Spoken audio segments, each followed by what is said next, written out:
I've been waiting.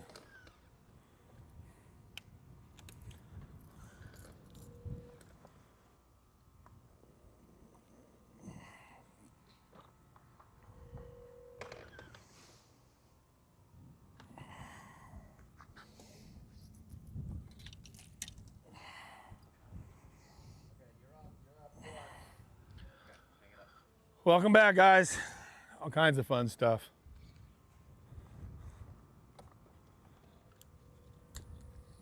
We lost everything for a while? Yeah, and literally everything that uses the internet went down. What do you mean? The problem was at the power adapter, so everything south of this point. Yeah. Everything south of that point went down? Yeah. Why is that? I don't know. I'm guessing an overload of some type or something, but this came crashed, satellite went down, the computer lost power, pocket went down. Isn't that what happened when Will was in the boat? That's what happened when we lost power when Will was in the boat, right? Yeah, but I think that's what kicked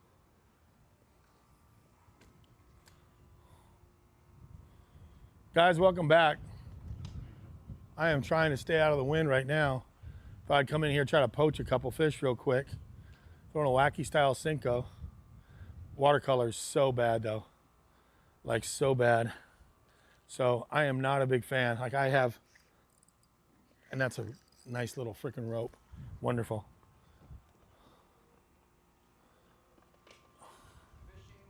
Fishing with Brady said hello. Frank Walder said we're back. We're back, guys. I'm gonna have to go over here and get my line, This will be fun. Fishing with Lee says I smell 10-pounders in the air. Patrick, can you come here and hold me real quick? Yep. What we doing? Hold this boat rope. Yeah, sorry. What?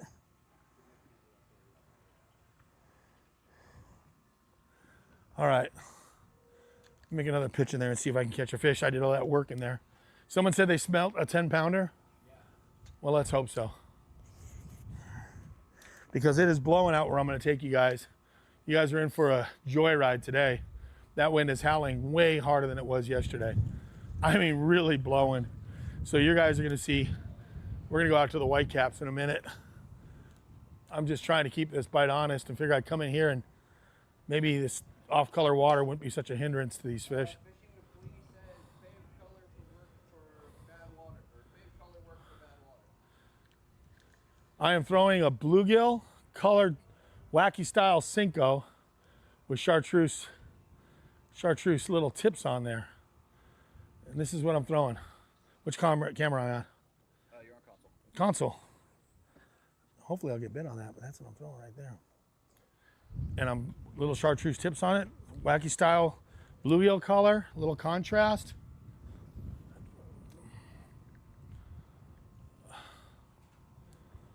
So the main cast, now that we're back up and running, the money cast is on the other side of this white boat right here. I could get bit here, but what I'm doing is I'm trying this before we head out. I figure we're here, get the cameras all set up, get you guys on board, get an audience built, and then we make the windy run out into the juice. You guys are gonna be doing a little victory at sea with me today. But I got a couple places I wanna check, and they're gonna be right in the gut of the wind. So, welcome back, everybody. Thanks for your patience in coming back after we lose a signal. We did lose a signal for a minute. We lost all power from the box down. That's the cast. Watch this. If I was in the Elite Tour, I'd say, here we go, right here. There he is. Oh no, another rope. Oh my God. Oh, Patrick, I'm gonna need your help again. Oh my God. I'm gonna have to come here and clean these ropes up. That was the money cast. All right, Patrick, do you mind holding me again? I got my personal assistant here, Patrick, who's gonna hold the boat right here as I walk over there. Once you put that hook in those ropes, you can forget about it. So hold it right there, Patrick. Do not let any metal touch the boat. Ah.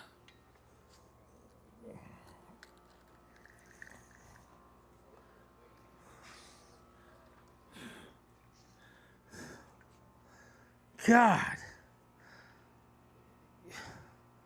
Next time I do this show, everybody, I'm going to come through here and pick these ropes up before I make these casts, because these are just freaking ropes that are dangling down there. I'm standing on top of fish right now. Like, I am standing on top of these fish. I am standing on top. There are fish. Okay, here we go.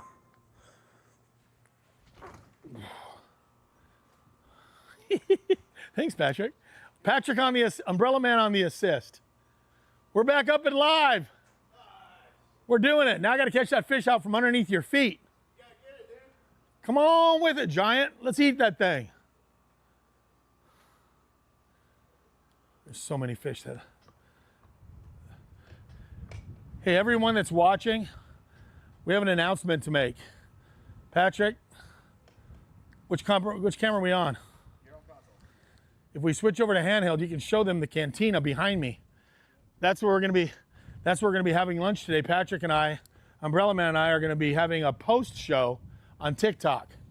So at the end of this show today, we are going up to the Canyon Lake Marina Cantina, right there. We're gonna have lunch. Might have a cocktail or two, depending on how badly the lake beats us up today. And so if you can see that on console, Patrick, Umbrella Man, is gonna be joining me, because today he does not have anything going on. So Patrick and I are going to enjoy a nice lunch at that marina. You can shoot it, right, Patrick? Yeah.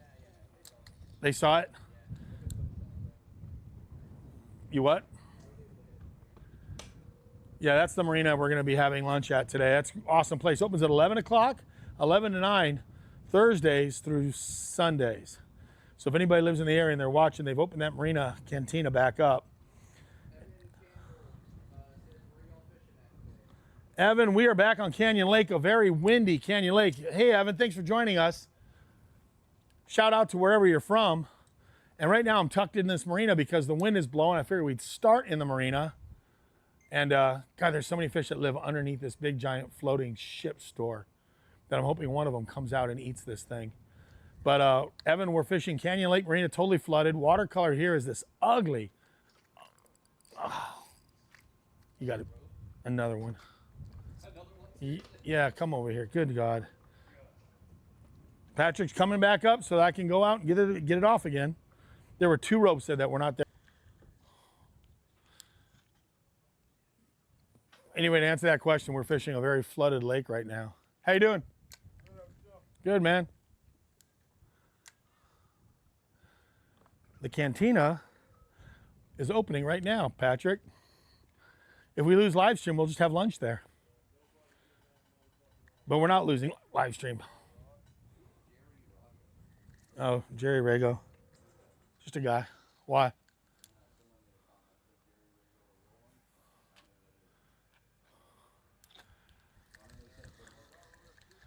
Thank you. Yeah, Rago's a no comment situation. Kind of like Eric Arnoldson. No comment. Thanks, guys. We're going to make a move. Everybody's going to join us right now. Stay with us for the worst boat ride out to the first spot, because I am not about to go pre-fishing again. I got some areas I'm dying to check, and I'm going to turn around and make one more cast in my little secret spot, which everybody now knows about. I have caught 2 ropes, and I've caught a fish cage.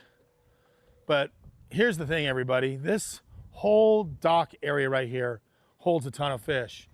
My favorite little lane is this lane right here. You can see it right there. The wind's gonna make it a challenge, but I'm gonna put it right there. Now this time I shouldn't snag anything except the fish that's living down there, because I've done a pretty good job of cleaning everything up. But I'm being persistent. I've had whole schools of fish come out from under this one particular spot. You know, I drew Clun one time in a tournament. You wouldn't believe how many times he makes the same cast on the same spot. in some situations where you just know there's a fish there. You just keep making multiple repeated casts until you get paid. And that's what I'm doing right now. I'm channeling my old Rick Clun mentorship. And I'm living on a spot that, turn that trolling motor down a little bit, and catch one of those fish to come out from under that dock. If they just look and they see that little bluegill looking wacky style Cinco sitting there twitching along, and the timing's just right, you know, they're just swimming around out there, and then they happen to swim by right when you make the cast. It's one of those spots you could sit on and just keep casting at and casting at and casting at until they swim out and look, honestly. But again, I wish this watercolor wasn't this color. All right, let's go see how bad this wind is, boys. You ready? Pack it up. I'm not pre-fishing the ugly water, boys. I ain't doing it. I've got very little confidence in this marina area right now because this watercolor changed dramatically. And it's because of all that right there. Which camera are we on?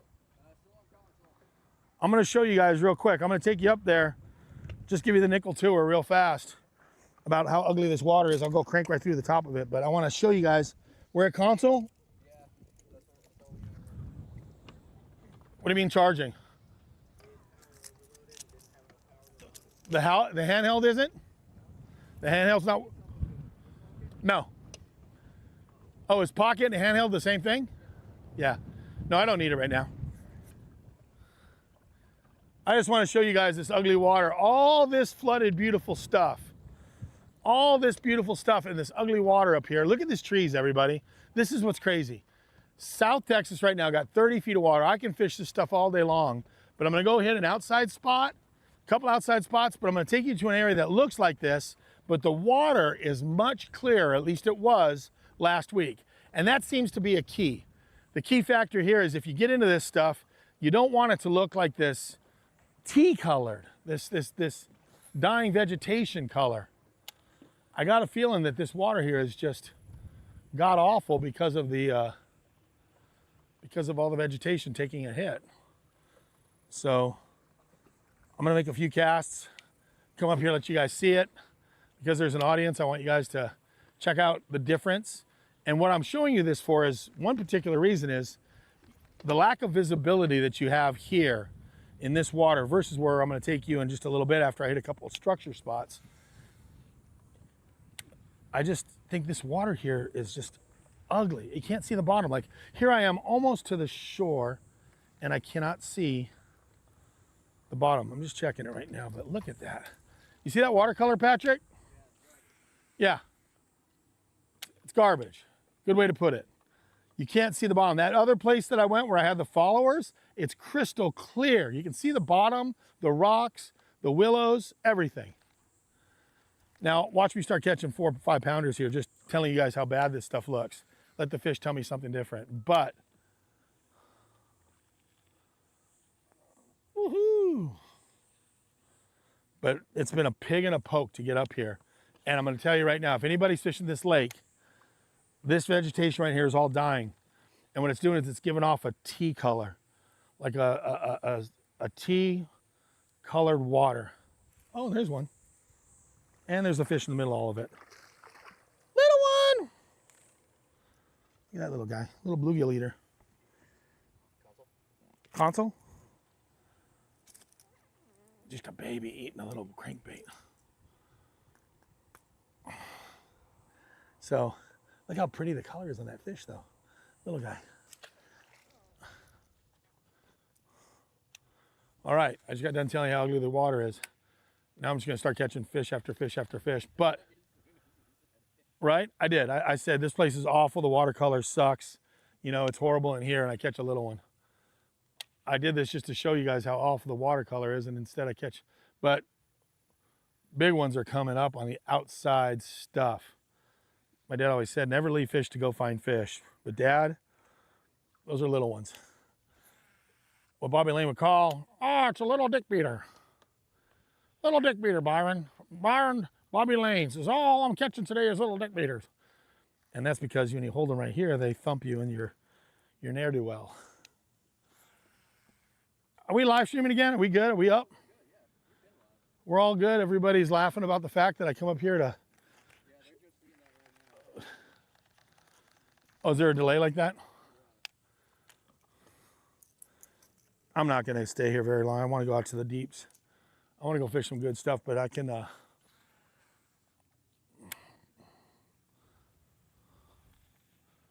Dude, look at those cinder blocks right there.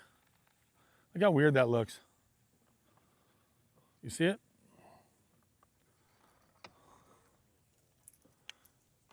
It's like Yellowbick Road. Look at those cinder blocks in the water. It's just such a unique thing. I figured might as well show it to them. Polarizer's good. You got the polarism to show them the yellow brick road? Yeah, that's awesome, guys. It's cool being out here with you guys because you get to see. When you go shallow, you get to see all kinds of cool stuff. Like that must be their, that's where they keep all their cinder blocks for the marina. And I'm sure they move them from there. That's their storage area for the anchors for the marina. I am not staying here very long, guys. We are going out into a major, we're just building up an audience as we speak. So we're hoping you guys join us. Those of you live streaming, join us. We're gonna head out. I want to take you guys out to some structure stuff. Here's what I've noticed. Here's what's the thing. These fish are not up in these bushes yet. And this watercolor, like I said, is awful. But all the same, these fish are really staying tight to the offshore shoreline.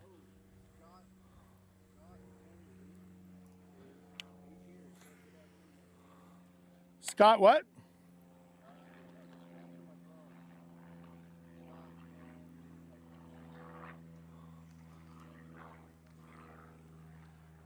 Hey, Scott, thanks for joining, man. Scott Martin's going to be joining here in a little bit. I got to get Scott Martin. I called him up yesterday. My buddy Scott Martin and Hillary. I subscribed to her channel yesterday. Hillary's doing her stuff and Scott's doing his stuff. They got all their cool stuff going on, and Scott and I go way back. All right. Patrick, you ready to go get bounced around? You want to get everything buttoned up, Patrick? Because when you say it's time to go, what are we on, console? Yeah, we're on console right now. We're leaving soon, everybody. We're going. We're making a run out to some nasty water. You're going to see some waves, and we're going to get on an offshore point, and we're going to get bounced around. But hopefully the fish are there. We're going to find out. I want to show these people, I want to show you guys the fish that are relating to the original shoreline. Now 25, 26, 28 foot of water. They might pop their heads up into 15 at most. They're on offshore stuff. They're still sitting out there. There's a large concentration of fish living off on the old shoreline, just like we talked about in the Rising Water series. If you guys watched the Rising Water series, this is just a great way to cover water on a windy day when you're fishing shallow. Patrick, when you're all buttoned up and you say the word go, I'm taking everybody for a ride.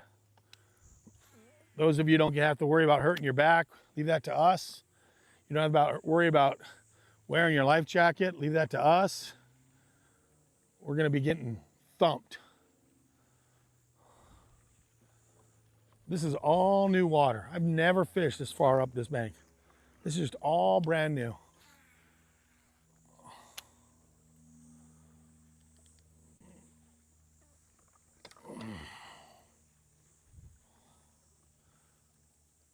Patrick, are we ready? Guys,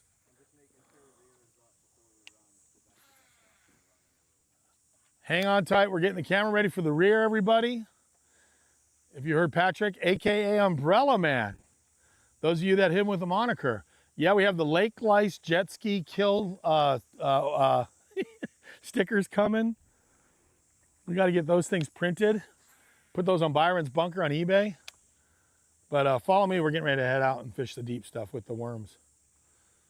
Frank, if you're watching, I'm going to be throwing some of those baits that you bought on Byron's Bunker, actually. Cool idea. People said, hey, while you're out there, why don't you throw some stuff you actually have for sale that's discontinued that nobody can get? So I did. I put some stuff up for auction that you ready? Let's go. We are outside the Tires right now, we're ready. All right, guys, this is gonna be fun. Are we on the back camera now? Yeah, we're gonna take off and go around these tires and head out and go fight the wind.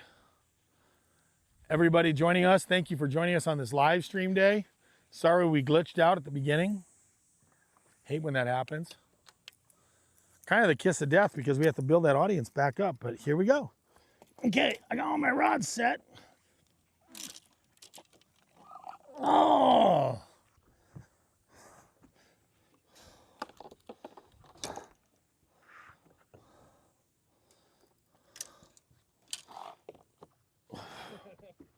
Eli said hopefully Patrick doesn't have to hold the motor. The story about steering the boat by bear hugging it was crazy. Oh God, yeah.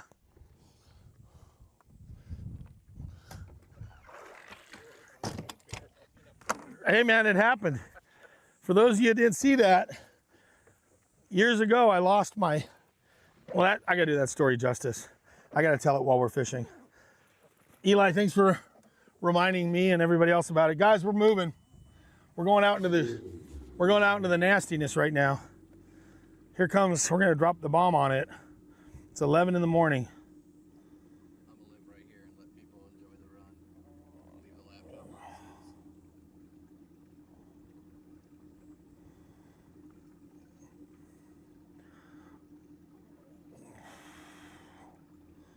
You're gonna let people do what? I'll watch the rear camera while we run. I'll let the laptop sit in the chair so it's secured. I can hold on. Not worried about that.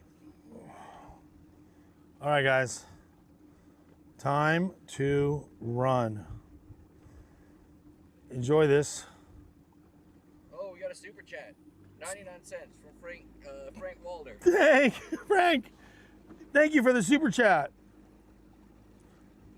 99 cents. That's going to be our, dude, I'm buying salsa and chips with that. Oh, yeah. We're going to have lunch today at the marina. And we're going to be doing a TikTok live stream from the marina, telling everybody what they missed. All right, let's do this. Let's run. Jaribi's here. Said good luck today. Tell them it's blowing really bad.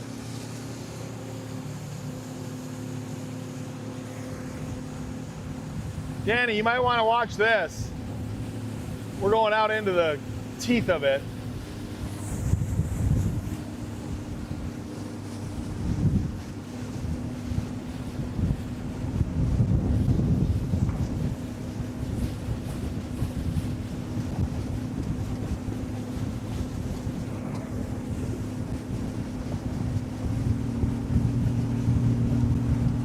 All this is still protected.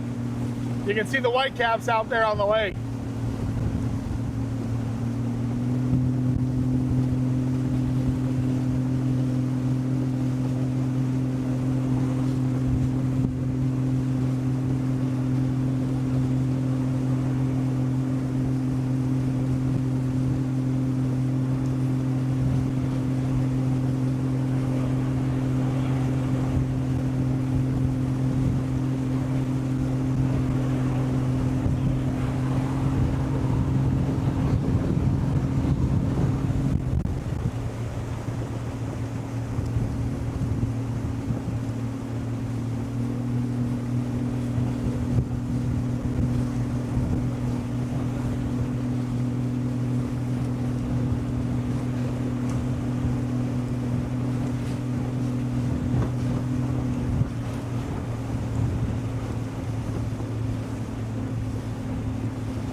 It sucks out here. It's blowing, blowing, blowing.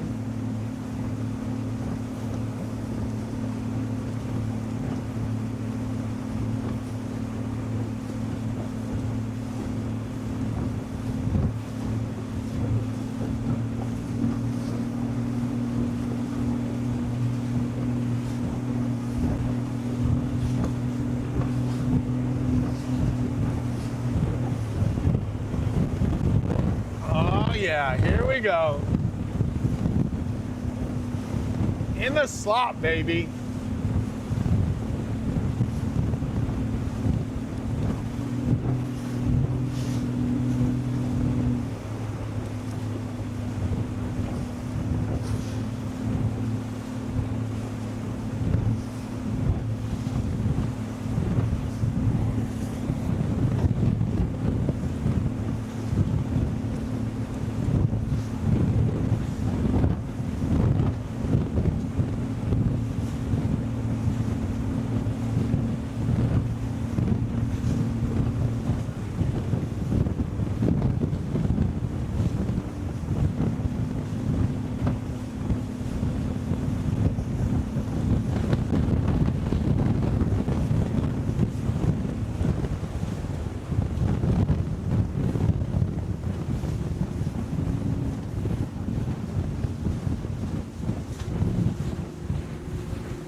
All right.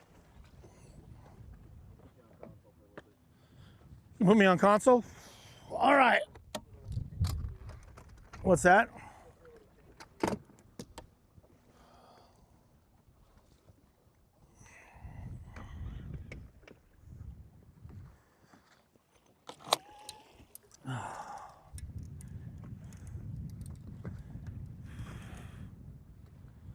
Oh, this is going to be fun, fun, fun.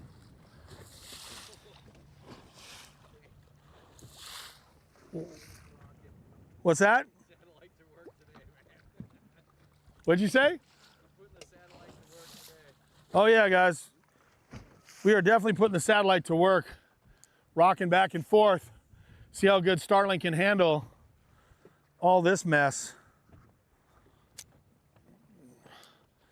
What I'm doing out here, it's off. This is Maine old shoreline point stuff. I'm sitting in 26 foot of water, which was right where the old shoreline used to be. And there's fish out here. There's a lot more life out here.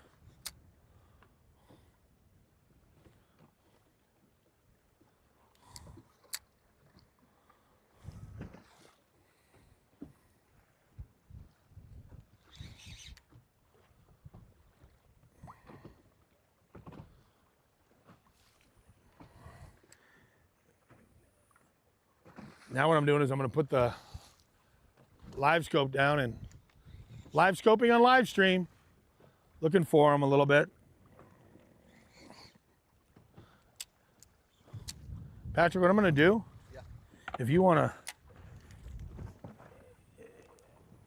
to sit right here, you can just do this right here in case it just, if you want a different angle. If I'm referencing that, you can see all that right there. So if you want to do that sometimes, it's up to you. Not right now. I don't want you to get seasick. You could get seasick looking at that all day long. How are you about getting seasick anyway?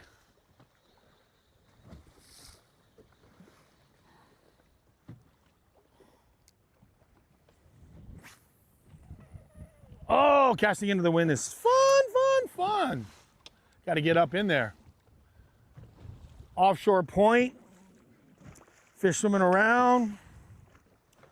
25 foot of water.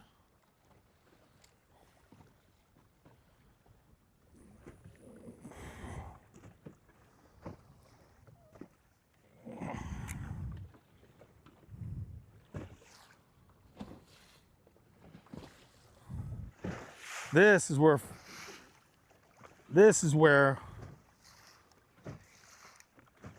whatchamacallit comes in handy. Spot lock is going to be great right now. Once I get on and see what I want, I can just spot lock right in this area right here. Once I'm seeing like that right there, I can start fan casting this area.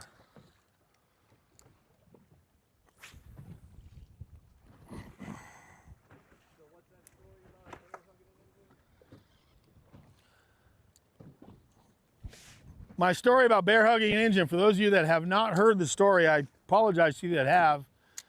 Fishing Lake Mojave back in the day, and I was going down the lake first thing in the morning in my old cable steer Skeeter Starfire, and the damn steering broke. Literally, it just broke. All of a sudden, the wheel of my boat felt like a wheel at a carnival ride where that thing's on the track at Disneyland, and you literally have a wheel that just spins freely wherever it wants to go. Has no relevance to the steering. So suddenly I'm without steering completely.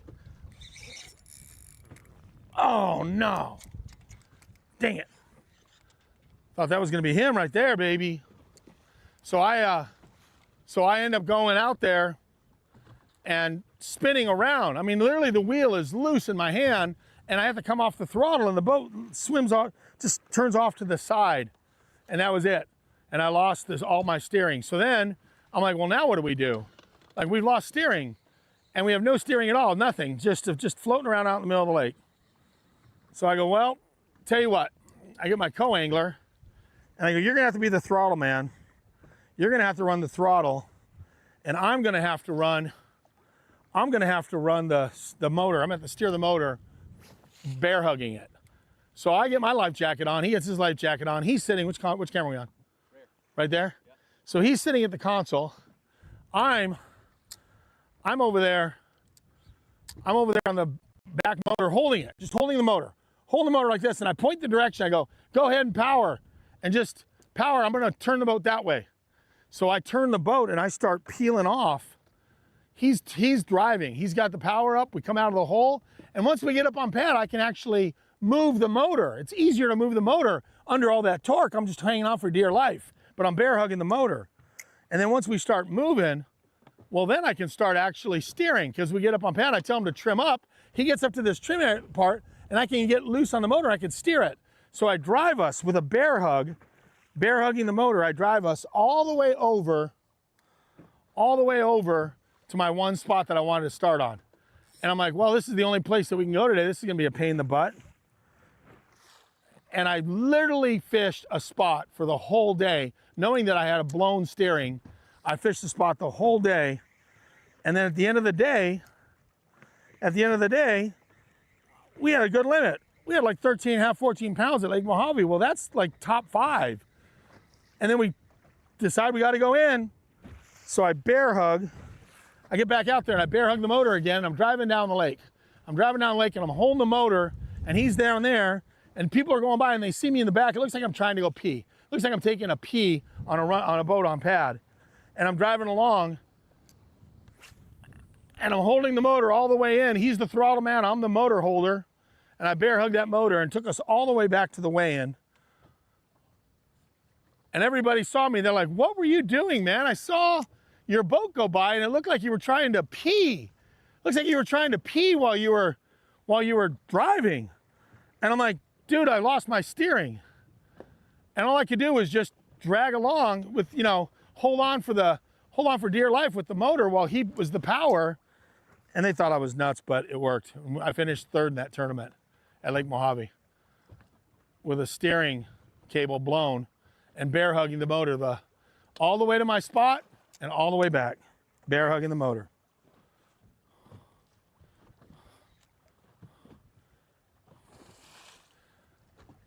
I'm gonna change baits here in a minute.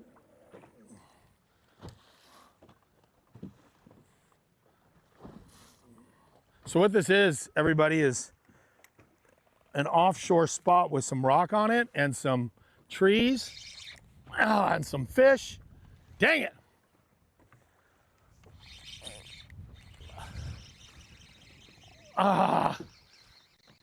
They're in there. There's another reason they're in there too. That grass is down there. That was one.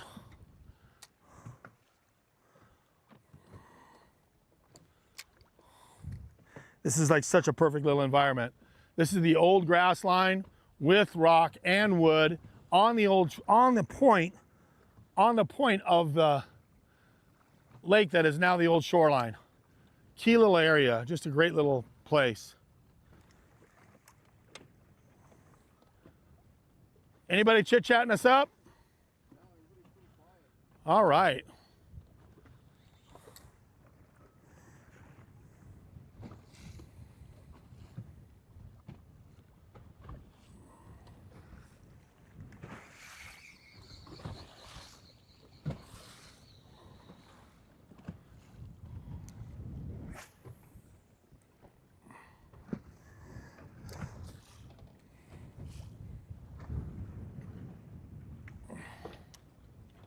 I'm gonna get up to the waypoint.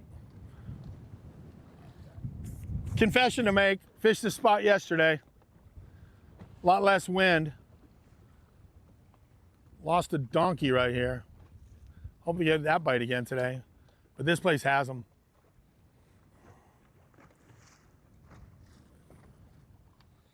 Is Danny Uribe still watching? Danny and I are gonna fish a tournament out here on Sunday maybe. Might be live streaming TikTok, a tournament out here.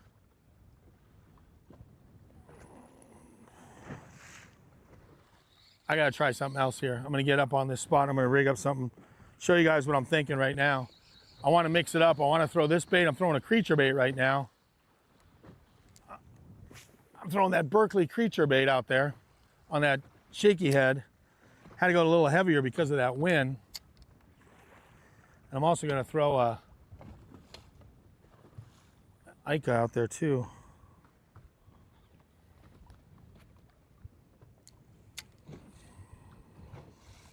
Come on, fish, eat that thing.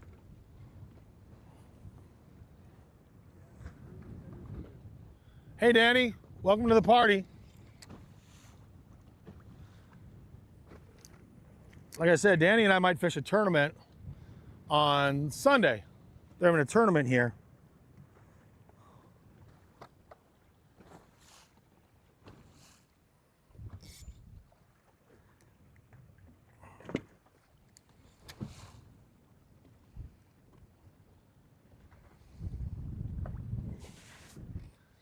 Danny's waiting for me to put one in the boat. He knows the juice is on. Hey Danny, if you're watching, Charles had a rough morning, he said. Charles was out here. He said it was not easy this morning. And they caught stripers in the morning early but then he said the bass bite was really slow today. So I just talked to Charles. He was putting on the trailer after another guide trip. Charles is one of the premier guides on the lake, knows the lake extremely well. And he fishes a lot of good stuff and a lot of the same stuff a lot of the other guys that are on them catch them. I'm about to make a change in baits. And because of this wind, I'm gonna have to make a little adjustment to it. So am I gonna be on the console camera or in a minute? I might need to go to console in a minute because I'm gonna do something here. I'm looking at fish right now and I'm gonna throw something else out there. But I'm gonna console cam it to show you guys what I have to do. Because of the wind, I'm gonna have to add weight. I'm gonna throw the Ica out there, but I gotta add weight to it. So I'm gonna have to put a tungsten nail in it because I'm seeing those fish down there and they looking.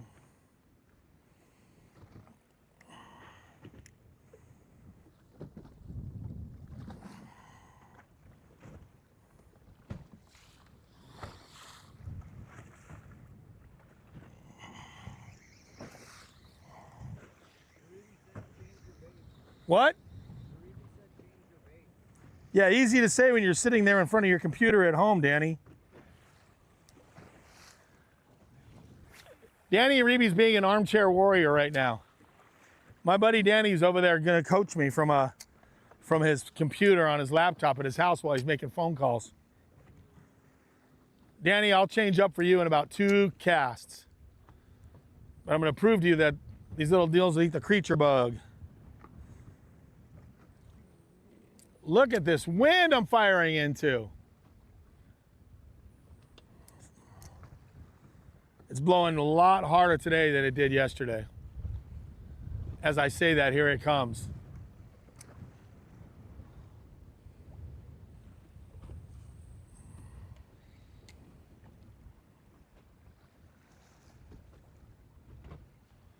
God, what did we do before spot lock, everybody?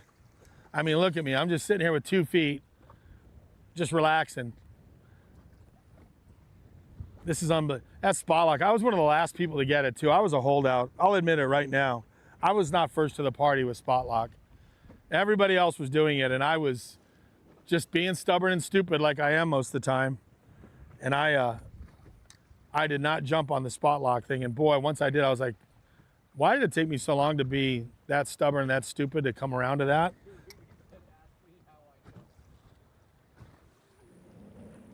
Uribe.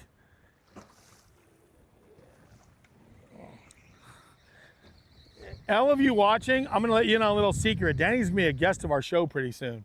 We're gonna actually have Danny out here. So one time our schedules are gonna line up. So here's the deal. Console cam. Yes, we're gonna go shallow today too. Yes, we're gonna check the glide bait fish. Yes, we're gonna check the flip fish. Yes, we're gonna do all that. So those of you that are at work or hanging out, bear with us because we're just checking this deep spot.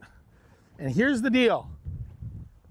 Danny, just so you know, our buddy Charles had a rough day today fishing a lot of the offshore stuff. So he told me it was not a good day, a lot slower than yesterday, and he's out here guiding every day. So what I'm doing now is I'm gonna take one of these tungsten nails, and don't ask me how much they weigh because I don't know, they're just tungsten and they're nails. That's a lead one. I got these tungsten nails. Tungsten is not cheap, but that's a tungsten nail. So it's heavy for its size, and it's got these little prongs in it. And I'm not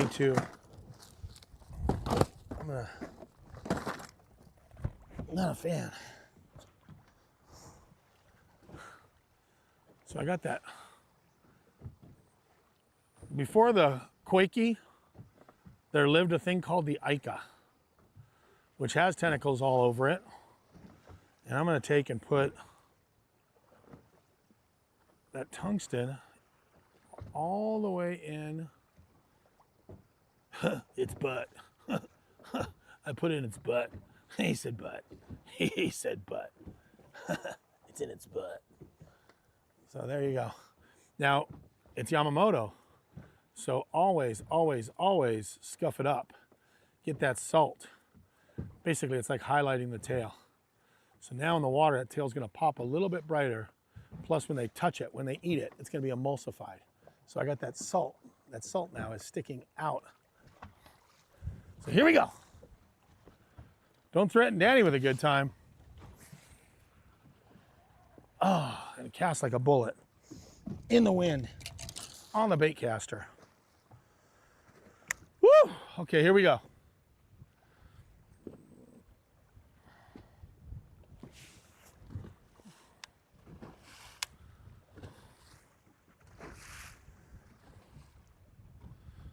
Guys, welcome to the live stream. For those of you that are watching for the first time, we are on Canyon Lake, a flooded Canyon Lake, and I am fishing the old shoreline, literally sitting in 26 foot of water, 28 foot of water.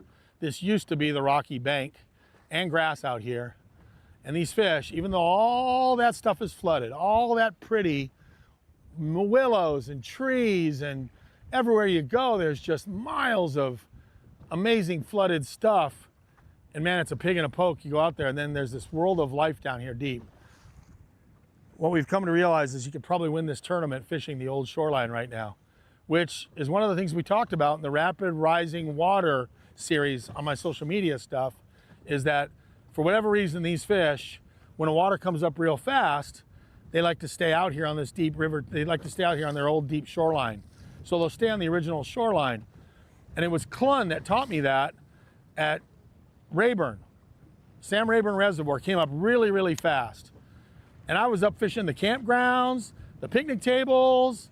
I was fishing the old fire rings. I mean, you go up in the campgrounds at Rayburn and you can fish all the stuff that was flooded. All the big trees everywhere. You had road beds, you know, you had all these, it was really cool. A million targets, and I couldn't buy a bite. And I go to Rick after the second day of practice, I go, dude, I am having a horrible practice. And Rick goes, try fishing the old shoreline.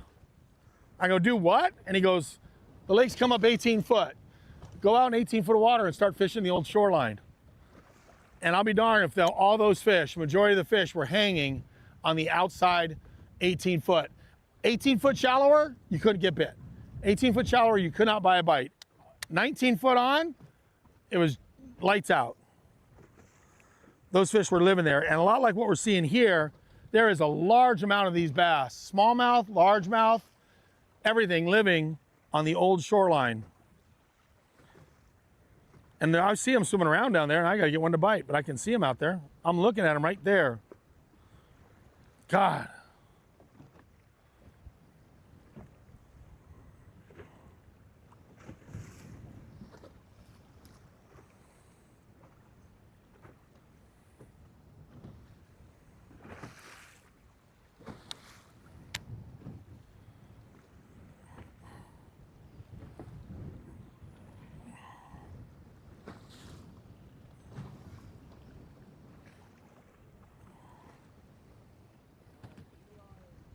What?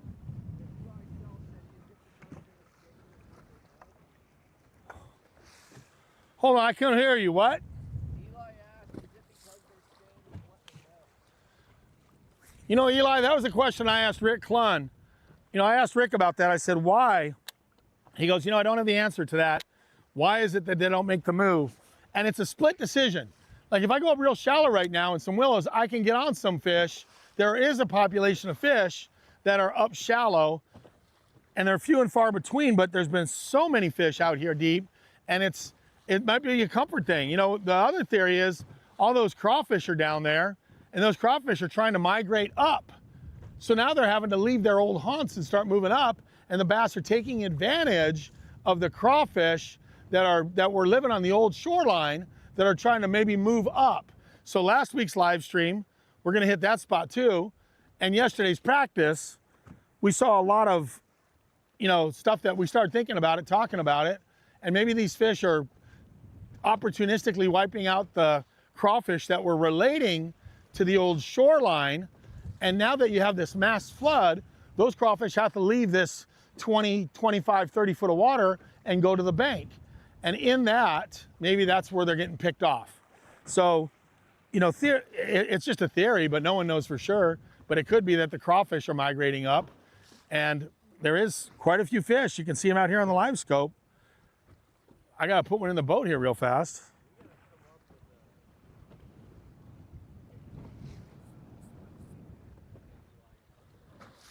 Eli, thank you for the great questions, by the way. Patrick's loving your questions, and so am I. Because it's like Eli's in the boat with me today. We're having a guide trip. I got Eli joining me on the boat. And I'm gonna move over to the other side of this thing. I'm just gonna kind of move around just a little bit here. There's so much good stuff around here. But Eli, I appreciate the conversation. And those of you, this is what's cool about this live stream is we're interactive. So I know Danny's watching. Patrick's over here, Umbrella Man.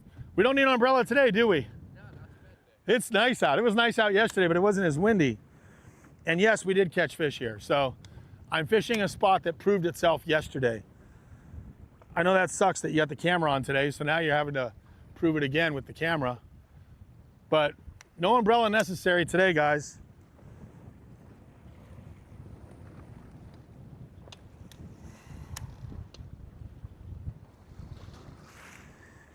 Woo! And I'm gonna take some over the bow in a second. I gotta make sure I stay in contact with that bottom. So what I'm doing is I'm letting that bait just sit on that bottom, and I'm just waiting for the waves to stop and pick it up and check it. But I'm just fishing deep right now, fishing the old, see there's some rock right there. I just came over some good rock.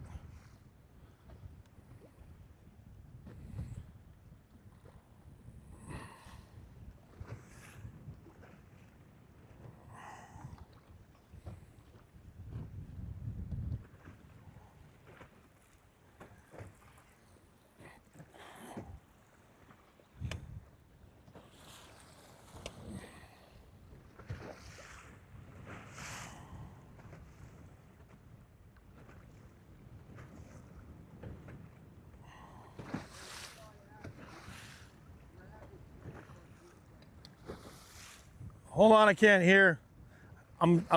If you guys look at the live scope, what I'm doing right now is I'm moving up to those fish. I can see them right out there. What'd they ask? Well, deep crank, it's too deep. It's 26 foot of water. And these fish seem to have their noses down in the rocks. Everything that we noticed yesterday was kind of right on the bottom, like you're coming through the rocks. A jig would work really good too, yes, to answer your question. But I am kind of fishing uphill. I'm casting out into the deep and I'm working uphill. So jigs are a little bit better when you're casting up to the shallows and dropping the jig off of stuff. I like fishing jigs almost downhill, which would put me having to be out there casting up to this break. But I'm sitting up on top of the break, casting over it, because the way the wind is, the way the wind's blowing, I'm able to position right here and hold the boat right here on this spot. But a good question, Eli. A crankbait would wear your arms out. And again, I'm zeroing in on 26, 28 foot of water, the old shoreline.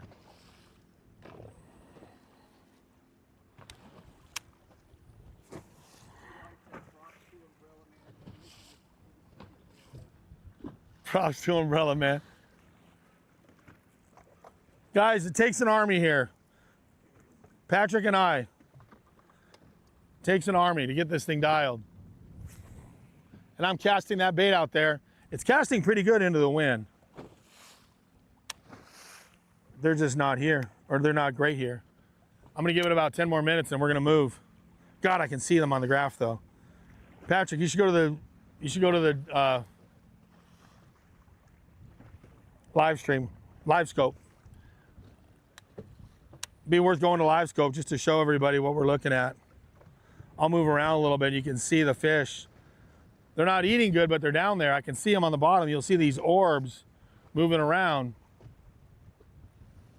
Man, I hope it doesn't blow like this Sunday when Danny and I fish a tournament out here. Danny, let's hope it doesn't blow like this, because this sucks. This is brutal.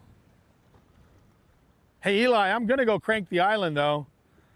We're gonna leave here and go crank an island real fast, and I'll see if those crankfish are there. It's a little bit shallower and the fish were elevated at the island. So when we leave here, Eli, we're gonna go right into the heart of this chop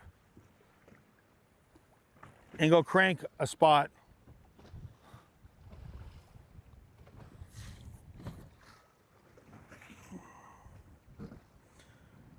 Can you see that on live scope? Yeah, I'm gonna show you. Watch this. I want you to see that. See that right there? Look at that. All the way out there in 60 foot of water, there's some trees and there's fish in those trees right there. There's some good fish that live on this corner. They really do.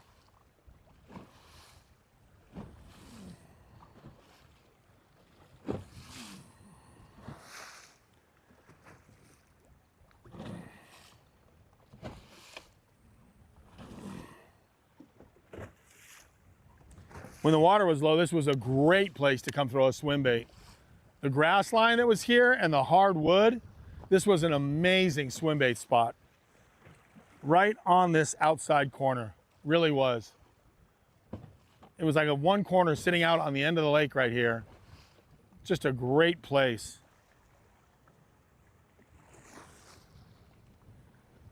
Come on, fish, show yourselves.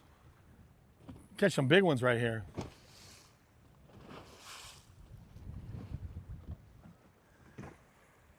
You guys see that? Look at that. That's a tree line right there. And there's grass out here too. So it's a combination of grass, rock, and trees.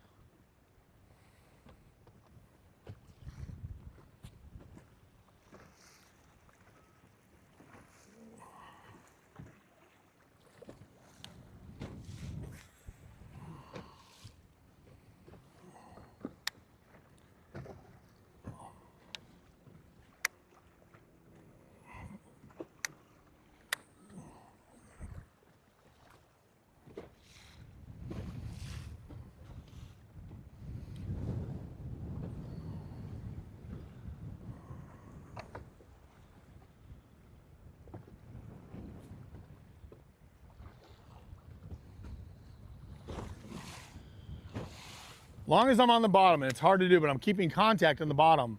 So even on spot lock and I'm getting blown around, I'm trying to hold that bait right on the bottom, and I'm gonna feel it pop through those trees, drop into that wood, get a bite like that.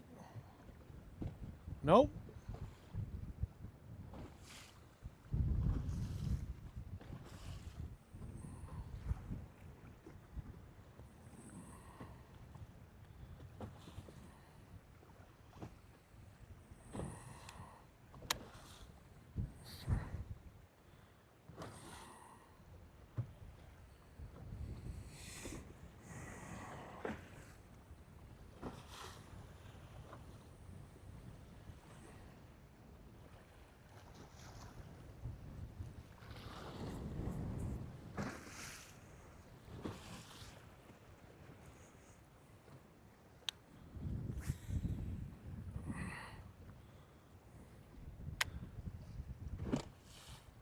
Couple more casts and we're leaving.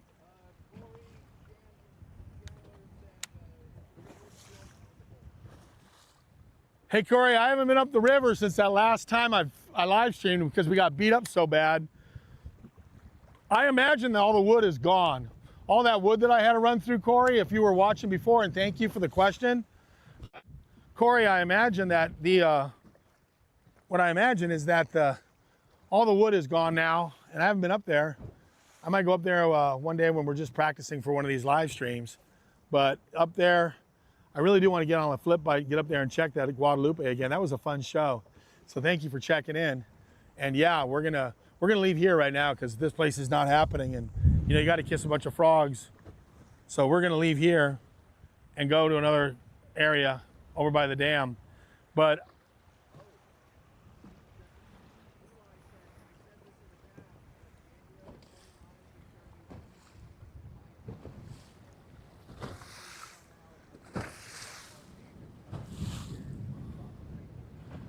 I would love to go. Eli, if you know anybody, have them send me an invitation to join. I'd love to come out. Last cast or two. Couple more casts, everybody. Not getting bit. And Danny, I'm going to tell you right now, Charles said it was really tough today on all the stuff that you and him like to fish. What he called the points. Danny, he said he fished the points today and it sucked. So I'm gonna go run over to Sometimes Island right now. I'm gonna check the island to see if I can see him on live scope. And guys, this is where we're gonna be live scoping. This wind is just getting stronger. Literally just blowing harder and harder and harder out here. Now, I wouldn't mind it if I was pulling fish off these rocks and they were eating. I'm still staying in contact with the bottom. I'm confident I can fish this wind. I can sit here and hang with this. But you got to be throwing it out there and feeling those fish thumping. I have yet to get a bite. Well, early on I thought I had a bite, but then it was grass too, so. Look at the wind. This just stinks for this spot.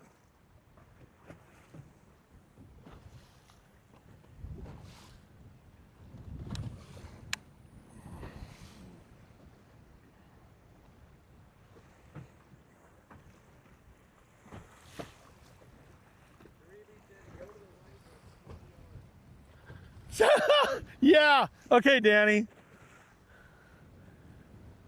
Because Danny knows exactly. What is Danny got GPS on me?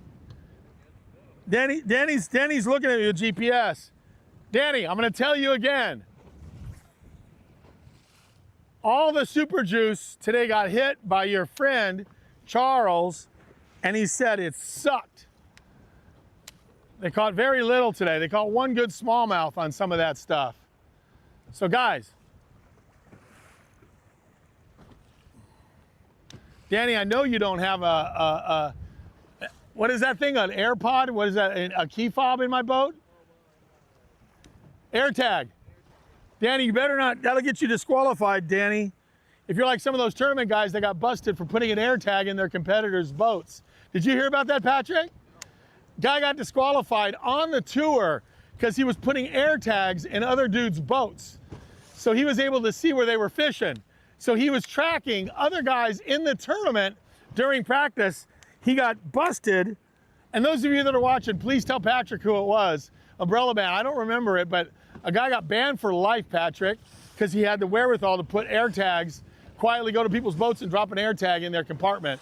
And then that gives you the ability to know where they're at. Super scandalous, dude. I mean, we're talking super scandalous. Danny's over there saying 20 yards to the right, and I'm floating around out here in the middle of the lake. I'm like, Danny's an armchair warrior, but he's gonna have to come out here. The pressure's gonna be on when Danny becomes like a co-host with me. Because we'll have Danny out here. What?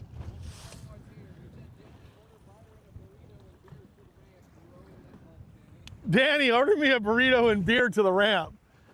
Every one of you guys that are watching, we're doing a live stream, post live stream on Reel. We're doing TikTok.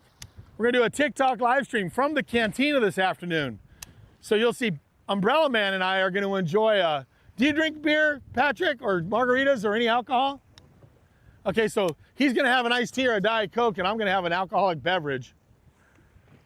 I didn't think you drank alcohol. You seem like you're happy enough without it.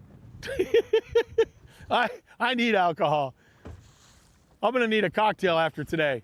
So those of you guys want to join us, Wolf of Walmart, Eli, Frank, this afternoon we're gonna be at the Canyon Lake Cantina on TikTok. We're gonna put the boat away and then we're gonna pick up where we left off with live streaming, but just kind of have an after show visit. I can read the chats and we can all hang out and talk. It'll be fun. This place sucks. I'm getting ready to leave. I've made enough casts. This bay has soaked down there.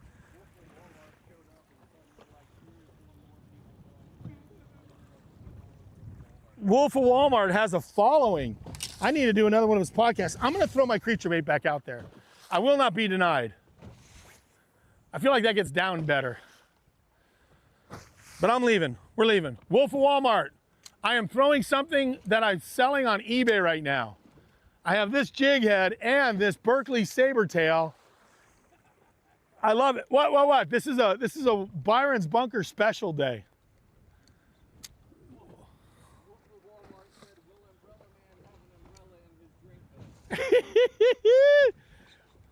I'm gonna order, when we're TikToking, I'm gonna order Umbrella Man. I'm gonna say, I'd like a Diet Coke with an umbrella in it if you got one. All right, we're gonna get right back up on the waypoint real quick.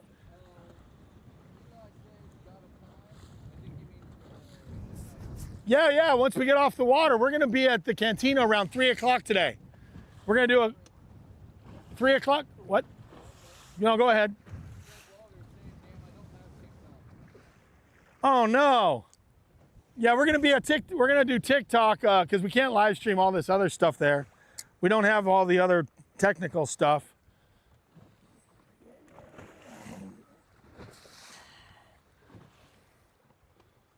I'm gonna get right up on top of this spot. I can see the fish, I can see the trees. I can see the fish in the trees. I'm gonna push stop right there. All right, 5 more minutes, everybody. For all of you watching, 5 minutes, and then we go. Oh, that was almost him, Jim. I thought that was him, Jim. There's no Jim watching, that's just something that Steve Oliver used to say.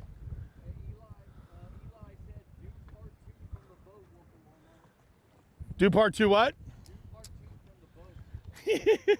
If we had all the time in the world, Eli, do part 2 from the boat. Look at the wind blowing out here, everybody. You guys are out here on a blowing day. Twice as strong as it was blowing yesterday. I promise you. And man, they are still down there. I can still see the fish down there. I mean, I'm looking at them.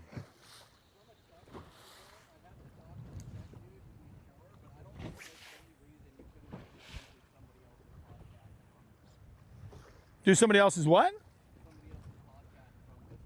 Really?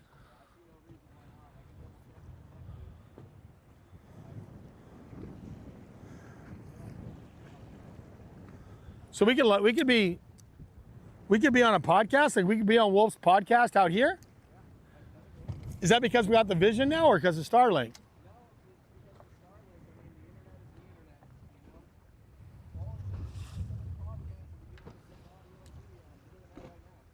That'd be pretty cool. Guys, I might hit this spot again at the end of the day, but I'm gonna leave right now. Danny, I moved 20 yards to the right.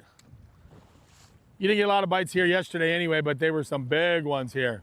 Big uns. There were some big uns here.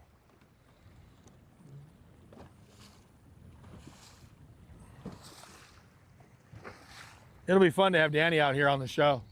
You guys will get a kick out of Danny. He lives 30 minutes from the lake, and he works a lot.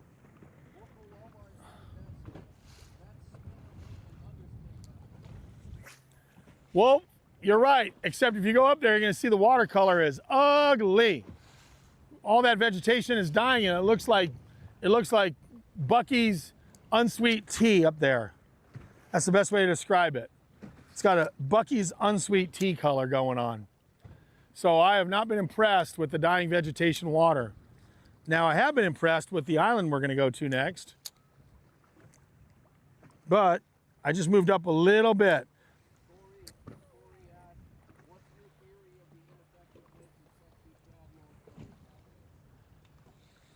Man, that's a great question, Corey. It's kind of wild how sexy shad has become out of fashion, right? Like, it was such a great color, and it's like it's played itself out, and that's so bizarre because that was such a dominant color. You know, just like I mean, parrot comes in glows too. The blueback chartreuse parrot gets real hot, you know, and it's one of those things where I guess if you're conditioning the fish, they just see so much of it, they turn off to it, like so many things. Oh man, I'm coming through so much good stuff right there. How did that not get bit? I mean, I see fish down there, and I'm literally dropping in on them.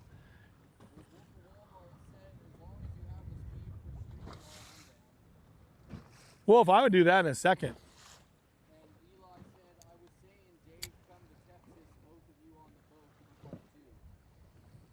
Dave, you should come to Texas. Part 2 would be on the boat together and we field questions. That's a great idea. Dave, use some of your frequent flyer miles and come on out. Oh. Dang it. I got bit. I got bit coming through the trees, but he dropped it.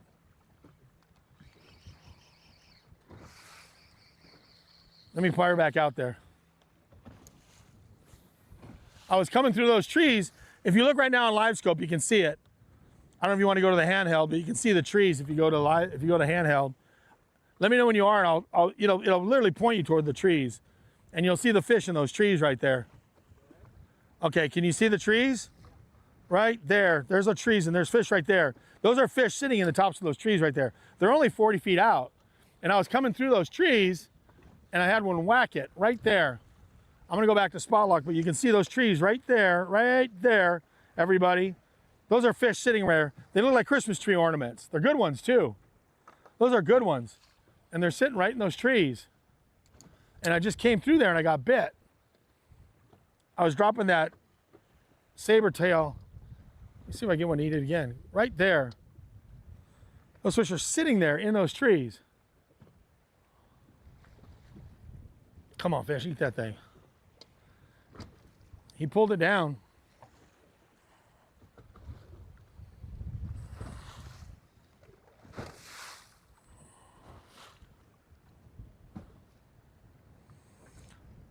Gosh.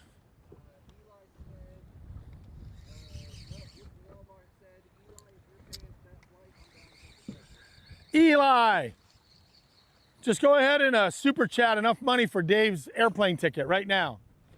We'll start a slush fund for Dave to come out here.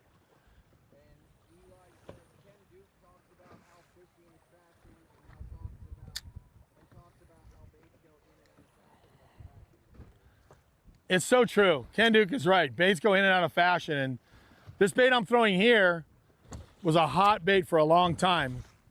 This saber-tail bug. Berkeley made this thing. It's a saber-tail bug, and they don't even make them anymore. But man, it's such a cool bait. It's an extra scent Berkeley creature bait. And they do go out of fashion, and people like stop throwing them, and I think a new generation of fish kind of get excited about it. God, I am going through these trees right now. Guys, I can feel it crawling over the limbs of the tree. I can feel it crawling. Come on, eat that thing. And there's fish in the trees. Oh. Are those trees 20 yards to the right? Danny, they're giving you grief, baby. They're giving you grief out here. Danny, are those trees 20 yards to the right? I'm gonna get Danny out here, and if the proof is in the pudding, because he's gonna be put on a clinic. Only thing is, he has to do it out of this boat. Oh, by the way, Danny, if you're watching, we're gonna live stream Sunday, so we're gonna have to fish out of this boat. If we fish the tournament together, Danny and I are gonna be fishing. We're gonna live stream TikTok all day long while we're competing. So if a lot of this stuff looks familiar to you guys, if you do have TikTok, because Patrick will be unavailable, but we're gonna be out here live streaming. And it's just gonna be the new Power Pole Vision. They just rigged us up with the live streaming ability through Power Pole. We got that Vision unit, which I don't know if Patrick showed it to anybody yet. The Vision. You can show off the cool Vision they gave us, which right now has yet to be tested because we got locked out of TikTok for the wrong password one time. One time, everybody.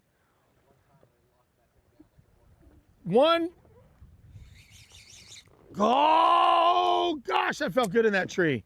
So much brush down there, y'all. Corey said weighted urchin for the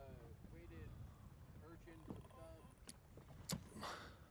And Eli said, what color pattern should always be made no matter how popular it is? Oh, I'm coming through a tree. Sorry, I'm just trying to get that bite right there. What was the question? What color pattern should always be made no matter how popular it is? Pearl with black back. Amen. Just pearl with black back. And I have a theory, Eli. I have a theory for that. If you have to default to one color, just one color all day long, every day, no matter what. Pearl with black back. Why? Because when a fish is running for its life, it becomes it becomes whiter. It's kind of like you, when you get into a fight, you know, they say all the blood rushes to your stomach and people get pale. It's like, yeah, your face might get red, but really a fish is running. So all of a sudden they become the pearl with black back. It's just such a color that's always consistent. Like that's the one color across the board. If you have to throw one color, if someone said bluegill pattern, tilapia pattern, trout pattern, salmon pattern, all these other patterns, to heck with all that. If you're throwing pearl with black back, you're throwing just a universal fish catching color, pearl with black back. That's my story and I'm sticking to it. And it's because when they're running for their lives, they probably match that color when they're running for their lives. They don't look like your typical bluegill hanging out at a marina, all pretty with all its colors in it, just chilling, eating breadcrumbs. That's not the deal. When they're running for their lives, they're scared to death. God, there's a lot of fish right there. Patrick, why are those fish not biting? Umbrella Man, why are those fish not biting right there? They're not eating today. Charles was right. Danny, these fish are not eating today. Oh, I'm coming through the stuff. I'm crawling through the juice, baby.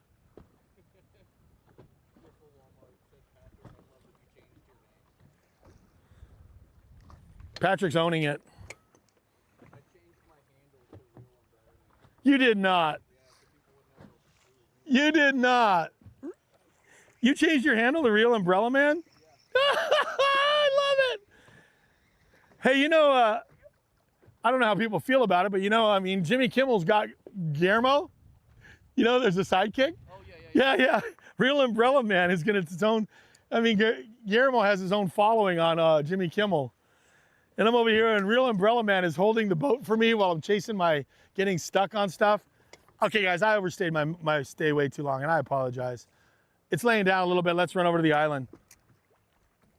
This spot has them, but they're not biting.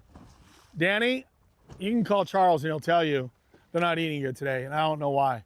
But you know I got some other places to check. So we're out. Kiss it goodbye. This is it. I'm reeling in my last cast. I will not make another cast here. I came through too much good stuff. Yes, I've had at least 1 or 2 bites that I know of, but they just thumped it and dropped it. All right, let's go to the island. I need a drink of water anyway. I'm getting parched.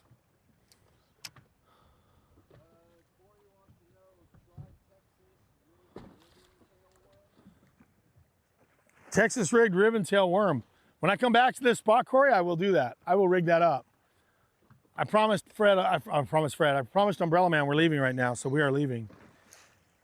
I've had my fill of this spot. Who knows why they're not here today, or if they are here, they're not eating little, Aaron would call them little bitches. The little bitches aren't eating, little bitches. Let's go, let's go, let's go. We're out. Peace Word Church out. Let's go.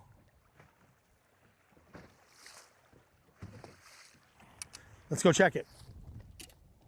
Let's go check the island top.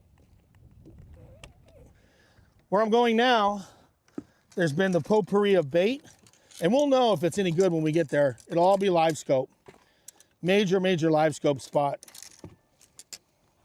Major live scope spot. Okay? I know you guys have heard me say it a million times. When you're running, go to menu, turn off that transducer. Do not transmit that transducer, your live scope transducer. Shut it off.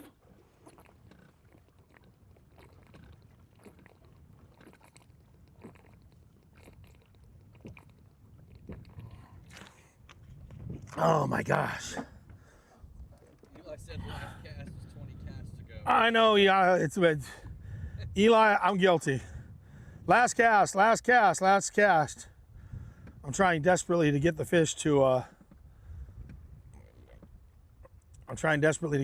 react. Wolf of Walmart said, real question, does Umbrella Man fold up his umbrella while you're going from spot to spot, or does he leave it open and just let it parasail behind you? That's funny. No, it's folded up.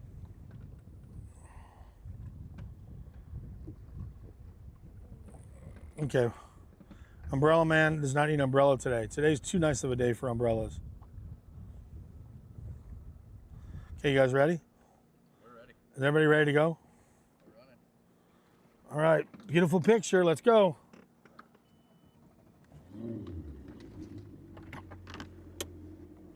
Pretty pictures. Let me adjust this shot just a scratch.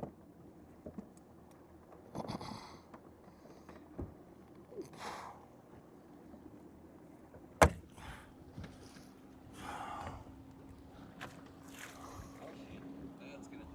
What's going to happen? No weight come out of the boat. Oh, yeah. All right, ready.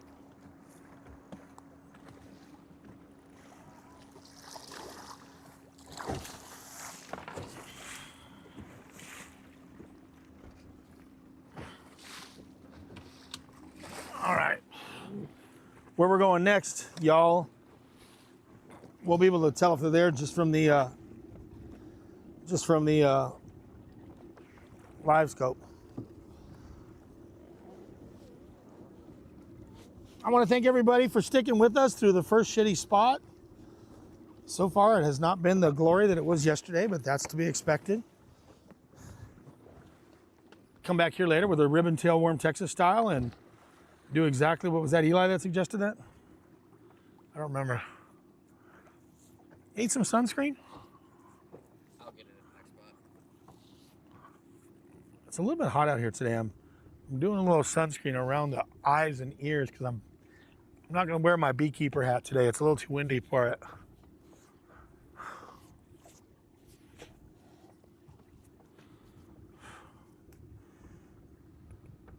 Oh. Thank you everybody for joining us, enjoying the view. If you're sitting there at home or in the office, a day on the lake, interactive, baby. Interactive live streaming, we're working on it. Every week we're gonna get better and better at this. Eventually we're gonna be a well-oiled machine. No? No, I'll get into that in a minute. Okay. Eventually this will be a well-oiled machine.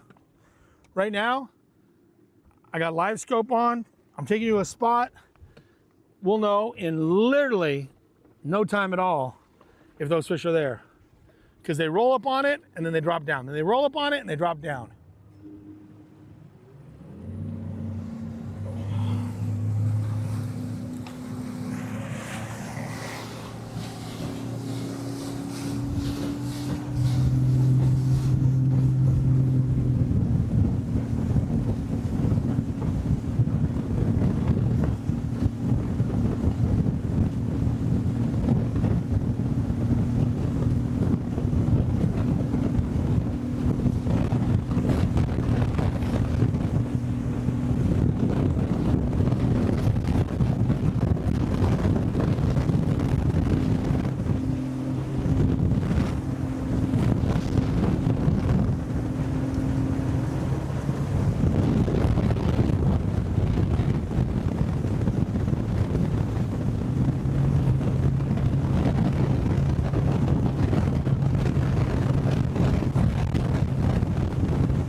here, boys and girls, ladies and gentlemen.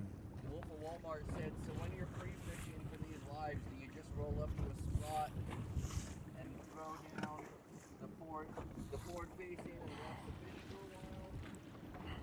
Like before you cast? Yeah, Wolf. Yeah, Dave. So Wolf, I'm gonna go by Wolf. I'm gonna keep calling him Wolf because it's Wolf of Walmart. Y'all need to check out his podcast.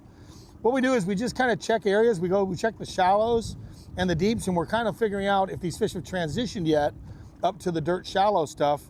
And also, some of my friends are out here fishing some, like Danny's out here fishing some of his old glory from when the water was high, because he was fishing this lake when the water was high long before I ever did. In fact, if you guys look straight ahead, which camera are we on? We're on rear right now. Rear, straight up there, I'm gonna point to it. There's the launch ramp. That's only 30 minutes from his house. That's launch ramp number 1. Just came into play recently with the water being high, and that launch ramp over there is available again. But what's happening, Wolf, is that we'll come out here and we'll check to see if that shallow bite is developing or if they're still staying on the outside. And yeah, to your point, we'll put the live scope down. This area right here, I'm gonna know pretty quickly when I make one pass over it if they're here or not. I'm gonna turn that live scope back on. And you are chasing schools of fish right now, and marks too, and also fishing rock piles. Old rock piles, old shorelines, old cool stuff. So right this, oh, you're laughing, something happened. Somebody said all the super chats are so Umbrella Man can have some sunscreen. Oh, the super chat. Umbrella Man's putting on some sunscreen. All the super chats are for lunch today. Any super chats today are for the cantina. We're gonna take all that money and we're gonna go have a hamburger and have drinks and talk about the show on TikTok. We're doing a post show because I have somebody picking up my daughter from school. Now, guys, what I'm doing right here is I'm gonna throw a bottom bumping bait out there as I approach this, and I'm also gonna look for the elevated fish. So I'm throwing the burley bug out there, and I'm looking to see if these fish are up on top of this thing. There are some fish right there. There are some fish right there, 25 foot of water. They're off the, yeah, you know what? Those look like, those might be catchable. Those might be catchable. I'm gonna back up. Hold on. Those could be what we're looking for. Let's see if the stripers, the largemouth, and the smallmouth all play on this one. This is a place where bait gets pushed up. Let's just see.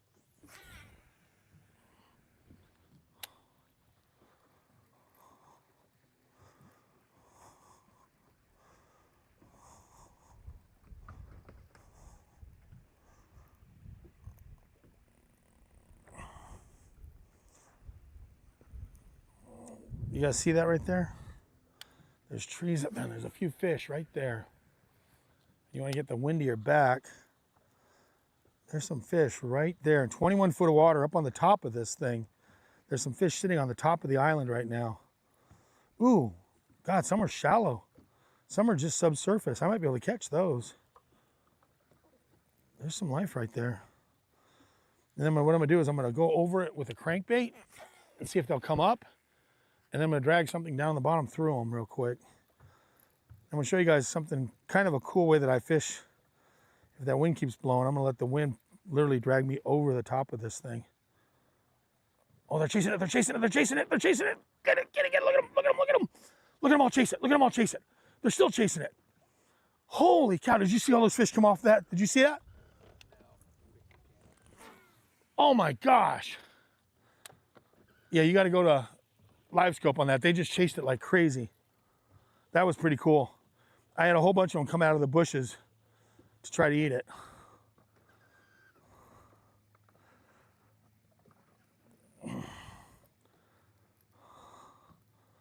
Wow. That was incredible. I can't believe they didn't bite it. Maybe they're white bass. It might have been white bass.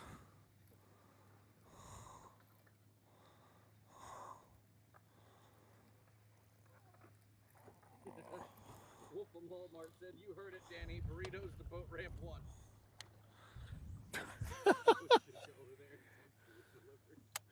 That'd be freaking hysterical. Danny Burritos to boat ramp 1. Rowan said, also loving the POV. I feel like I'm driving the boat. It's cool to have you guys just joining us along. The POV of watching the boat go over. Yeah. Look at those fish right there. See, I can get a crankbait. This is, whoever was asking about crankbaits, this is a place where you can sit there and you can get them to come up off the bottom for that crankbait. And if you watch, you'll see them. They'll chase that crankbait. There's the crankbait coming right there.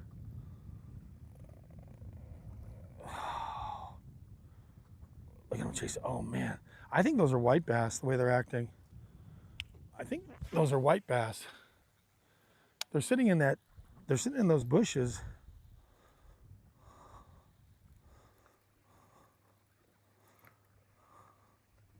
Boy, there's some fish on top of this island though. Wow. Look at all of them right there. Look at all of them right there, right out there.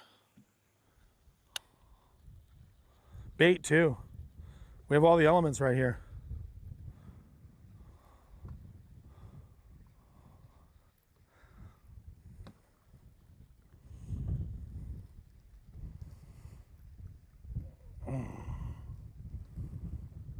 Look at those trees and all that stuff growing right on top of it. And I'm able to get that crankbait right over the top of it.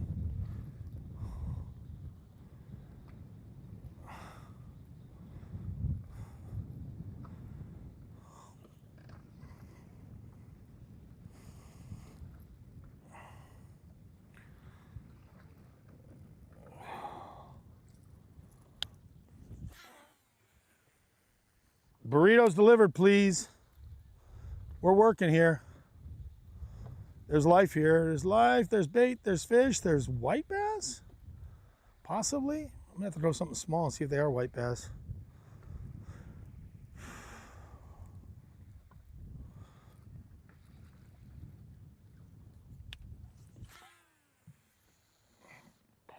Or stripers. Corey says, any minnow shaking? Yeah, I got something tied on that's, a little horsey head with a minnow on it. I'm about to throw that, Corey, so yes. I'm gonna turn around. I'm going downwind with the crankbait. And Corey, I'm gonna shake a little minnow, but it's gonna be a horsey head on a little minnow on a spinning rod. It's all set up, ready to go. I'm gonna go upwind doing that. I just wanted to what I wanted to do first, Corey, is come down and take a look and see if the population is here. And I am seeing plenty of bait and fish. So let me just turn around on it. And yes, Corey, that's a great call. See, that's a lot of bait right there. Those are not predator fish. That's all bait right there. The fish were further up on the top of the island, so we're gonna go back up.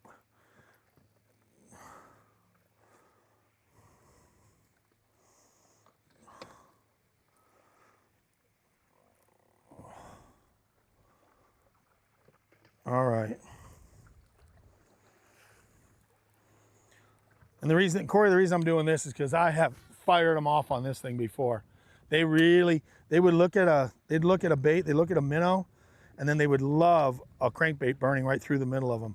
Because this place gets shallow enough, it tops off high enough for that, but let me try it. Where's it at? Where's it at? Bobby Colson said, this is cool. Bobby, welcome to the party, baby. And Eli said, what behavior makes you think they are white bass? The reason they came up, they chased it. They come up in a big school off the bottom, and they're acting like white bass because they're coming up in a big school, but they're not committing to anything. They won't hit that crankbait. It's almost like it's too big for them, maybe.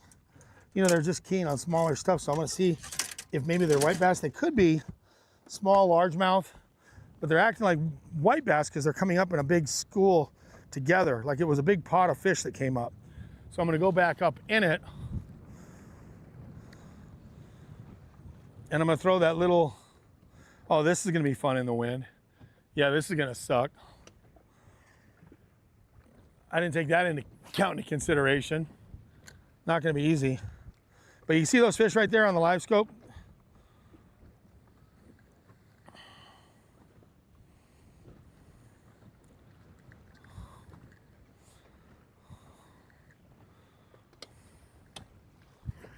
Let's see. Yeah, there they are right there, watch. You can see them, 24 foot of water. Just a little ways out, there's a lot of life right there. I'm just gonna see if they're white bass or not.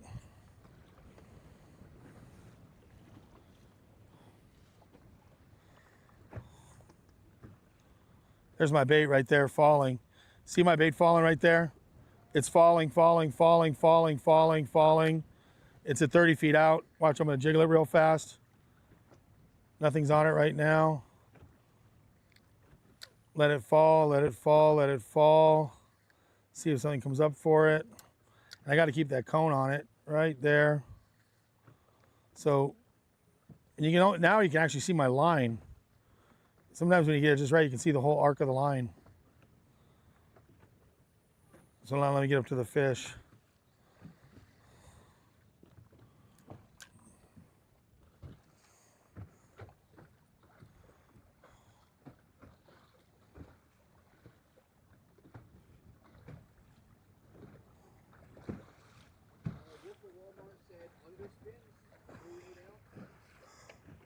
Little baby underspin. 3/8 ounce. Which camera am I on? Right here? Rear? Oh, I can go to console. You can show it to him. And then console's charging. Oh, console's charging. Okay. It what? Console did?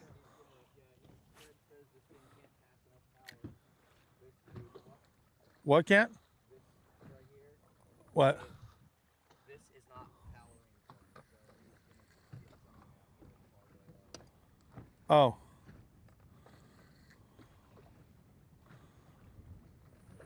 Technical stuff is what you're saying.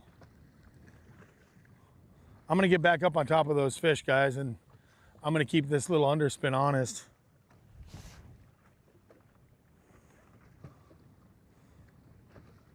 I think those are white bass.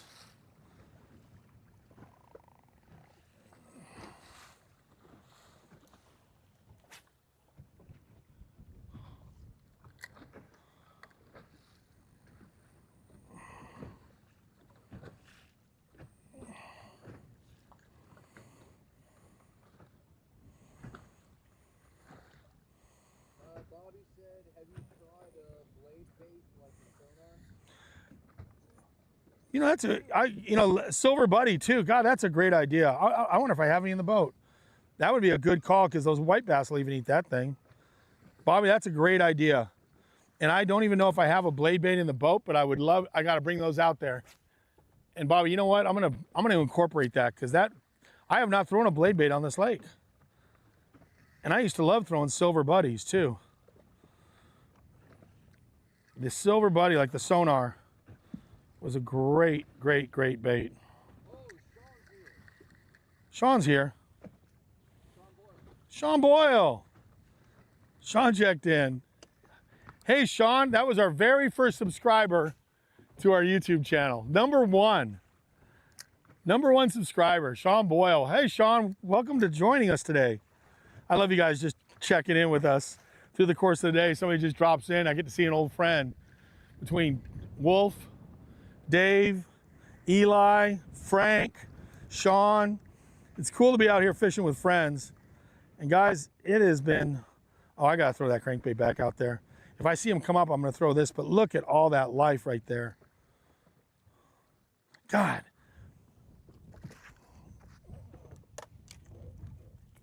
Wolf of Walmart says, do you like a slower gear ratio for your underspin? I'm throwing it on a spinning rod, Dave. So I'm just kind of, on the underspin, I'm just throwing it on the spinning rod, so I'm not really sweating it on the gear ratio like I would on a bait caster. Right now I'm burning that crankbait over there.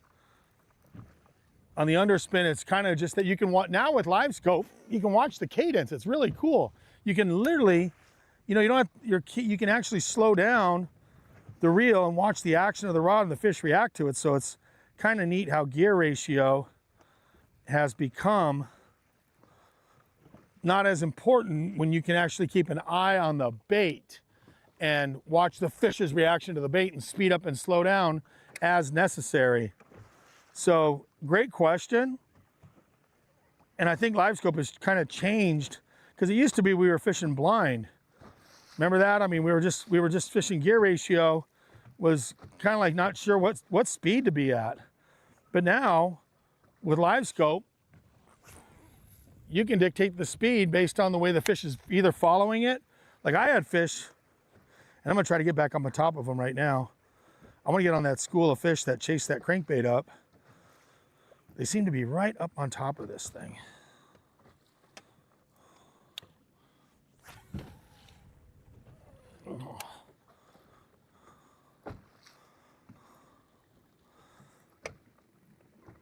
Right there, there's some fish. Now that, I'm gonna throw the, oh, there they are. Yeah, there they are, there they are, there they are. Let's see what they do now. Okay, I brought them up with the crankbait. Let's see what happens when I throw this at them.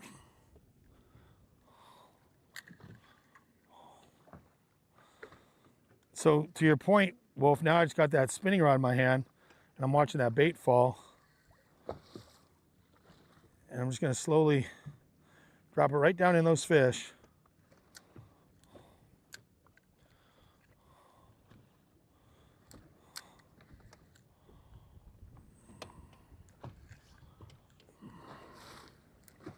See what they do, if they'll react to it.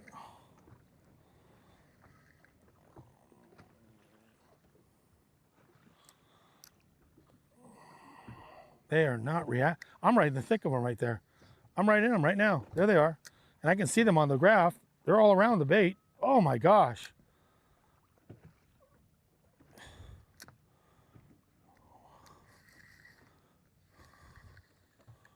Wow. Unreal.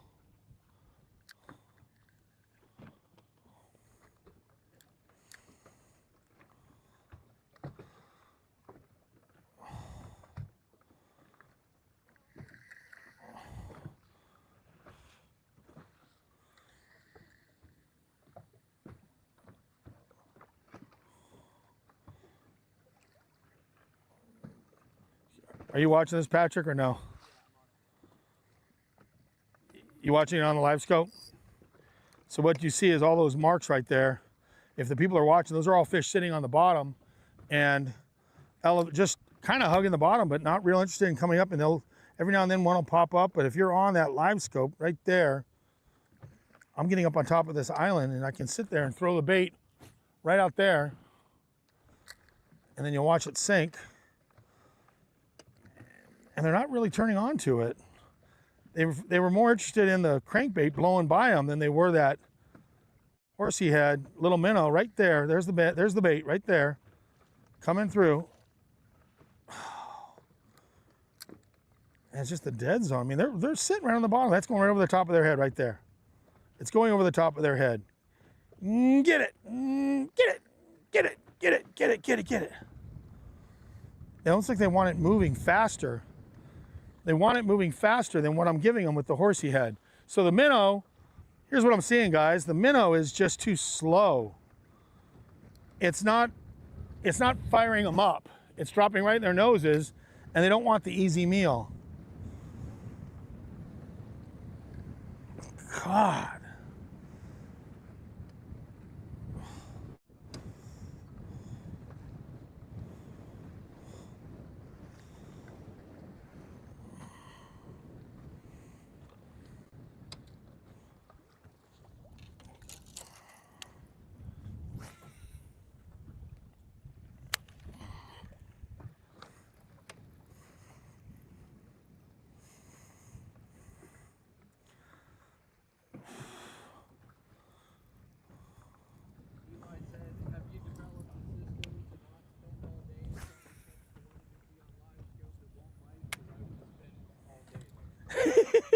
Eli, I absolutely have learned to, if they don't eat, you just keep moving. Like I'm playing cat and mouse with them right now, and they're there, and I can see the bait, and I can see the fish. I can see the fish come up and look at the bait, and you just gotta, Kenny Rogers, you gotta know when to hold them, know when to fold them. And boy, that was never so true as this moment right here, where you are looking at so much bait and so many fish. And Eli, it's like, I could live on those fish and keep changing all these different things, but I don't like their reaction. They react to the crankbait because it's burning by them and it gets them excited and they come up for it. So they'll take a shot at the crankbait, but then I throw the horsey head minnow down there, I mean, that's candy, dude. That's candy for them. This is like bass candy right here. You know, the bait's real small. The fish would key up on that, throw that out there. And I'm gonna do something real quick. I'm gonna try one more thing. I wanna share this with you guys. I'm gonna get to the top of the island. One of my favorite ways to fish a lot of these baits is let literally the wind drag us back. I'm gonna make a cast and I'm gonna boat troll it all the way back. So I'm gonna get up to the top.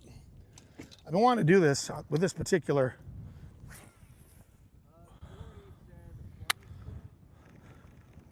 flutter spoon. Another thing I don't have. Okay, I'm making notes, Corey. I'm gonna have a blade bait and a flutter spoon in this boat for future reference, because I don't have, there's two things I did not pack. I have not tried a flutter spoon ever on this lake, which is a good idea. And boy, a gay blade, AKA a blade bait, is a really good idea. And those are things that I should have in this boat. So Corey, join me next week and the week after, because I'm gonna have both of those in. A flutter spoon would be a neat thing to throw out there just to see the reaction to it. And that's a great idea. Last time I was here, I caught them here on the crank. Look at the bait fish going, God. A lot of times you get one to go, you can get on them.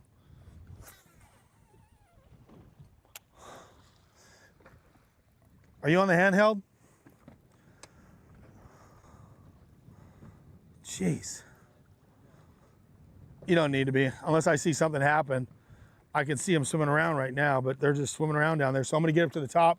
I'm gonna drag a bait all the way down it, down the whole top of the island. And if that doesn't get them, we're going. Guys, I am burning up key stuff right there. Wow. There's just not a lot going on. A lot of life, a lot of fish. This is one of those, should have been here at the crack of dawn. You should have been here in the morning when they were on the chew bag.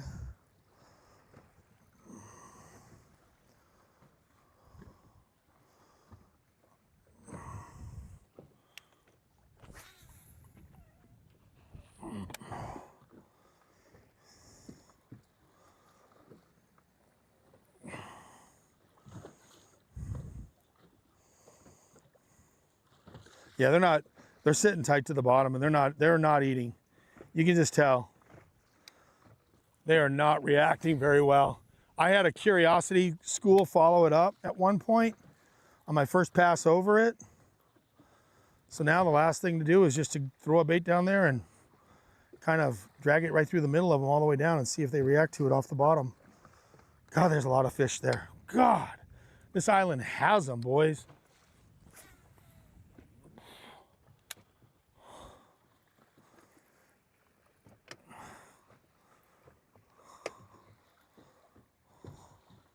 But you can see, yeah, they're not coming. They're watching that bait go right over the top of them. Boy, if that don't frustrate you. The wind is blowing in just the right way for doing this. You okay, Patrick? Yeah. You good? Just running around doing what?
Those fish are all over out there.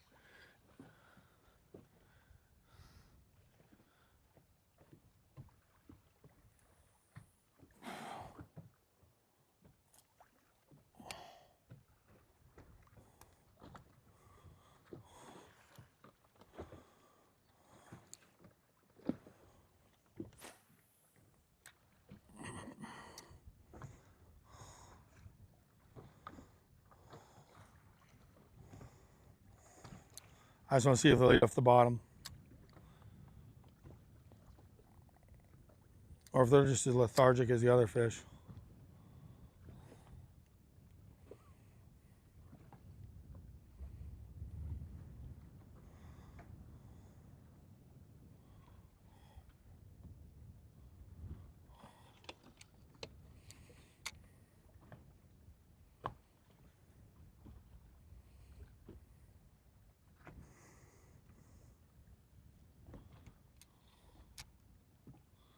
So what I'm doing now is I'm letting literally the drift of the boat. I'm sure a lot of you guys have done this where you just drift the boat and you're just letting the boat. I'm going right over the top of this island, so I'm crawling through these fish. I'm putting that bait right down in the middle of them to see if they'll just hit it on the drag as I drag this literally over rock, fish, so much life. But they're not coming up for the crankbait and they're not coming up for the minnow. So I just want to see if they're looking down.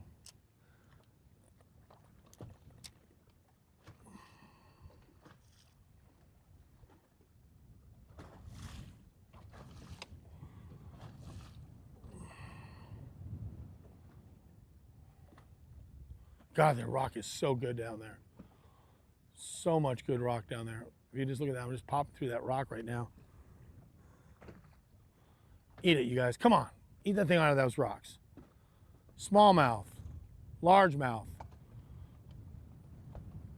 Come on, come on, come on.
Damn it. God, they are thick down there. They are not eating. Come on, fish. Don't be so camera shy. Let's go. I mean, they're moving out of the way for it. God, there's some fish down there. This island is full of fish. If you pulled the plug right now and drain this place, you'd see fish flopping all over the ground right here. And they're mixed. This place has stripers, white bass, smallmouth, and largemouth on it. It's got so much life, so much bait. I mean, it's unbelievable. I'm looking at fish all over down there, but they're all hugging the bottom. They won't come up for the minnow. They will not come up. I had one flurry come up for the crankbait, which I think might have been white bass the way they acted. But there's all kinds of life down here. Umbrella Man, you falling asleep on me? What did we lose? Did we lose anything? No, I'm just trying to figure out why the power is acting so weird. Did we lose a signal? No, it's not signal, it's actual electricity. We're gonna have to get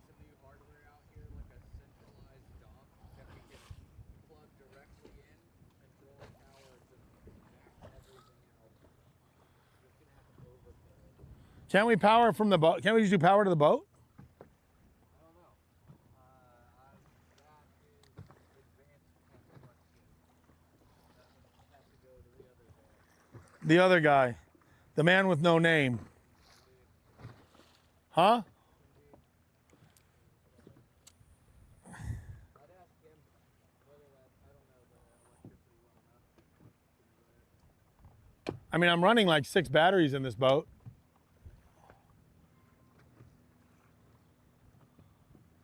He said no. He's watching the stream. No, we can't hook power to the boat. He said no, cameras won't even pull. Oh, no, he's answering something else.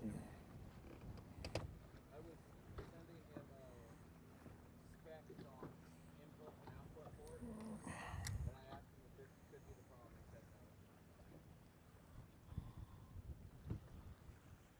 They're not eating.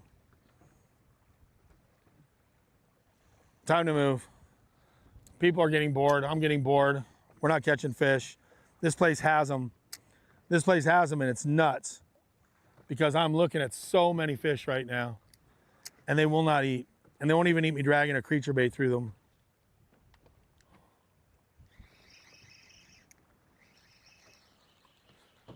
Let me throw the Ica one time. I'm going to finish off the island with the Ica, and then we're going to go. Moving to another spot. Stick and move, stick and move, stick and move. Oh, he said to your question, yes, you can do that.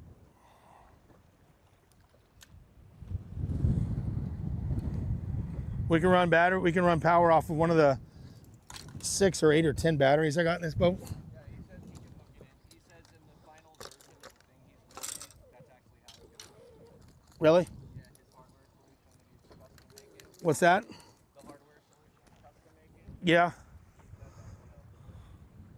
It's going to hook up to the boat. Yeah, it'll pull from the boat's power.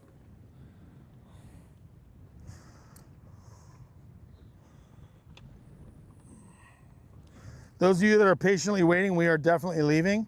I'm going to the very end of the island. I'm going to get down to the end of the island down here, and we're going to leave. And the island is chock full of fish swimming around, being very stubborn.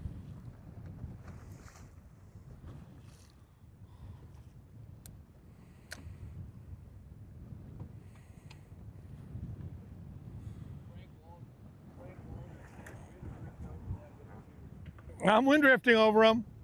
Frank, I'm just doing it with Nico rig. I'm Nico rigging a worm over them, Frank, and I love doing a wind drift. That's what I'm doing, Frank, so we're on the same page. Only difference is I'm throwing the little Nico rig G-rat, little rat tail. It's a cool bait, but wind drifting over them. Man, I've caught so many fish doing that. Just letting the boat drift us with. The island runs this exact direction, so you can get up on top of it. It'd be fun to go down it and get bit. And in several tournaments I've had, you power up to the top, turn the boat into the wind drift your way all the way down. Every single pass you catch one, you just keep doing it over and over and over again. Sean Boyle said Texas rigworm, and Walmart said yeah, too. All right, Wolf. Which camera am I on? You are on rear. Rear. I hope you approve, but that's what we're throwing right now. It's got a little weight in it. It's a little Nico rig.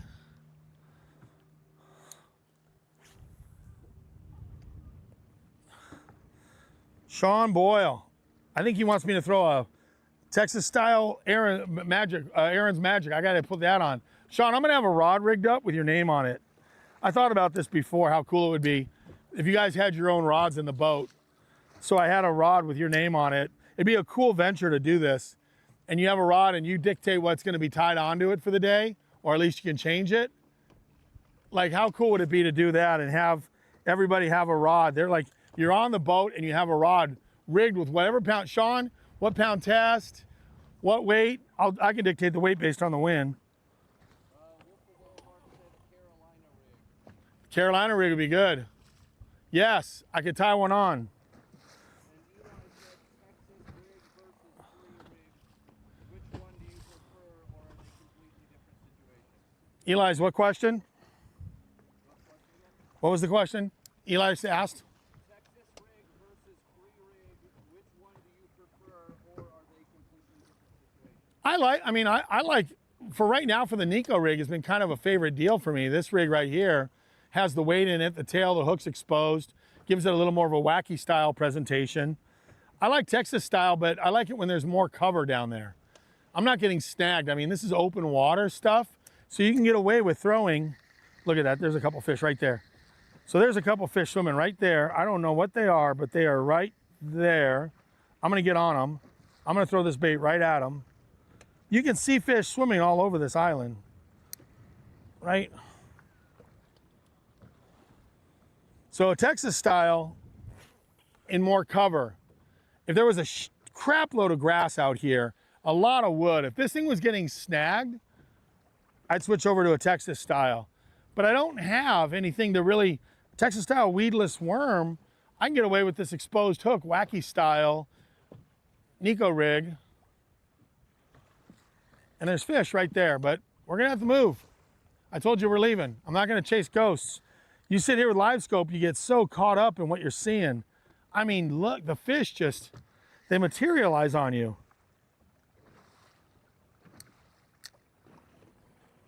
All right. Patrick, we're gonna go hit one more deep spot and then we're gonna go shallow. Yeah.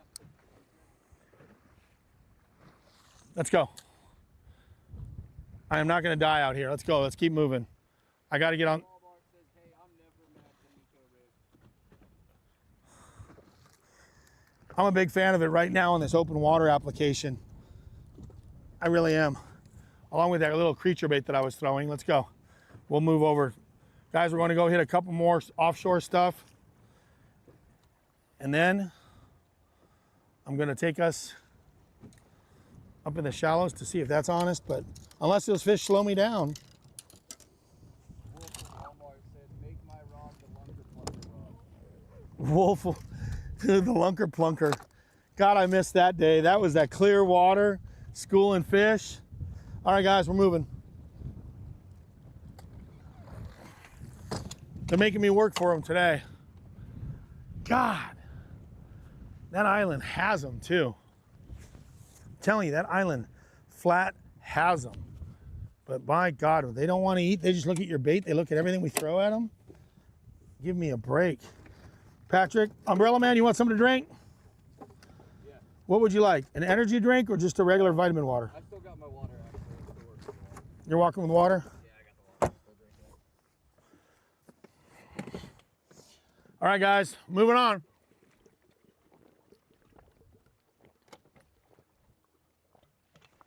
A couple more offshore spots. Let me get in here. Watch that. I was just throwing some trash away.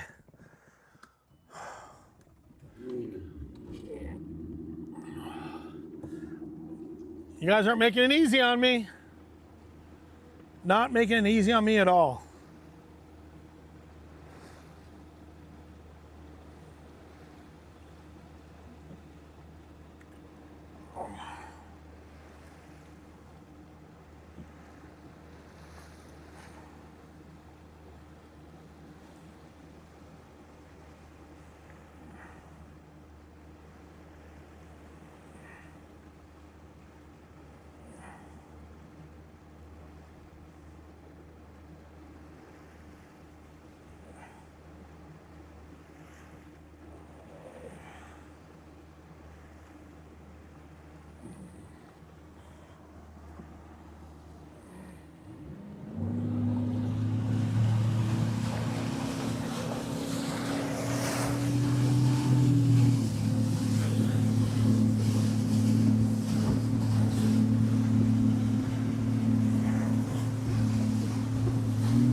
All right. We're on console right now. What? We're on console.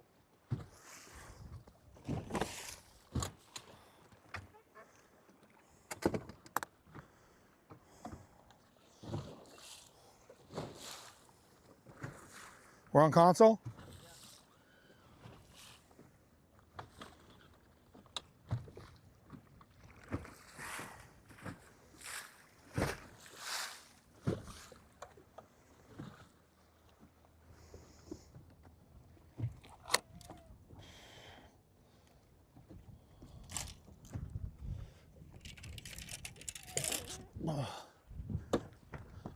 Okay, everybody. Hi. Everybody's probably tired of seeing my back. I just put it on spot lock. We have been on some fish, and they have not been biting today. Charles was out here this morning. He said it was tough today. And again, yesterday was wonderful. We were out here yesterday. A certain somebody that's watching the live stream and I were out here yesterday, and we have a tournament coming up Sunday. So we're going to be fishing a tournament here Sunday. I just put it on spot lock. I'm going to have myself a quick energy drink. Not a sponsor, but you don't want anything, Patrick? No, I'm good. I'm still working. I want to thank everybody that's really cool about joining us. Oh my gosh. 2 things I got to do. I'm going to get a drink out, and I'm going to...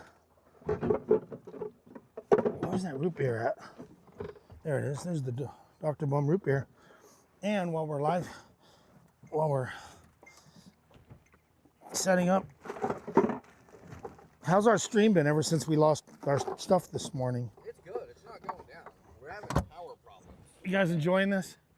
Power problems? Yeah, we're having power problems. Update. Not signal problems. We're having power problems. Just one of those things we're gonna have to figure out how to solve. It's not like we haven't had to invent 5 things to make this show work anyway. Right? Everything's on the fly with us. Everything is on the fly. All right. The wind's blowing 100 miles an hour. I'm going to smelly jelly up this thing. Not smelly jelly, hot sauce. I guess they still make it when you guys looked it up. Hey, I got to thank you. Whoever just bid on the swim bait, I just looked at my phone. Dude, I got a $400 bid on my Piz swim bait on Byron's bunker. Nice. So if somebody, I don't know if they're watching the show or what, but somebody decided they wanted that Piz swim bait, and it's a brand new in the bag Piz. I got several of them, but that one I never opened. So I decided to put it on eBay, and so that pays my gas bill. Because I told you, I filled up the truck, I filled up the boat. It cost $300 and something to put everything in. Okay, guys. Sean Boyle said that would be fun. I think he talked about the rod.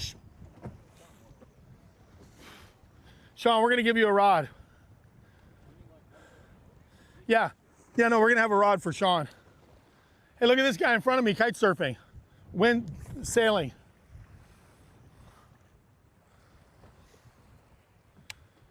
Hydro sailing.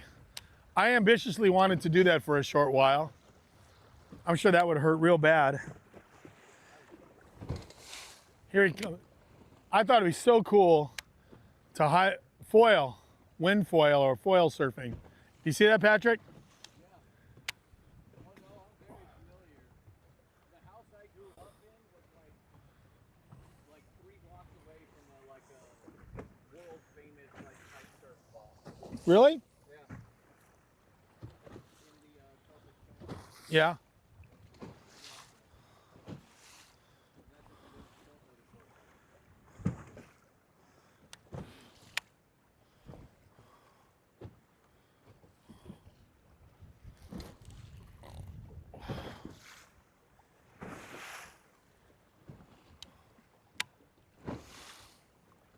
What I'm fishing here is the old brush line.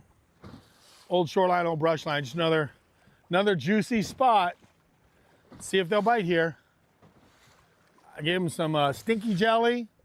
I'm throwing the Ica at them.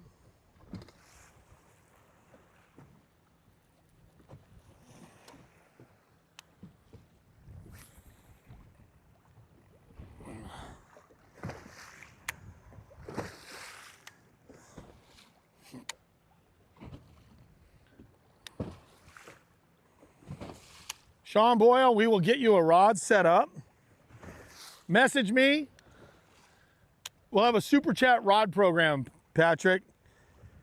People are like, hey, I want you to throw my rod. You know, you go to those fine restaurants and people have their favorite wine in a little cubby hole with a lock on it. Yeah. We need everybody that's our favorite people need to have a rod with their thing on it. So like those of you watching right now, I think Wolf wants the Lunker Plunker rod. I'm down with that. Sean wants a Texas style robo worm. Sean, if I'm not mistaken. Eli, you gotta let me know what you want. We gotta have our super fans each have a rod in the boat with their name on it. I'll even put your name on the handle because we're all out here together and it'd be cool to have all of our super fans or whatever you call them, or super chat guys, whatever. Be like, Byron, pick up my rod and throw it for a second. I like what you're fishing. I want you to try it. I'm like, you got it, Sean. This one's for you, Dave. Wolf Dave.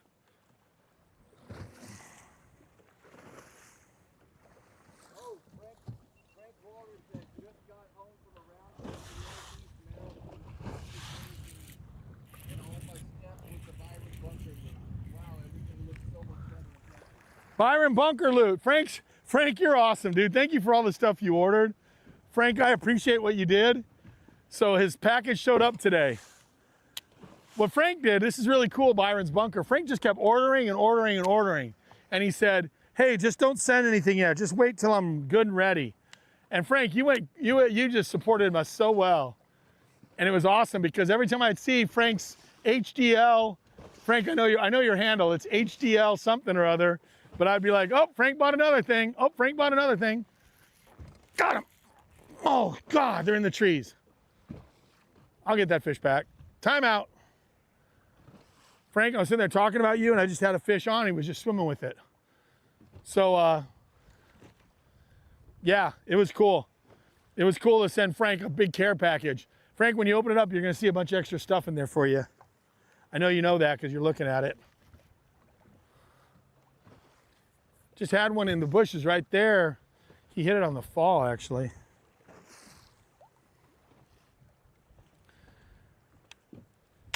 Patrick, show that other boat in front of us that hasn't caught a fish since we pulled up. Show the other boat right over there, sitting on the other spot. Fishing the same stuff we are. One other guy out here on a Thursday, right there. Two guys, maybe practicing for Sunday's tournament. Sunday they have a tournament out here, and they might be practicing for it.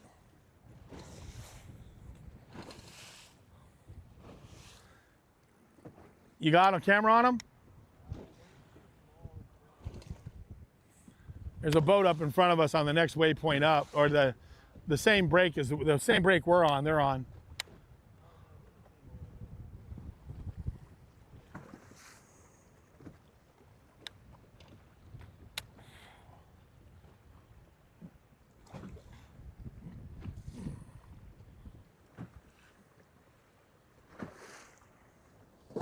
Frank, thank you for supporting, man. I really appreciate it, Frank. Byron's bunker.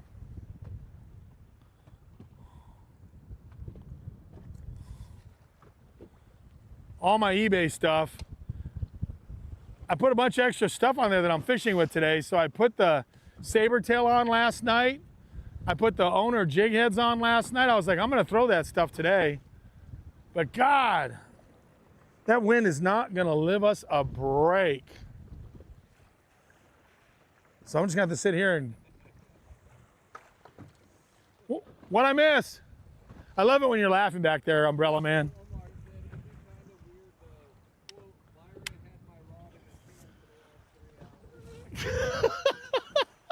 Oh, God. Byron had my rod in his hand for the last 3 hours. Dave's funny. They're all funny. All you guys are awesome. Hey, when this show gets really big, and I hope it does, I want to tell you guys, I'm never going to forget every one of you that have been with us from the start when we were just getting started. Because it's fun to come out here and do this with you guys. It really is. It's fun to have old friends out here. I'm looking forward to the after show. Any of you guys that have TikTok, please join us at the cantina, no matter what happens today. But it's only 1 o'clock. We got off to an early start today. And I'm gonna catch a fish or two off this spot real quick right now. This is gonna pay off. Mark my words. I feel like this is gonna pay off any second. I know I've been saying that a lot. I know the bite's tough, I get it. I know Charles said it was tough. Danny, are you still watching? Because Danny's gonna be like, what the hell? Is he pre-fishing for our tournament or not? And if you got TikTok, Sunday, we're gonna be in a tournament. We'll be live streaming all day Sunday during the tournament.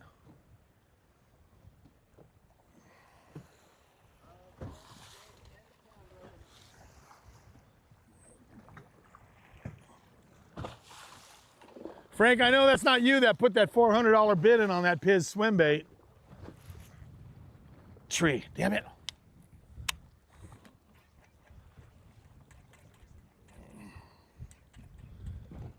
Right about now, Sean's supposed to say, did you get snagged, Byron? Texas style worm, maybe? Now's the time.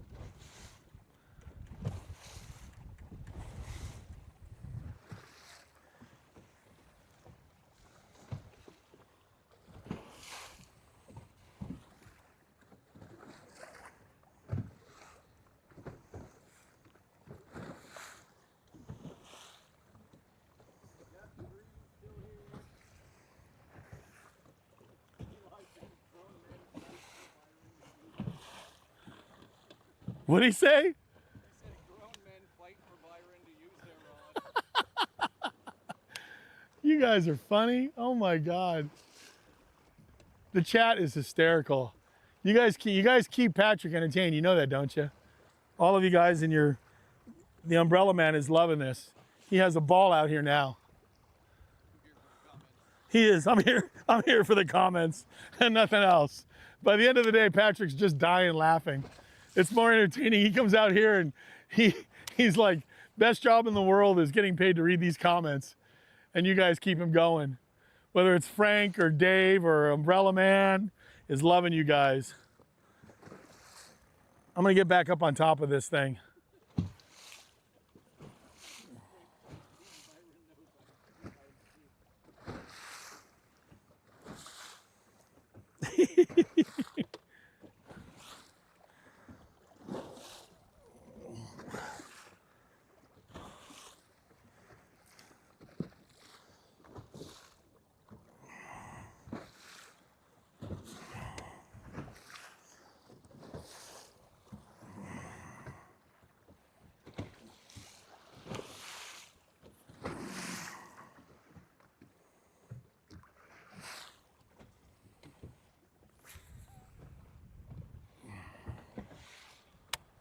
I have not seen them catch a single fish, y'all.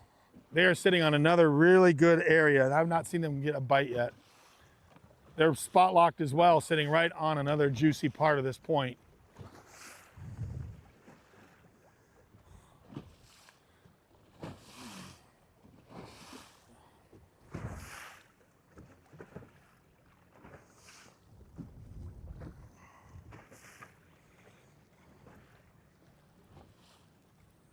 Okay, I'm gonna move up to the next one.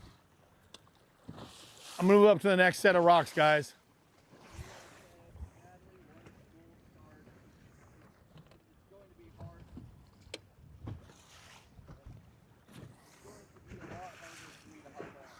Eli, you need a live stream for your kids in the class. Eli, what you do is you tell all the kids in your bass fishing club to jump on.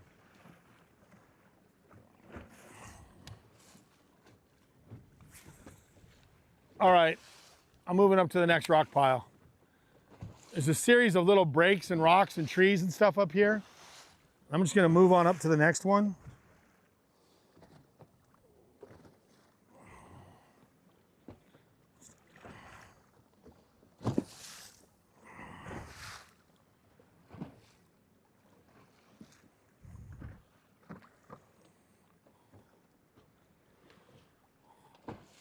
Eli, I'll miss you when school starts, buddy.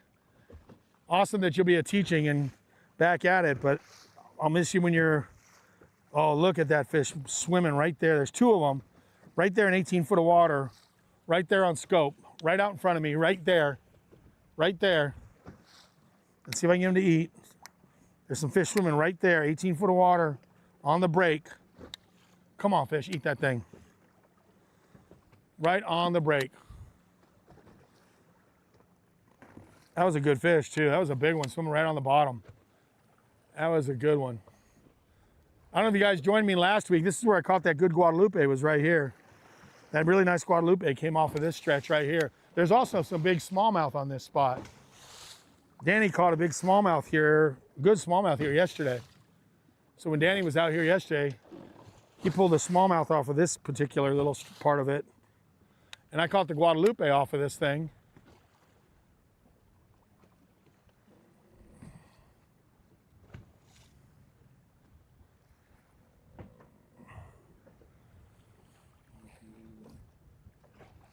Look at that wind coming across the lake, y'all. You can see it's getting ready to blow. You see it, Patrick? It's coming for us. You see the lull in the wind right now? It's about to hit us real hard. So what you do when you know that's coming, everybody, you reel in real fast and make one more cast, because you're gonna have to get ready. Here it comes. Oh, get it out there. Get it out there, because here comes that wind that's blowing right across. There's a big gust coming. I want to get it out there and have it sink down while I'm waiting for this wind to pass through. We were in a pocket for a second.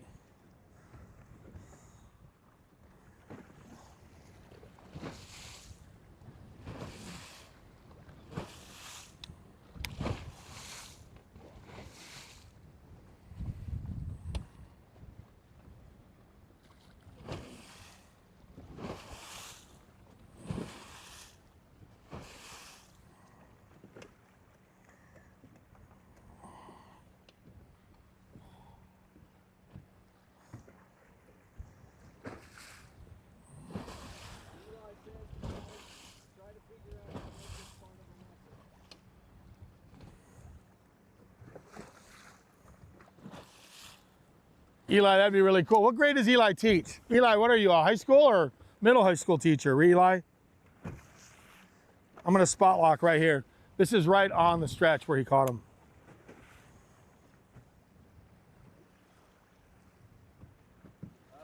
Eli, how fast would you say the wind is? It's blowing. God, it's blowing. These are gusts. These are gusts to 20 right here, 20 or 25, these gusts that are coming in. I mean, that guy's taking him over the bow every now and then, but he weighs a little bit more than I do. He's a big boy.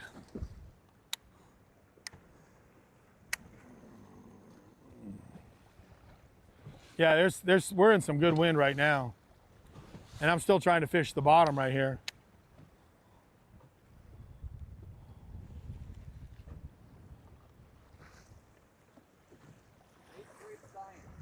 What? Eli said 8th grade science. 8th grade science, okay.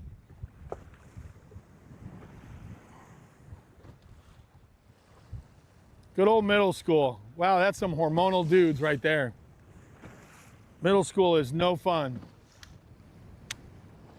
Is my audio good in all this wind?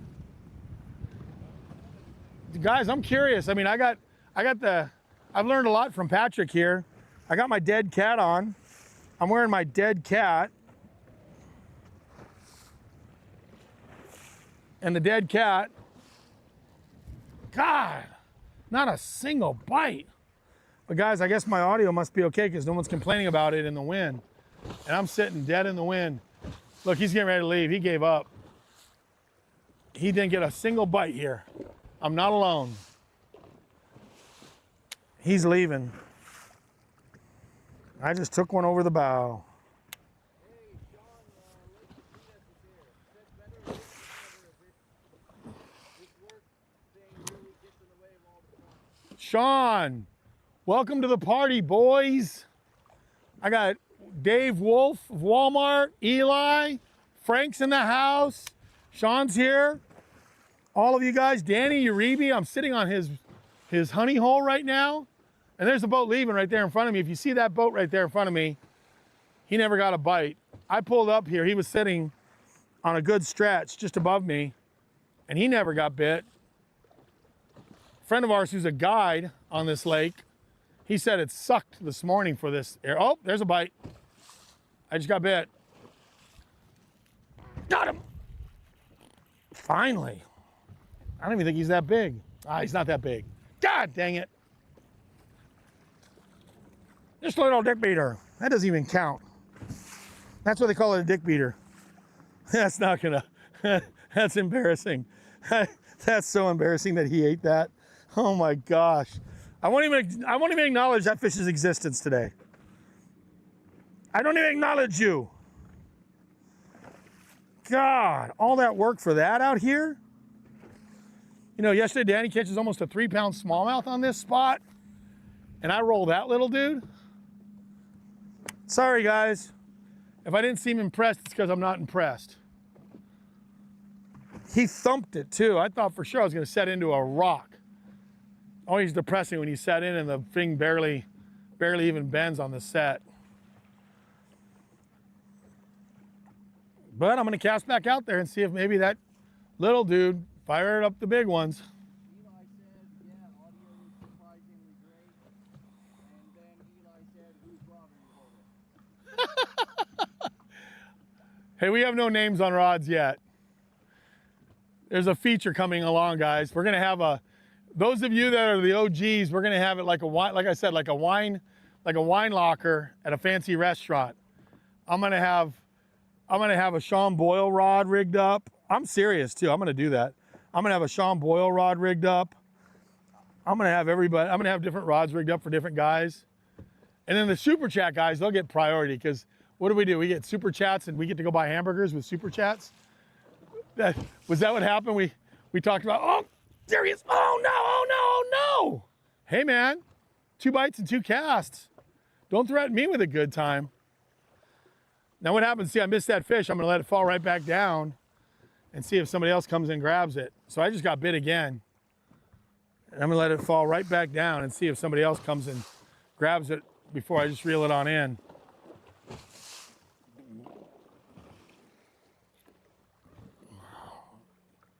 I'm popping through the stuff down there, baby. I'm still gonna fish it all the way back. Look at that wind laid down. That was like,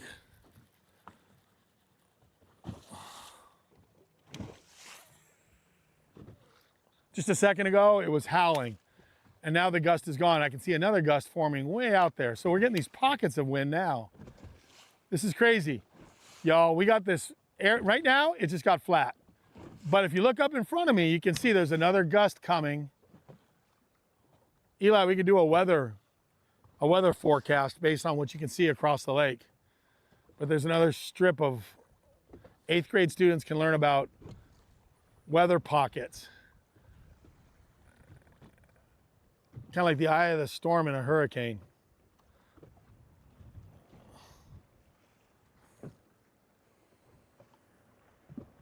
Eli said, when somebody else said it, or when he said, whose rod are you holding? He said it was small, so it probably helps. Oh, they're getting chippy with each other. Oh, Eli's cat wolf, you better respond. Come on, fish. I am popping through some stuff right here.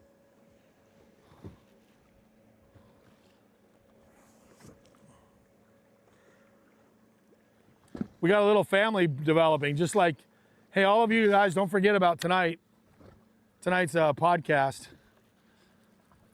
Bass After Dark with Ken Duke.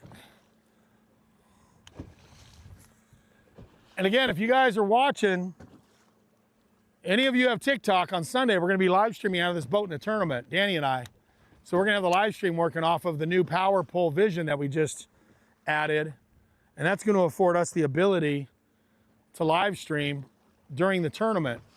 We won't be able to interact like we're doing today, but we will be able to, you'll be able to kind of fly on the wall, watch a tournament go down from daylight to whatever time. God, why are those fish not eating? Patrick.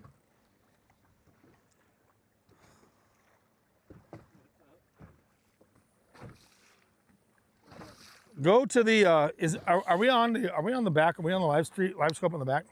We're on console. I mean, it's on full, so for sure. Okay, yeah. So the transducer is going out of the water, but right out there, there's a whole school of fish right there. So I'm gonna zero in on that. There's a brush pile with a bunch of fish on it. I mean, it's frustrating as hell, but I'm gonna put the boat, I'm gonna get on the transducer so I can show it to you guys. It's 65 feet out. So 65 feet out, right there.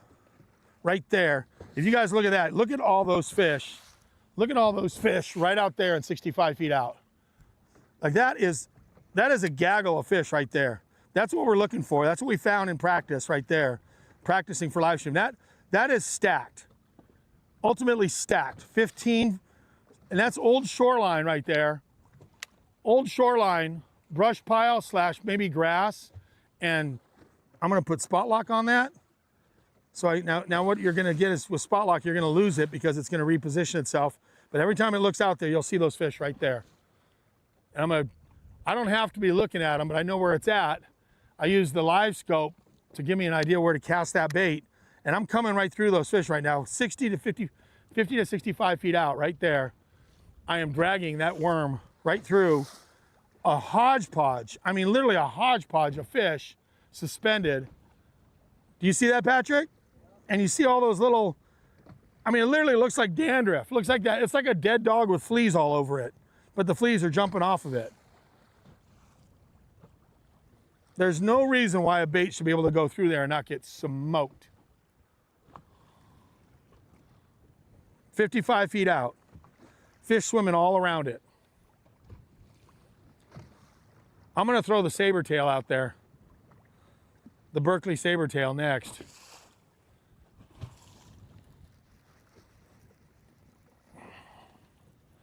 That's a school of fish right there.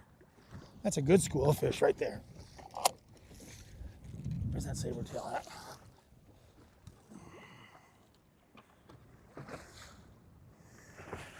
You see that, Patrick? Yeah. Right there. I got to get a zero reading on it. I want to get within about 40 foot of water of it right there. Cast right out to them. There's the bait falling on them.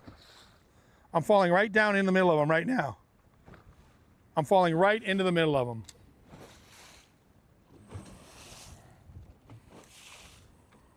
It shouldn't even make it to the bottom on a good day.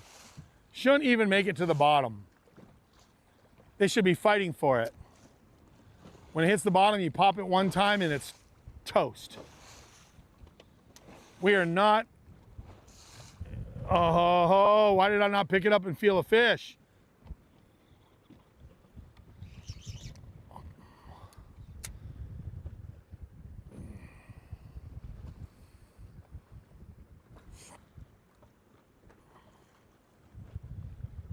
Come on, Sabertail, do your damage. Byron's bunker right now. Sabertail, prove itself. With that owner jig head. Frank, I know you got some of these. I know you bought some creature baits from me. The Berkeley creature baits. The bunt. Don't let who?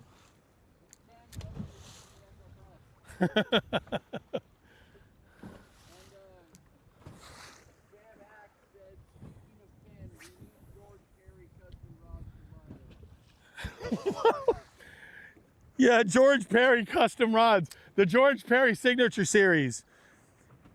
Funniest thing in the world is to sit there and bring up George Perry to Ken Duke.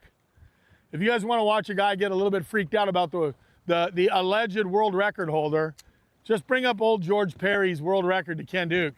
He about spit his sushi up. Oh, I thought that was going to be him on the fall, y'all. I thought that was going to be him on the fall, y'all. I'm throwing that saber tail out there on a jig head. And my gosh, there are fish stacked out there.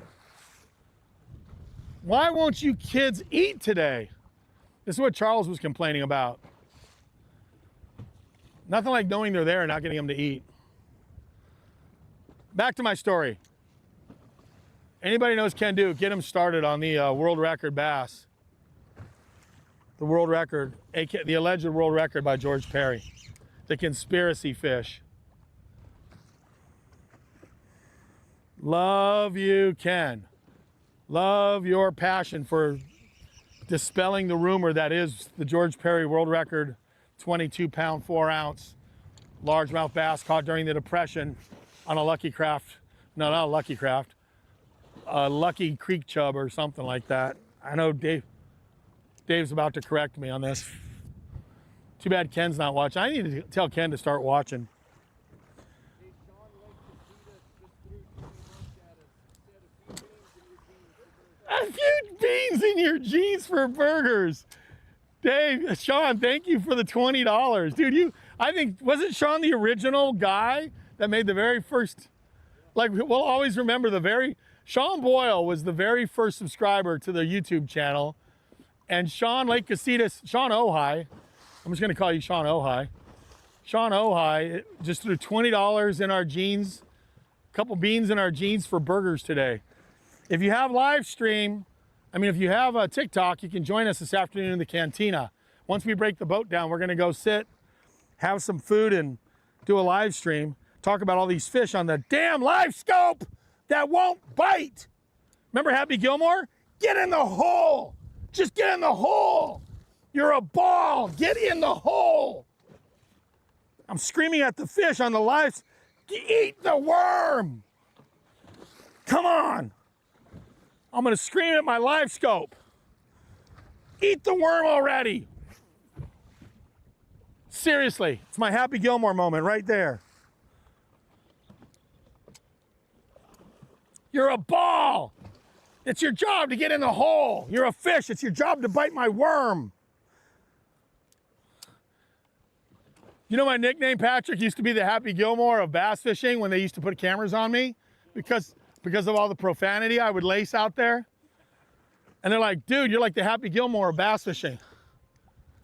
True story. ESPN did not like it. They were like, dude, you got to stop that because we can't make television out of your profanity. It was just beep, beep, beep, beep. Even when I was catching them, I was kind of not exactly PG rated. All right, guys, I'm gonna have to leave. That's sad because there's a bazillion fish here. And Danny, I know you're losing your mind right now because you'd be like telling me you can catch them every cast, but we can't. So we'll come here to the tournament, Danny. You can show all of us together on TikTok on Sunday. And I am just dragging that bait right through there. And it is literally dragging right through the fish.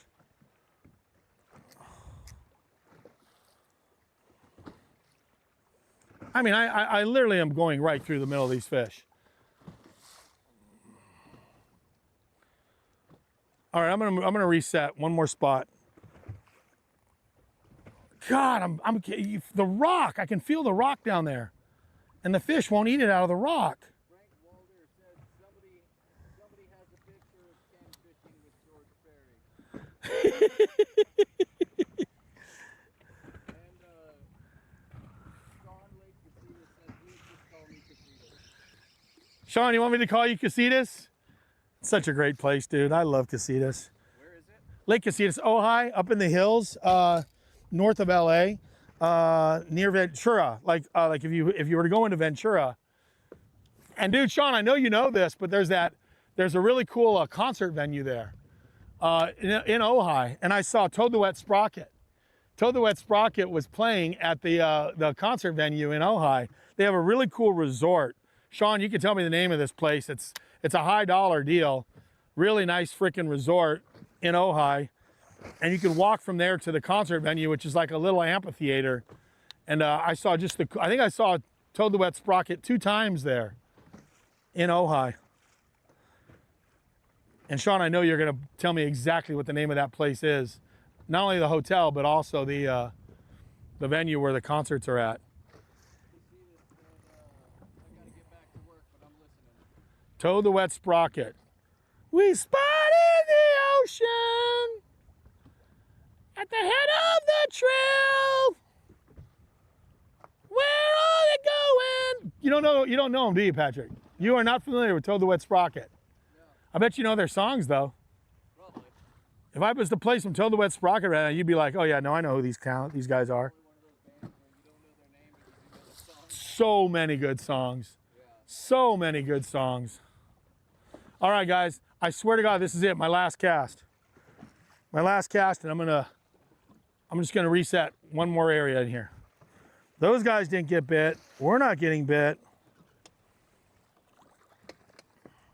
I'm gonna ease up. Ojai Valley Inn. That is correct. And the Libby Bowl is exact. Ding, ding, ding for $1,000. Libby Bowl is it. And it's Ojai, not Ojai, you damn gringo. Ojai. Everybody right now is dying laughing, dude.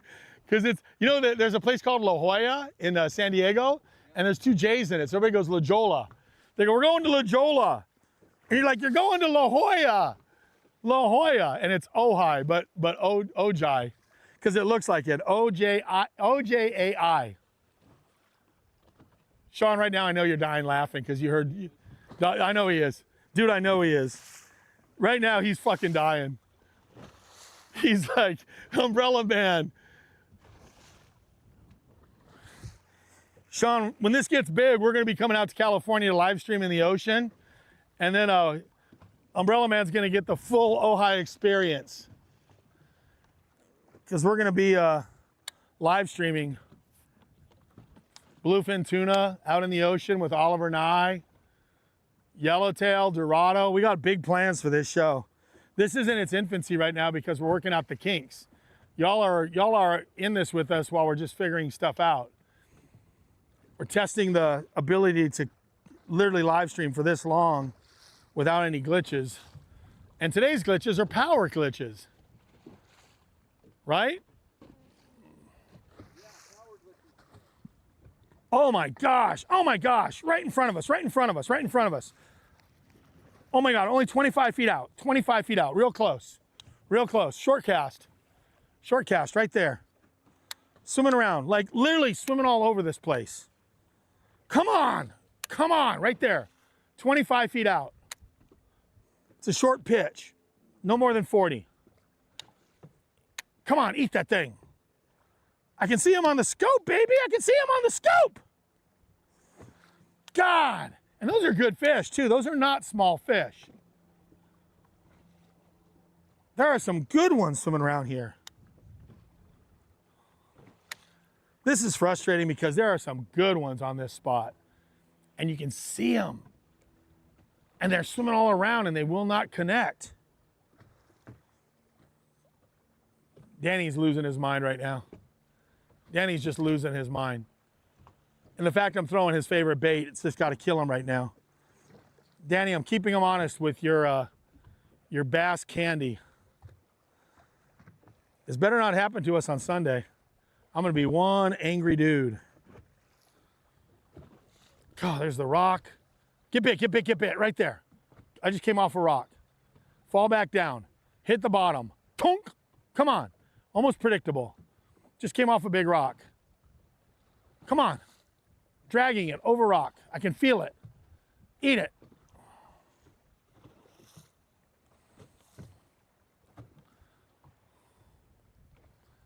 They won't touch it. They won't touch it. All right, guys. How many times have I said last cast? Anybody keeping count? Hey, I got a drinking game for you guys. I got a drinking game. Every time Byron says last cast, everybody has to have a drink. Umbrella Man says it's going to result in alcohol poisoning. Last cast. Ah, shit. Another drink. Velvet called last cast. I say it because I want the fish to hear it because that's normally when they bite. How many guys can relate to that? What's that? That's when they bite. When they hear last cast. It's true. How many guys watching the show right now can relate to it? If you say last cast, the fish hear you and they bite. So I always like to say last cast because I'm talking to the fish. I'm not really talking to the audience. I'm not really talking to you or anybody else. It's a conversation between me and the fish when I say last cast. We're going to make just a slight little move.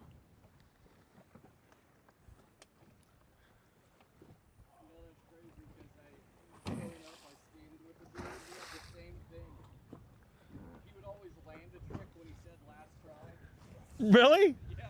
So he would just show up and be like, all right, let's try. Okay, guys, so if you can't hear him, he said he used to skate with a guy, and the guy would land the trick every time somebody said every time he said last try. If he said last try, he'd land the trick. So that was not a fish. I'm not doing any guide strikes, anybody. That was not a fish. I'm not going to pretend as though I got bit on that cast. I did not.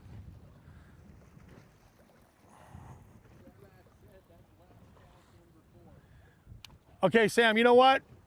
You're keeping track. If this isn't last cast number 5, I will take that $20 that Casitas donated and split it evenly among the 4 of us that are watching the show today. Those of you that are enduring the pain of this whole experience, I'm about to move. And you know, that one little fish was a telltale sign that things are not good.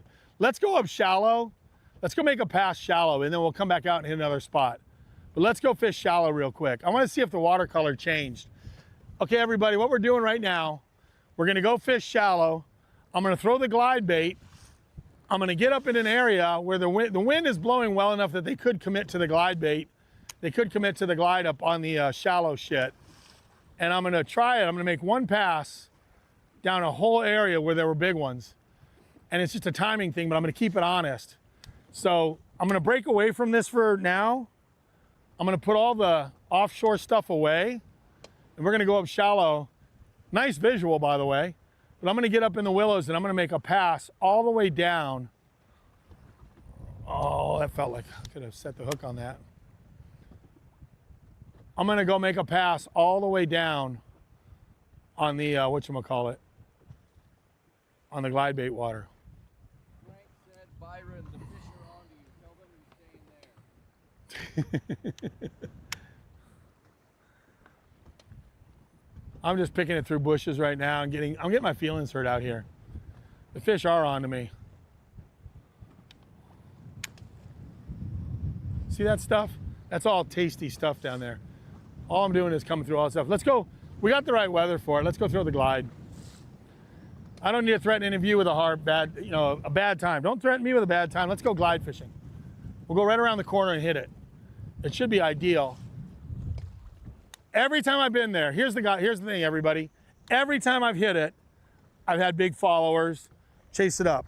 So what I'm gonna do, before we go there, I'm gonna make an adjustment. I'm gonna get a couple things ready.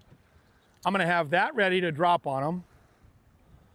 I'm gonna have this ready so if I see one, I can drop on them with, this is 12-pound test on this leader. That's that saber tail. That's that saber tail little, you know what? I just thought of something. I need to fix this up. Which camera are we on? We're on rear. Is console working or no? No, you're on console. You're good. Yeah, console just got fixed. All right, console got fixed. Here's the deal, guys. This is the long discontinued Berkeley Sabertail. Oh, if anybody's watching, by the way, I did post, people asked me to do it, I did post one of those lateral shads, lateral perch for eBay for next week. So next week, right now I'm gonna put some chartreuse on this thing. This will look a lot like a little bluegill up shallow. What I'm doing is I'm just adding chartreuse to the tail. It's called the Sabertail. They don't make them anymore. I got them because I used to be with Berkeley a bazillion years ago. That's a Sabertail. So it's Texas style creature bait, and I just took the Sabertail. I'm just adding chartreuse to the tail. So I'm gonna have that ready in case I see a follower. I'll pitch that at them. Might get my feelings hurt on a spinning rod, but oh well, it'd be good TV. Wouldn't do that in a tournament. That's the Sabertail on the jig head. Totally weedless. When I get up there, I'll bury that hook, but I'll be able to pitch that in there. And then, so now that looks even better because up shallow, that's gonna very much replicate the bluegill that those big fish are kind of milling around looking at.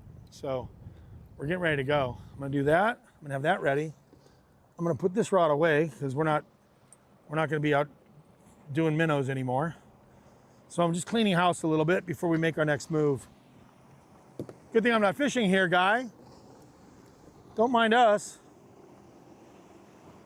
What is it with boats having to get as close as possible to you when you're fishing? That rod's gonna get put up.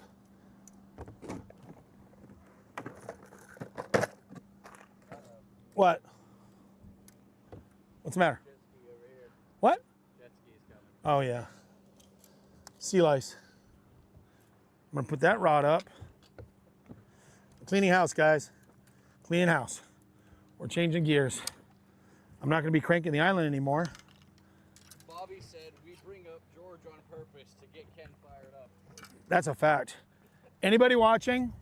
I know you asked. Long discontinued. The lateral perch, you saw me fishing it. Yes, I put one on eBay. So there's one eBay. I think there's a bid on it already. But that's the lateral perch. I'm gonna have that ready too. Again, if I see those fish, I'm gonna actually have it off of the thing. It's gonna be sitting there just like that at the tip of the rod. Because if I see those fish come up on the glide, I wanna be able to throw the lateral perch in the tree, the Cinco, but all three of these rods are getting put away. This is called process of elimination.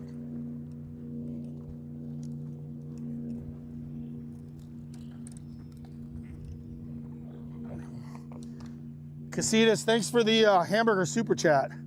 Patrick, we're gonna have to give him props. If he's not on TikTok, he's probably not watching anymore because he had to work. So I'm gonna shut my transducer off. I am not gonna run it at the next spot. I will not be live scoping at all because I'm gonna be running totally silent. I'm gonna have all my electronics off for where we're going next. And what we're gonna do is we're gonna go up shallow. And Danny, if I find him in here, we're gonna win the tournament in a place you had no idea we were gonna win the tournament. Might have to be the last spot. We're down to 35% power on the box. Are you serious? Yeah, we're running through it today. Oh man, we gotta be able to wire this thing to the boat. It's coming. We gotta be able to do that sooner or later. I think there's a way. I got so many batteries in this boat. Let me think. I think I got 6 batteries in this boat. 6 12-volt batteries. 2 just for the electronics.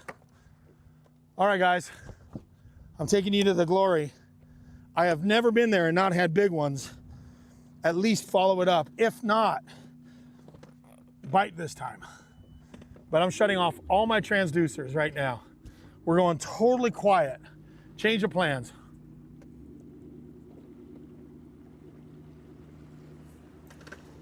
Can I get underneath you?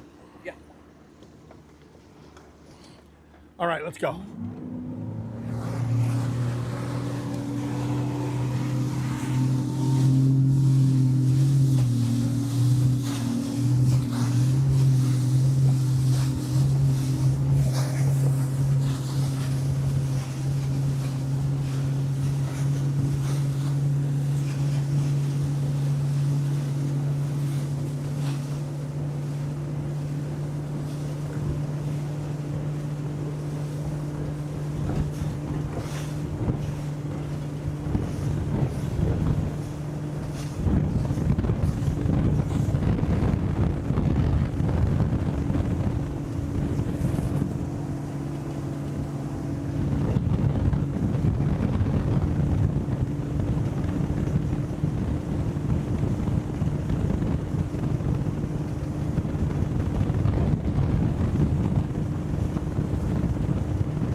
Okay, for those of you watching, when I first come into an area like this, I gotta decide which way I wanna go based on the glare in the water.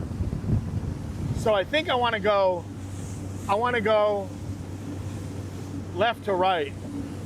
Because right now the way the sun is shining, it is overhead, but you gotta pick which direction you're gonna go because you're gonna be throwing a glide bait. So throwing a glide bait, you're looking for followers. And if you got a glare issue, you got to decide which way the sun is shining where you'll get the maximum visibility. So I'm going to come in on a left side and run to the right. I'm going to go left to right. We're going to start right here. And if that bothers me, if I feel like it's not the right angle, I would literally run all the way to the right and come to the left. But you got to remember, like, which way are you going to be looking at it? If you don't want to be looking into the sun when you're throwing a glide bait. You really want to be able to get a perfect look at your bait.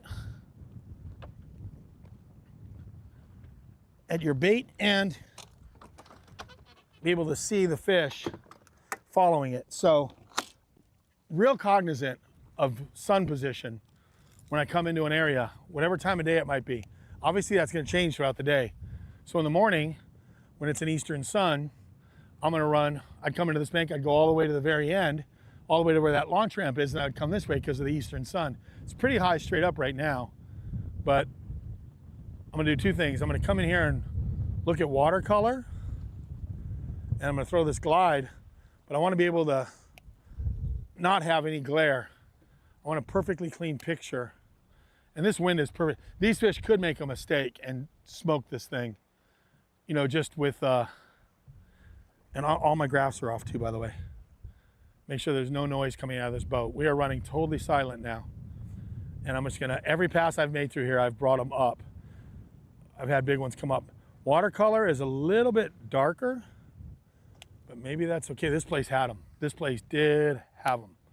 And it's not as tannicky as the water over at the marina. It is cleaner looking.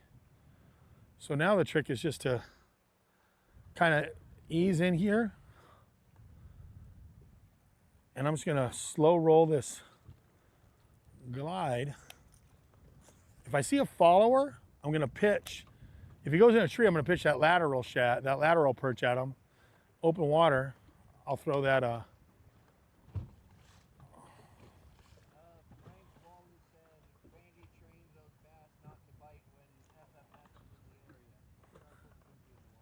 Try putting what? Oh, Frank.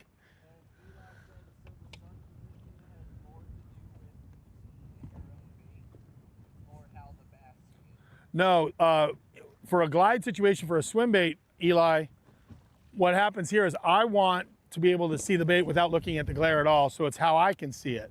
It's what I can see. What I want to be able to see that glide bait and not have to fight the glare. It's kind of like bed fishing. When you're bed fishing, or looking for beds, you always want that sun to your back. So what I'm doing, look, I got bluegill followers right there. That's awesome. Those are bluegill. That's a good sign. When you throw that thing out there and you got bluegill following your glide, that's exciting right there. I mean, it at least tells you that the life is still up here. Now, this would be awesome to get in it, but the sun position is more for me. I want to be able to see the fish. I want them coming towards me where I can get a good look at them as they're coming towards me. So I literally came in here. If I'm going this way, if I was going that way, it'd be horrible because the glare is that way.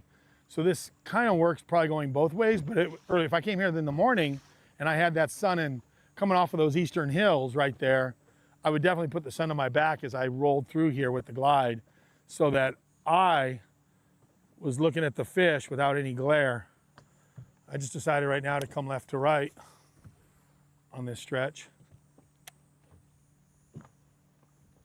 But thanks for your question, Eli. But that's on when glide baits, you definitely want to have the ability, every single cast, before you look at your next cast, every single cast, you are trying to lure those fish up. Let them tell you if they're there. Just look behind every single cast and then kind of speed it up towards the end to see if one rises on it and then dead kill it. The cadence here is pretend this is a real fish. Pretend this is a real fish and he sees the boat. A ton of your bites with swim baits, I mean a ton of them, will come if you hesitate right before you pull it out of the water or at the last minute, because a lot of these fish know there's a boat there. It's a big bass. He knows there's a boat there. He's waiting for your bait to hesitate, for your bait to realize there's a boat there. And he'll eat it. True story, he'll eat it often when you hesitate because he thinks that fish hesitated. He doesn't think that fish is a lure. He thinks your glide bait is a real fish that took a momentary hesitation on seeing the boat.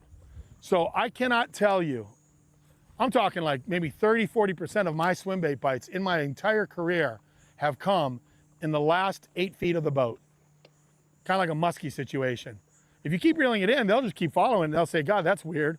But if that fish pauses, if that fish hesitates, that's your strike zone right there. That's your element where you're gonna get hit. You see that glide right there? So what I'm doing is I'm throwing a Gangcraft 178, made the tail black, kind of make it look like a little baby bass. So I just took a little Sharpie and blackened out the tail. But what I'm doing, whoa, professional override. Got nervous because Patrick was up here. First time Umbrella Man came this close to me all day.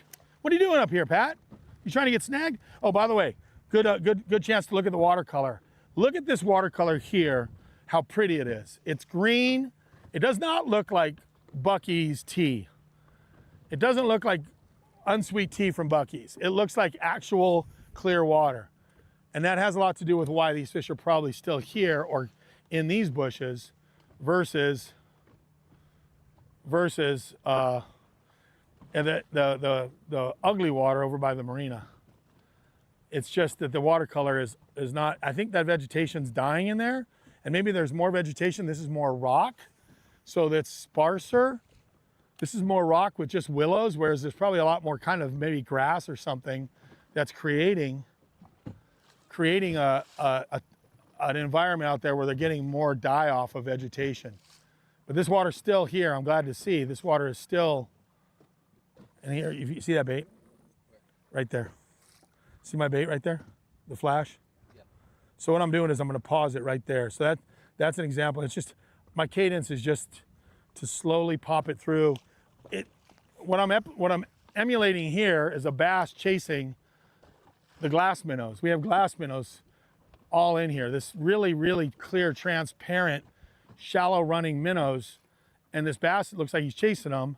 So there's a moment, there's an opportunity for a big fish to take his shot at this fish because he's distracted by chasing. And if he's distracted by chasing, he becomes easy prey. And I'm gonna tell you right now, I've had big ones. Every pass we've come through here, we've at least brought a big one up. So maybe Patrick's up here to try to get a visual on it when he puts his nose on it and follows my bait, which would be really cool for you guys to see.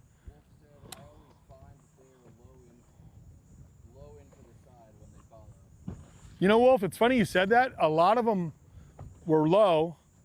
It's like they're low to the side because they're looking at it with one of their big orca eyes. You know what I mean? They're kind of following it, but they're hanging below it. But Wolf, you can generate that strike if you pause it at the boat. Last minute pause. Don't reel it straight up to the boat. That's not what a natural fish would do. But I've had so many low to the side, low followers, last minute. And I'm not talking right at the boat, but about 6, 8 feet out, 10 feet out, 15 feet out, depending on your water clarity. You pause it, and like, just like this, woof, right there. I mean, just, you'll barely see the bait out there, and all of a sudden you'll see this big green flash of a blow up. And it's like they love it that the bait hesitated. That's the natural reaction of a bass or a bluegill or a tilapia that is coming towards the boat and then sees the boat. And the Baked Apex, good to see. Thanks for joining us. The day is going well for weather, and the day is going well for water clarity right now, but the day has not been going well for fishing at all. At all. And I came in here because I'm home run hitting right now because we're down to what, 30% battery? Yeah. And that's the main battery terminal, right? That's our, oh, look. Can you see them? Can you see the ghost minnows right there? There's the ghost. See, I don't know if you can see those. They're right there, they're swimming right there. I'm looking at them. I don't know if they're gonna show up on camera. I'm gonna put my bait through this so you'll see them scatter like rain. Watch. Okay, there they are right there, watch. I'm gonna put the bait there. There they go. They look like anchovies. They look like little clear translucent anchovies. So that was an example. I don't know if it came through on camera. Could you see them, Pat?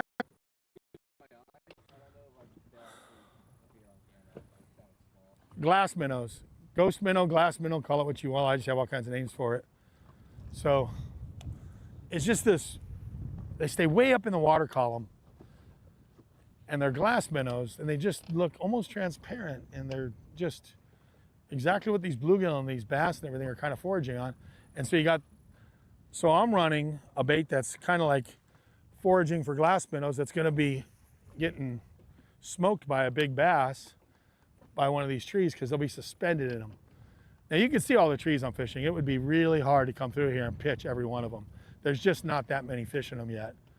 So what you're trying to do is lure out a big. I can't believe our battery's almost dead. I think our battery's getting worse and worse all the time. Probably just wearing down, to be honest. Just because we're putting it through the paces every week. Every week, run it across the lake, charge it, and pull it dead in a few hours. Sorry, Jeremy. He's in China right now, but it's his power pack. He's gonna be like, dude, my power box sucks.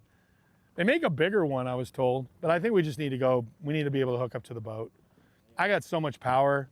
I got so much power in this boat. We could use it. We won't hurt anything. I got lithium batteries like you can't believe. All.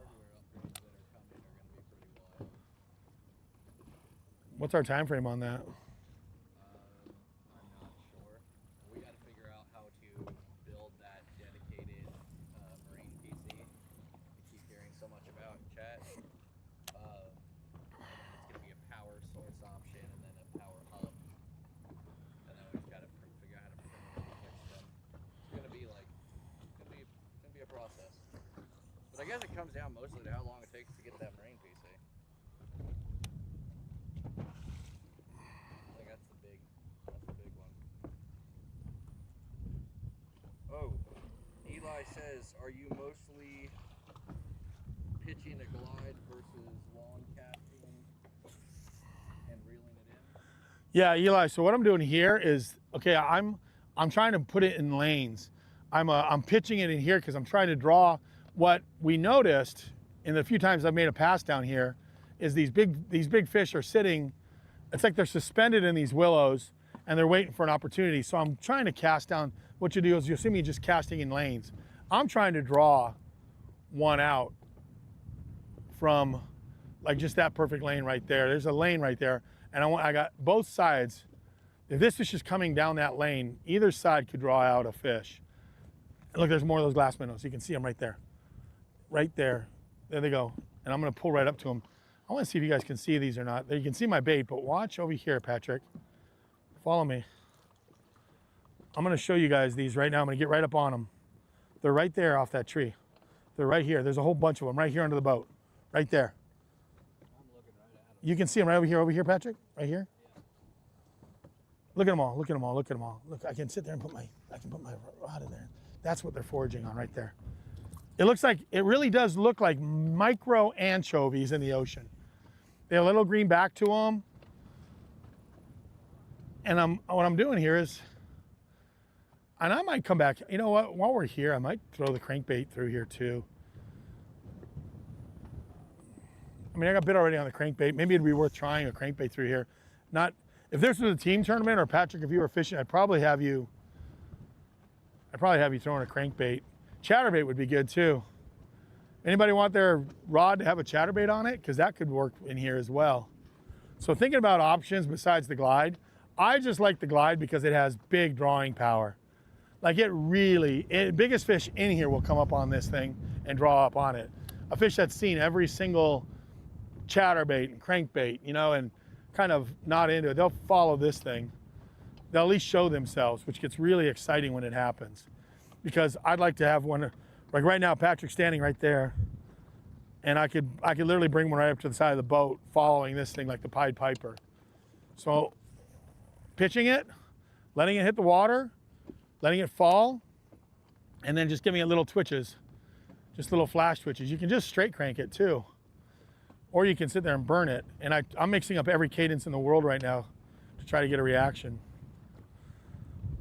You'll see me sometimes, I'll work it real fast because that works too. It's like you just sit there and you just fucking hump it along, and it gets all those fish fired up. You can never go too fast with the glide bait sometimes because the soft plastic ones, I like to slow roll them, but these, you can burn these things on the surface and they get excited about it.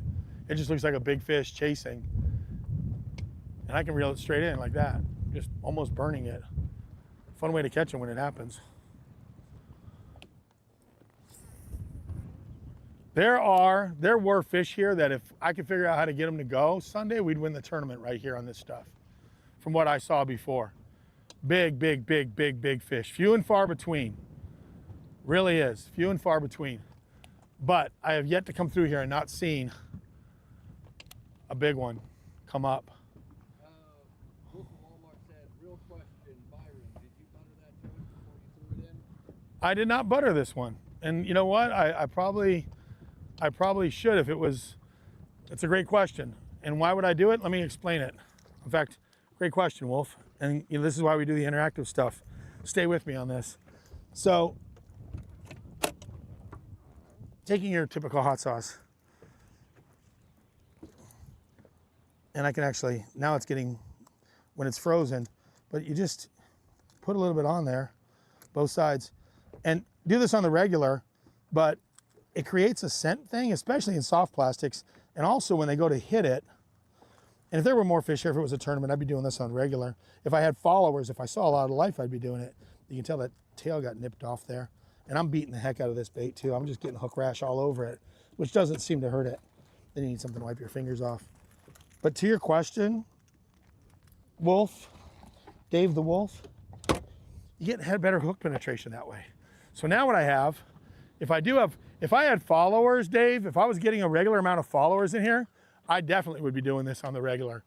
Like if I had followers coming and I was like, God, they won't commit, they won't commit. When they do commit, now the bait is a little more slippery. And that's why I like a gel, because the bait's a little more slippery and you get better hook penetration when they do hit it than just the hardness of it. So in a tournament situation, now I know it's not gonna stay on there very long. What's really cool when you do this is when you throw it out there on a windy day like this, it'll leave a slick spot. It'll leave a slick spot where you cast because all this stuff comes off. Now you look right there, the wind's blowing, you can see a slick spot where I just cast. That little slick spot, there's ripples all around it, but there's no ripples where I just put that bait because I have the scent on it. Kind of a crazy little feature that you have. That slick spot right there was created by me having scent on this lure. Hits the water, oil immerses in the water, creates a slick spot in the ripple.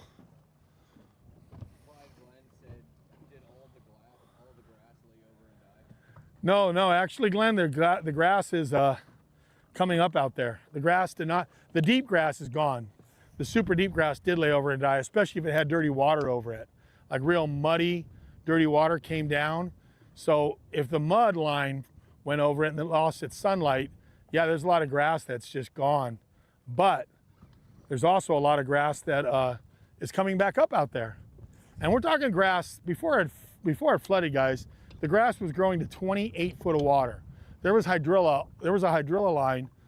The lake was so clear, such great sunlight penetration, that it was literally 26, 28 foot water grass line.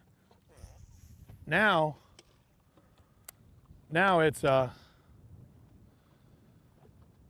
it's almost all gone, but there are some clumps out there that are starting to still, the shallower stuff, I'm still seeing grass in 20 to 22 foot in certain places. I snagged some grass this morning. I had some grass this morning on a deep spot that I literally pulled it up. Eli said the slippery, better penetration. Eli, are we still talking fishing? The slipperier, the better penetration. Amen. Eli, you are correct, sir. Don't let this be the only time I don't have a big follower. Better than a follower, I'd like to have one come up and just tomahawk it. So what I'm doing is sometimes I'm gonna reel it real fast. And I'm literally, that's a glide bait. It's just creating a big signal. It's almost a reaction, but that thing they could follow it just coming across like that. So I'll do that. And then other times I'm gonna pitch it in there, let it fall, a couple twitches, let it fall. Another pros pointer I'm gonna give you guys with regards to glide baits. I talked about this in the last show, but I'll do it again for those of you that didn't watch last time. This particular bait. I love double split rings because they can't get as much torque on it. So if you look carefully, I have a double split ring. Can't double split ring the back because then the hook gets caught up around the neck too much. That's probably how that tail even came off. So I'm not able to double split ring the back because I noticed that hook kept getting stuck up there. But double split ring in the front, single split ring in the back. Double split ring, you get a higher percentage. They can't twist off as easily because you have a full 360 rotation on your glide. So if you can get away with it, run a double split ring on your glides. Clyde Glenn said, I was there a few weeks before the flood and was catching them on a big jig in the bluegrass. Oh, Clyde, it was so good before the flood. My gosh. It was getting to be so, there were times for guys that were, you know, getting on those, a scrape. Get on a scrape with a big jig in the grass, and you go out there and you get on that grass and you deep flipping grass and you hit a pocket of them. Just a pocket of them. Now look what I'm fishing. I'm fishing flooded willows that were 20 feet out of the water. This whole shoreline was completely just coyotes and burros and you name it, all that other stuff walking around out here. Bikinis, there's a lot of bikinis around here. We're on the bikini pattern. Come on, fish, show yourself. Don't make a liar out of me, because this is kind of fun. If this could produce, I'm telling you what, I have had fish. And what I'm gonna do, like I'll go in tight and then I'm gonna go out to the end. Like I'll try and say, okay, did these fish pull out? Are they on the outside trees? It'd be great to get a couple bites and then you're like, okay, I can just run the outside line. I can just run the inside line. But in practicing and looking for them right now to relocate them, I'm gonna do a little bit of both. I'm gonna try the outside, the very last trees out here. Like, get bit right out there, great. They're on the last trees off the shore. Love it. Can follow that pattern the whole bay. Go way up in there and get into like dirt shallow water and they're back there. Great, love it. Put the trolling motor up high, raise the motor, trim up the big motor, and frickin' fish dirt shallow. But when you're practicing like this, you gotta kind of weave in and out, in and out, in and out. Big Apex said, what kind of pike you take my H2O after putting a track in on it? Yeah, pike do like it. Baked Apex, yeah. You put some attractant on it, you dress that Cinco up with some stinky, and yeah, you're liable to give a pike a free lunch with a hook in it. Then it swims around with the hook sticking in its mouth.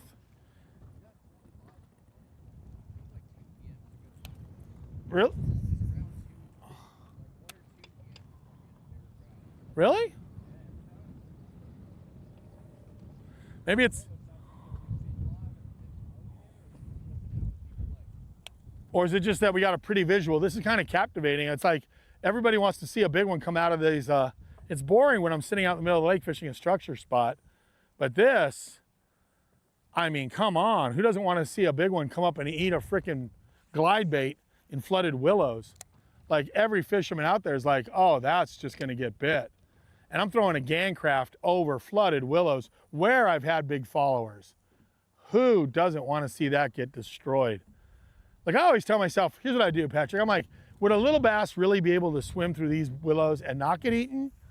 Like you got to ask yourself, if you saw a little bass chasing a bait through these willows, you'd be like, oh, he's going to get munched. Any second, he's just going to get annihilated.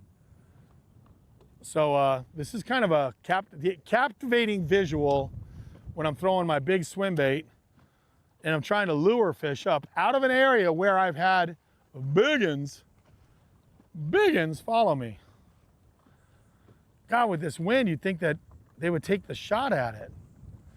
And see, now I'm gonna do what I told you guys. I'm gonna go in, I'm gonna fish that inside line now. I hit a little bit of the outside line, so I'm gonna cut across. I'm gonna cut across this right here, and I'll cast to an open lane like right there. There's a nice lane. And I'm gonna take that glide bait, and I'm just gonna constantly trying to change up the cadence to see what they want. Would love it if they would eat it moving fast. Bobby, thank you for joining us, man. Bobby, thanks for joining us today. Man, I appreciate every one of you that have hung around. And Casitas Sean, man, thank you for the super chat. The first guy to ever give us 20 bucks for a burger. It's so cool. We get to go into the marina today. For those of you watching, when we end this thing, go to TikTok in about an hour, about 3 o'clock or so, 2:11 now. Right around 3 o'clock or 3:30, we'll be at the cantina. We're gonna put the boat away. We're gonna wrap up this thing, break the boat down. Then we're gonna take my phone and we're gonna go live stream, TikTok live stream, at the cantina. Oh, Clyde says it was all about the speed with the heavy jig to get the reaction bite. Whoa, that's so true. Clyde, good point. That heavy jig gets a reaction bite. The heavy jig, it's like it's falling so fast and it comes up so fast. And that's why you use those big heavy jigs when you're punching. And you want that thing to fall, just literally fall fast. And they smash it when it's going. Because something moving that fast down there in that grass, to them it has to be real. You know, it's like that's the real deal. There's a bluegill or something shooting through the grass, and that gets them real excited. Now, I would love, right now, to get bit up in this dirt shallow on this glide, and then I know I can run the whole bank literally in about 5 to 6 foot of water with the glide, and they moved up even further. Gator gun.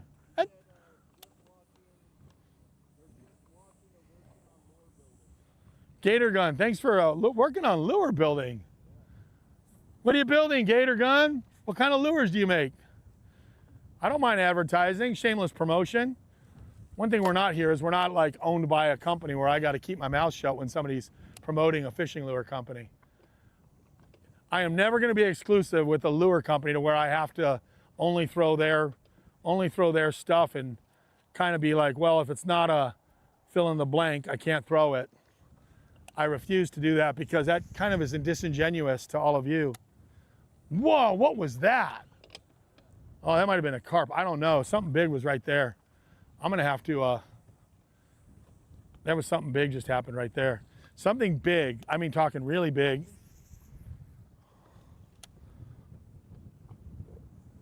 You know, Wolf, that would be a good time for a lunker plunker. Don't threaten me with a good time, lunker plunker, man. You know, if that was a bass, you'd think he'd follow my glide, even after he chased something. I spooked something really big right there. Imagine bed fishing, y'all. Every one of you, imagine if it was springtime right now and the beds with all this flooded timber and that hard bottom. It would be so cool. So something big was up dirt shallow.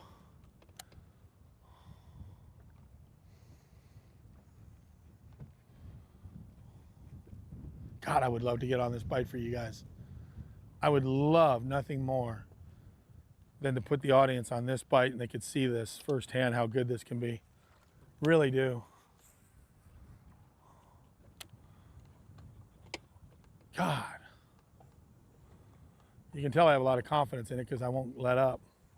Casita said, thanks, Byron and crew. Was more of a podcast for me today. Sean, thank you. Casita, Sean, man, thank you very much for listening in. I'm sure you'd switch over to a visual if I said, oh my God, there's a 9-pounder, just ate it. I think you'd have to look at that point. Yeah. Well, hey man, it's nice that he joined us no matter what, whether he's listening or not. Oh, tree deflection, baby. Throwing the GAN craft in and among the trees, looking for a big one to come out and sock it. Have not seen one. I'm telling you, every time I've gone down this stretch, I have generated a big follower. But with the wind, I was hoping they'd actually eat today instead of not show up at all. What?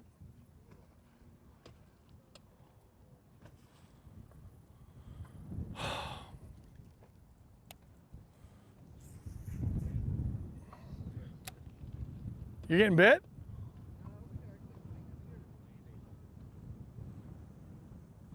The bugs? Gnats? Tree gnats? We are fishing.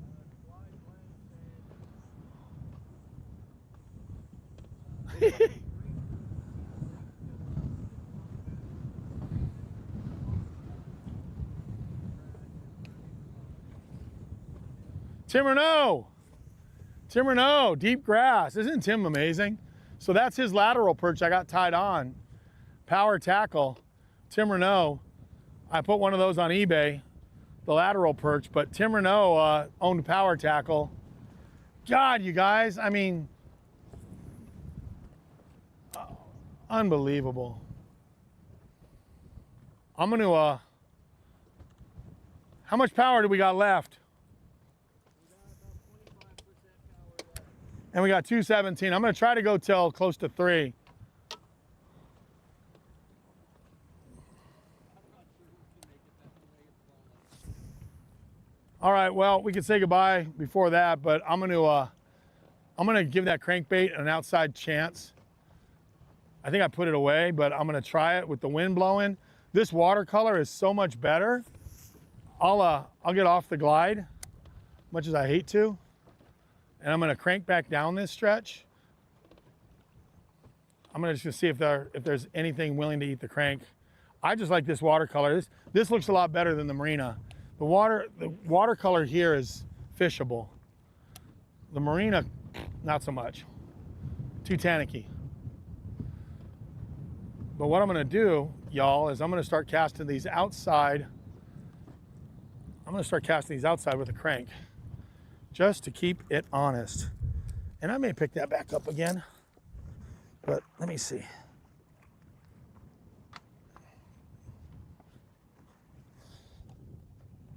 Clyde Glenn said Tim and Judy are amazing. Tim and Judy are great. Tim or no, who he's talking about? Oh, Judy's his wife. He owned Power Tackle. That bait that I got tied on is his. People were asking me if I was gonna put a lateral perch on eBay.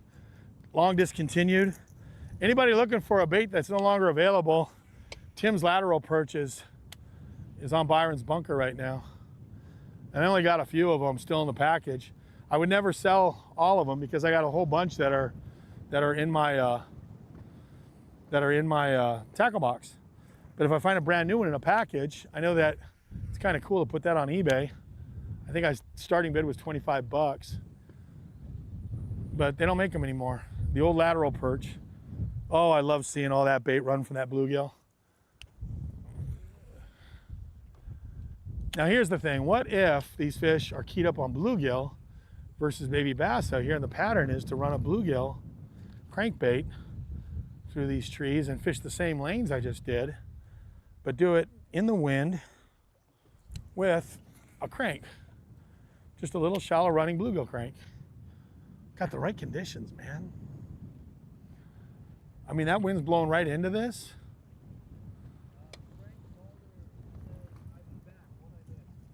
Frank, you missed me throwing a glide bait through all kinds of good stuff.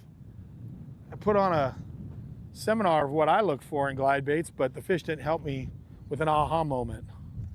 All I got was just a chance to get my arm sore throwing a glide.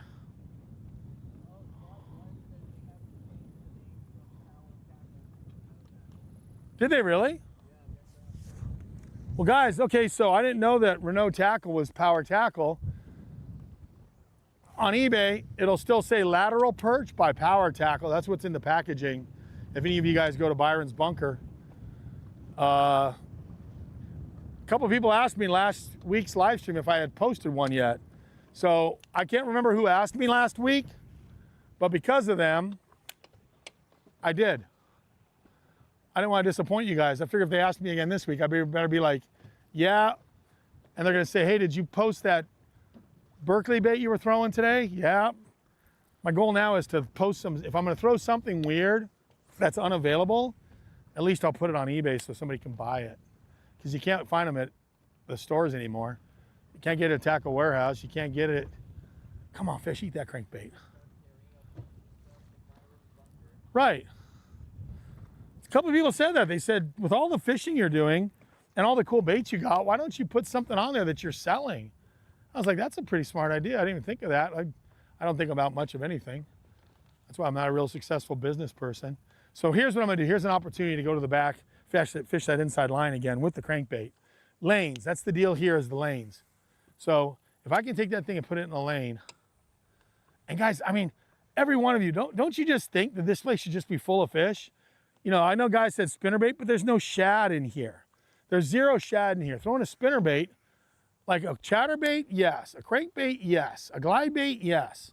I got glass minnows. Once again, when I come in, everywhere I come in on the lanes, there's glass minnows in the lanes. So when I come in shallow, I pick up glass minnows. Gator gun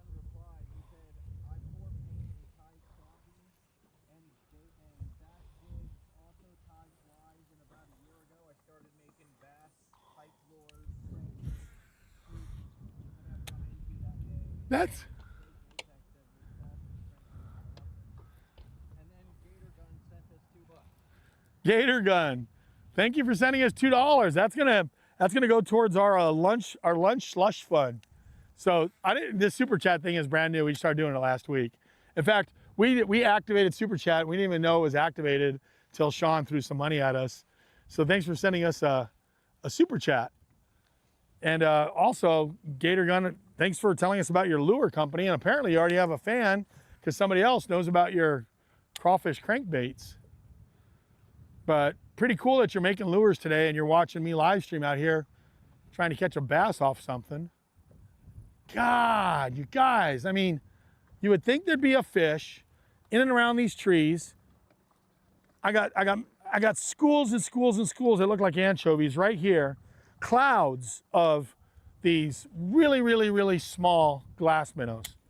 Clouds of them. And when you get into the trees, you pick them up. And sometimes you're throwing your bait and you get a bluegill or a tilapia following it. Well, that's what's eating the glass minnows. So I need an alpha bass to sit there and say, that bluegill is chasing a glass minnow.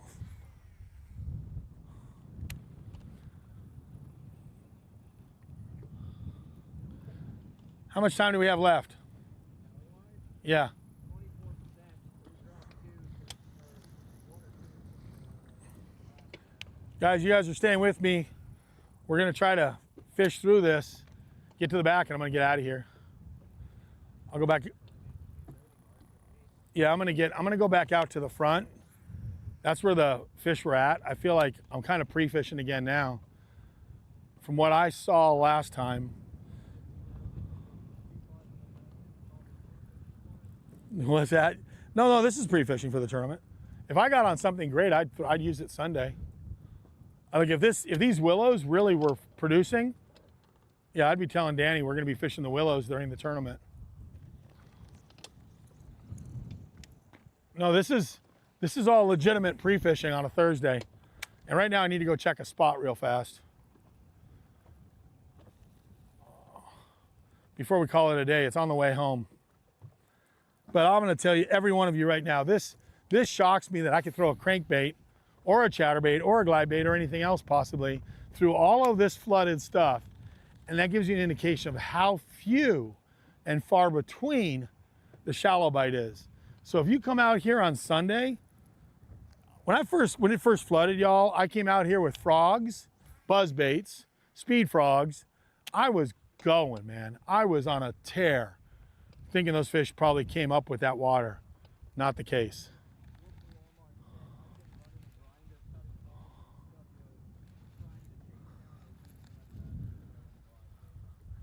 Wolf, we can always do the podcasts here. We just got to get the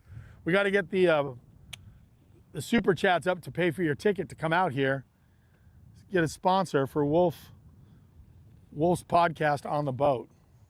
How cool would that be?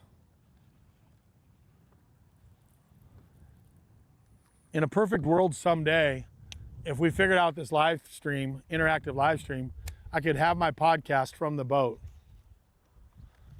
I'm going to tell every one of you, I still have hope that Bill Dance, because I talked to Bill at ICAST, Pamela, his daughter, she was open to the idea of me coming out, Patrick and I going there and doing the live stream with Bill Dance on his boat. Cool factor of all cool factors.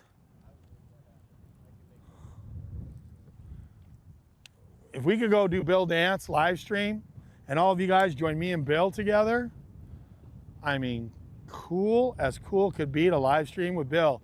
You guys could ask Bill questions. I already have one question that somebody wanted me to ask. Were any of the bloopers staged or were they all truly authentic? Those of you know, I'm dying to find out if Bill ever had to stage a blooper or if every blooper was literally authentic. And he may not admit to that on camera, but I'm just dying to know. Okay. The grumpiest what?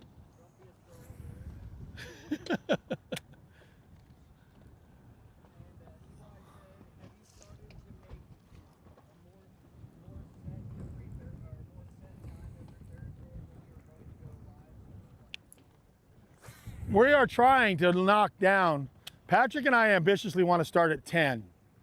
Guys, here's the deal. School's back in session. If any of you know me, I'm a single dad, full-time single dad. I have somebody today that's actually picking my daughter up from school, but this morning I had to take her to school like I do every day. She's not driving yet. That's another year from now. But I got to take her to school every day. I got to pick her up every day. But today I have somebody that's going to actually pick her up for me.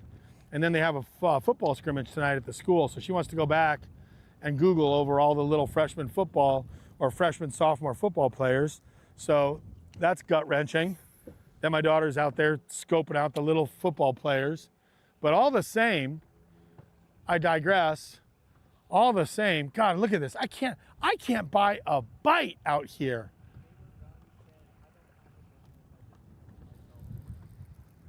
Gator gone. Well, your baits are highly, somebody else is already commenting on how good your baits are. We're gonna go. So yeah, to answer your question, when I drop my daughter off at school, it's an hour drive to get here. Theoretically, Patrick and I are gonna try to be here every day at 9 o'clock, right around 9, and we're gonna try to be live streaming by 10. So the goal is to be 10 to 2, 10 to 3, depending on how our battery holds up. But I don't know what.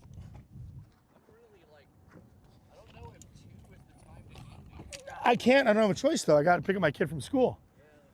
I mean, I have to end it at 2. I have to end it around 2 exactly to be at the school by 4. Yeah, that's true. And that's, this is the joy of single dad right here. Single dad life is that as much as I want this to all be great, I can't. That sucks because I can't be out here unless I have somebody that'll pick up my daughter every Thursday. Like we have 26 concurrents right now, which is damn near a record. I thought we had 40 concurrents last time. 30 last time. Well, all of you stick with me because I'm making another big run. I'm going out to a structure spot real fast. But all 26 concurrent, we thank you guys for joining us. And we're gonna buzz out of here. We're not done yet. We're gonna go till the battery runs out. That thing's okay, right? Yeah, it's making it. All right, we're gonna move out. I'm not gonna fish the glide anymore. I'm gonna go back out. If you guys wonder why I'm going slow, it's a no wake zone.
All right, everybody. Welcome to an offshore spot. Wolf of Walmart said we should start doing super chats for Byron's daughter to get an Uber. Super chats for Byron's daughter to get an Uber so that Byron could be out here fishing. Hey, honey, I just want to let you know that the Fishtails H2O crowd graciously paid for your Uber, because single dad Byron has an audience that really wants to stay out there and fish with him until the battery goes dead. Guys, we're learning as we go, and what's cool is now we're learning with you that our batteries can go until a certain moment, and then we lose our battery and we're done. So let me get right on this waypoint of greatness. I'm gonna get on this waypoint of greatness right here. I'm gonna hit spot lock, and I'm gonna catch the living bejesus out of them. I'm saving the best for last, everybody, with 20-something percent battery. And Patrick and I are looking forward to eating as well. Hey, Patrick, we got $22 in super chats, so we're gonna split chips and salsa. Oh, it's so funny.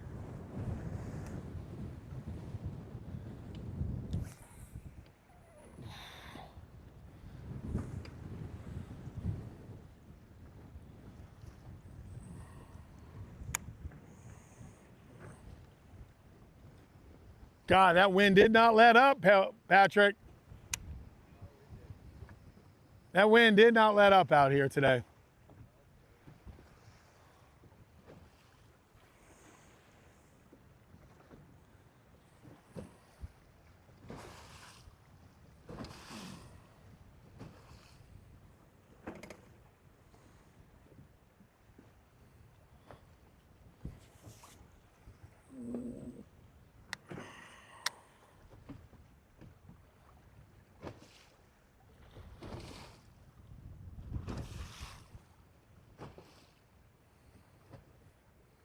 God, you feel like once you hit a bush like that, you pop it off a bush, you should get bit. I mean, how? When you pull up on a spot like that, you can fire out there, you can get that bait to sink down there, you pick it up, you feel it go over the limb of a bush. That's like just asking for trouble. That's just asking to get bit. It's like begging for a bass to eat it. Begging to get bit right there. And again, once again, I'm marking fish. Boy, am I marking fish. Wow, they are swimming around down there, y'all. There's some good ones down there.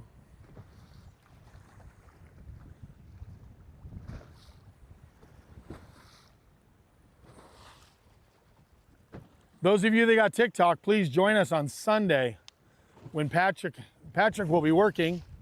We will have no Umbrella Man. We will have Danny and I on live stream, TikTok live stream. Nothing else, no YouTube, nothing else, because we'll be fishing. So it'll just be the camera at the console from the new Power Pole Vision that we just put on. I just had it put on, but we've been locked out. We've been locked out of TikTok all day today because one time in the setup, we gave them the wrong password. And don't you love it when you get locked out for over 24 hours? Because once you gave them the wrong password, just that one time. They don't give you a second chance. They don't give you a third chance. They say, nope, check back tomorrow, baby. So we have been locked out. Oh, what was that? I'm not gonna say that was a fish. I'm not gonna say that wasn't a fish. I'm gonna have to go back to my old hook.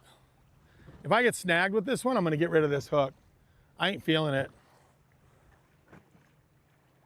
A certain Danny Reeby, I won't name names, but a certain Danny Reeby wanted me to throw this hook on this bait instead of my traditional hook that I like to throw. I'm throwing the owner twist lock. So this thing is rigged, whatchamacallit, In fact, let me just check real quick. I want to make sure the weight is still in this thing.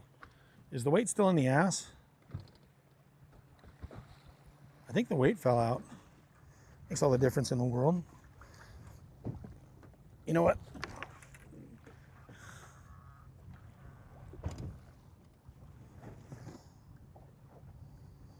The weight fell out. I don't know how that happened.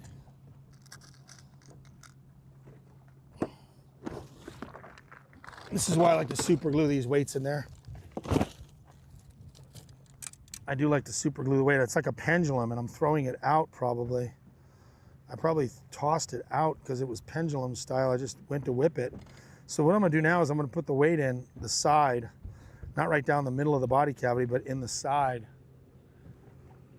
So I'm putting the weight in here, in the side of it now. I just buried it in the side of it because I want it to be thick in there. And I'm not sure if I'm digging this hook, Danny, if you're still watching. Danny was sold on this hook, this big hook. And again, I'm gonna emulsify it, but I shoved that weight up inside there. It's in there now.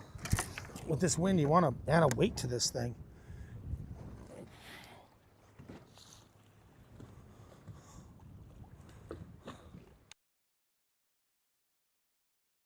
Weight off. Ah! That's it. Change the hooks. Danny, I love you, but I ain't doing it. I just switched cameras. That's okay. Dude, I got to change the hook. I got to go back to the real deal Holyfield. I don't want a 5/0. Let me see. You know what I hate about throwing that thing off? I know I talked to you guys about that. You hope a fish doesn't swim by and just suck that thing up, because it's like a death sentence. One of the things I absolutely hate about slinging off a Yamamoto bait, that thing can be sitting on the bottom, just sitting there on the bottom, and if a fish comes by and sucks it up, it's in their belly. They'll just swallow it, the whole thing. And once they swallow it, man, they're never gonna pass it. And so, Eli said, what are we throwing? what we're throwing, which camera are we on? Right here. What we're throwing is the Ica, the Yamamoto Ica. So I'm throwing an Ica because the wind is so bad. I was gonna throw that burley bug, the saber-tail burley bug on a spinning rod, but I can throw this better on a bait caster. So what this is, Eli, is this is an Ica. I rig it upside down, and then now I'm gonna rig it Texas style. So I'm gonna rig it like this, so that way, A, it gets snagged, it's gonna hold it better. And then I'm gonna emulsify, I'm gonna rip the back up. So now I'm highlighting the back. So I'm getting the salt to come out. So I'm doing a couple things here. I'm getting the salt to come out of the back of it, and now it's lightening up the back. All that salt, Yamamoto. And these are the old Yamamotos. We're convinced, all of us that talk about it, that the new Yamamotos just don't have as much salt in them, which it's argumentative, guys, but the new Yamamotos, it's like, I've been selling a lot on Byron's Bunker on eBay, a lot of the old Yamamoto, because people are convinced that they just don't make them that good anymore. So this is the old Yamamoto package. See, this is it right here. These are the Icas, and this is the original Page, Arizona. So I will put some more of these on Byron's Bunker, but that's the packaging, the old packaging, the Yamamoto baits, and it says Page, Arizona on it. And that's what I'm throwing. And I'm gonna throw a Texas style, and I'm gonna put a weight in its belly.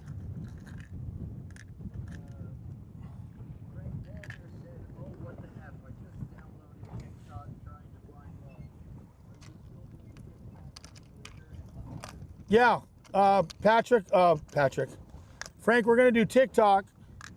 We're gonna be TikToking from the cantina after we get back and break the boat down.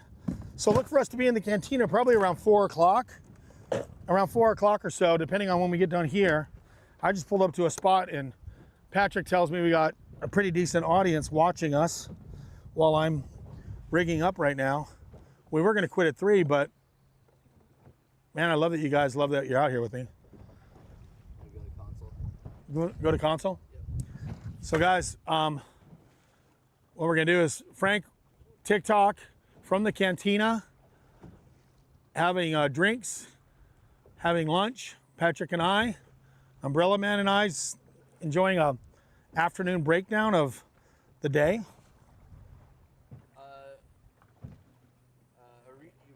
Danny Uribe is there. Danny Uribe's here. Danny Uribe, yes, Danny, your hook is killing me. And Brett said, "What's up? It's Brett from Canyon Lake Marina." Brett from Canyon Lake Marina. Okay, how cool is this? This morning we went by Brett. There you are, Brett. We're out here fishing, dude. Thanks for running. He goes, what's your channel? And I Real Byron, BYRON, Velvic, VEL. So Brett was like, hey, I'm gonna watch it. And we were fishing the marina. I was cowering in the wind. So here's the deal. I added the weight to it. I went back to my hook that I want to use because I just flung off one and I am not digging it the other way. This gives me more weight too. The hook's heavier, the weight's in there. I can fire it out there. Danny, what happened was I get your bait stuck in the trees and it won't come through the trees. So Danny, I have to go chase this particular area. This particular area has some old flooded trees on it, along with rock. And if you throw it out there and you land in a tree, you can't get it out. So now I'm Texas style. Hey, Brett. Brett works at the marina, by the way, everybody. Brett actually works at Canyon Lake Marina.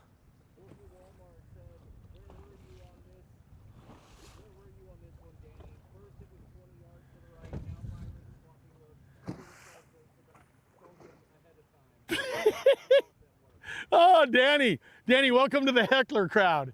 Danny, if only you were going to be able to hear your chats on Sunday when we fish the tournament together. It would be epic.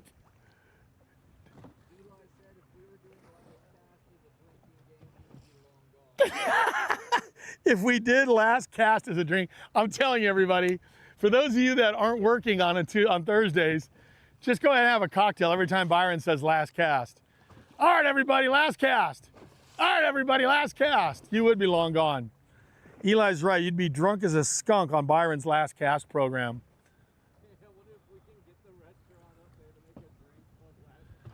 Oh, Patrick, great idea. Byron Velvic's last cast, a cocktail at the restaurant. We got to talk to the guys that are running the place and say Byron's last cast. We got to ask permission too to TikTok while we're in there. I'm sure they'll love it. But we're going to talk to them. Today we're going to TikTok from the restaurant. So all of you guys, definitely join us so we can just so we can sit and talk to you guys. Right now, oh, see, I came through that tree right there. Now I got a weedless. Now this thing is completely weedless, so I can pop it through the trees. It's sitting on the bottom, like sitting hard on the bottom. I got the weight back in there. It's got the salt impregnated. It's a heavier, they're heavier. The old Yamamotos are heavier because they have more salt in them.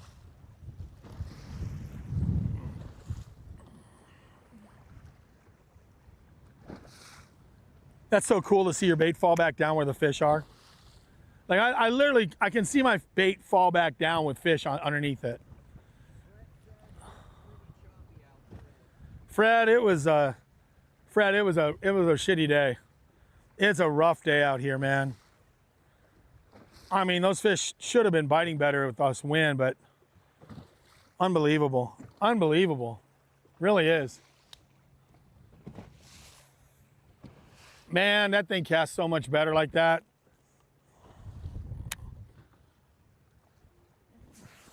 What I like about this, unlike, it's kind of like fishing a tube. The Ica is a lot like a tube in that it's got the same profile.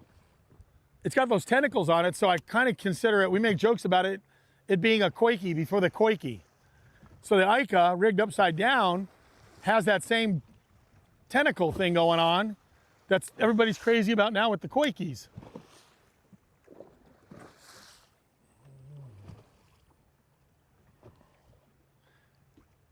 Oh, there's some trees right there. Guys, come on, fish, eat that thing. I'm gonna do my Happy Gilmore again. Like Happy Gilmore talking to the ball. We gotta sample that when I'm like, eat it, just eat it, eat it. I'm looking at the live scope and I'm talking to him. Get in the hole, you're a ball.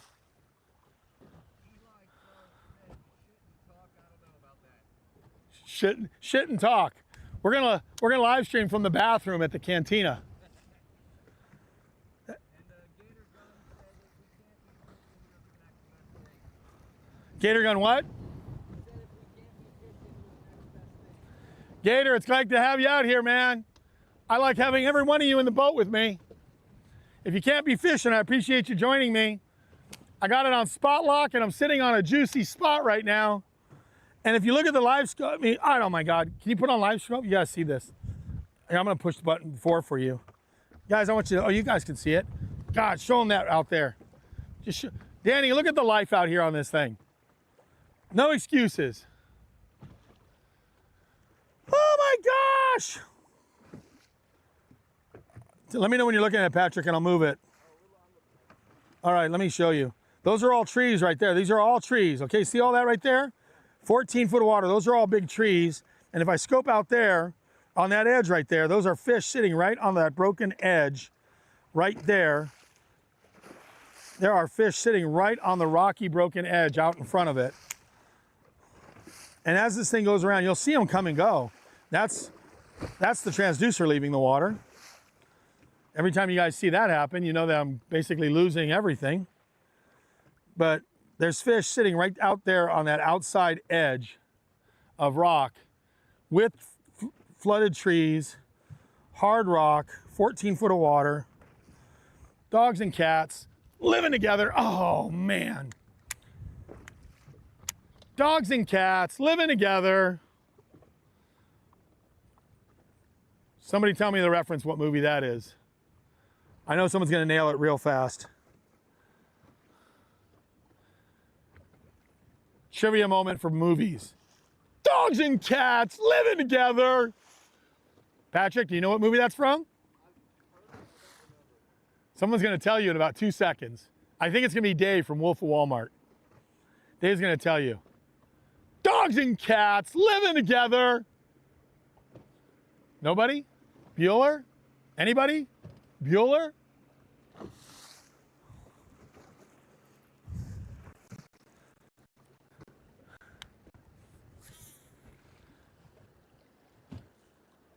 Patrick, if nobody answered you, we lost our chats. I'm 100% convinced.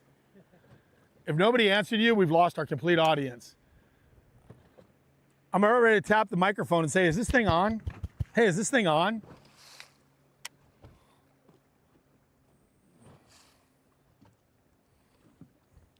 $251.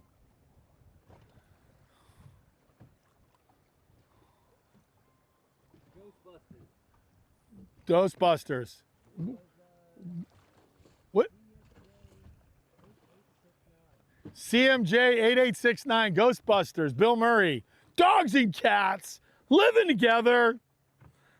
When it was pandemonium in Ghostbusters. Thank you. I was afraid nobody was going to come up with that. I was like, come on, man. When you're out here fishing, oh, I got bit. I got bit. I got bit. Okay, get ready. I got bit. I felt a thump. I'm going to check it for weight. I'm going to check it for weight. Oh, God, there's nobody there. Are you kidding me? It was just sitting there. It goes toink. It just goes toink. And I'm like, there we go. And then you go to check it for weight and there's no weight on it. That tells you how screwed up this bite is. Listen, y'all, I just got thumped. Thumped, just sitting there. And then I check it for weight and there's nothing there. You have got to be kidding me.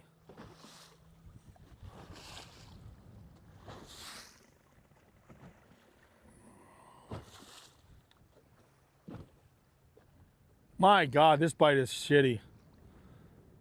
When they'll hit a fly line, basically a fly lined Ica, and they'll peck it and drop it, like, really? Really? Really? Really? You've got to be effing me.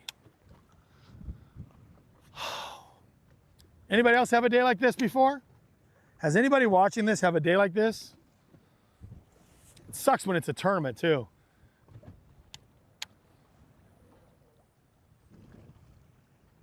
I'm scared for Sunday. I'm scared we might get our asses freaking handed to us on Sunday.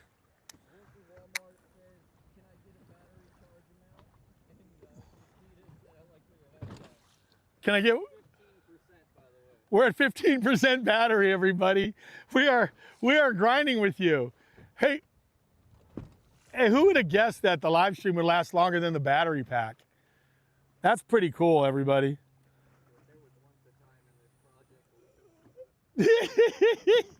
There was once a time in this project that we could not keep a live stream together. This has been a labor of love to try to sit there and manage this live stream. We went from having a signal that could not hold but like for 30 minutes before it go to crap, to now having it to where the signal's great and the battery won't hold. Well, it did. It held up for the duration of the time.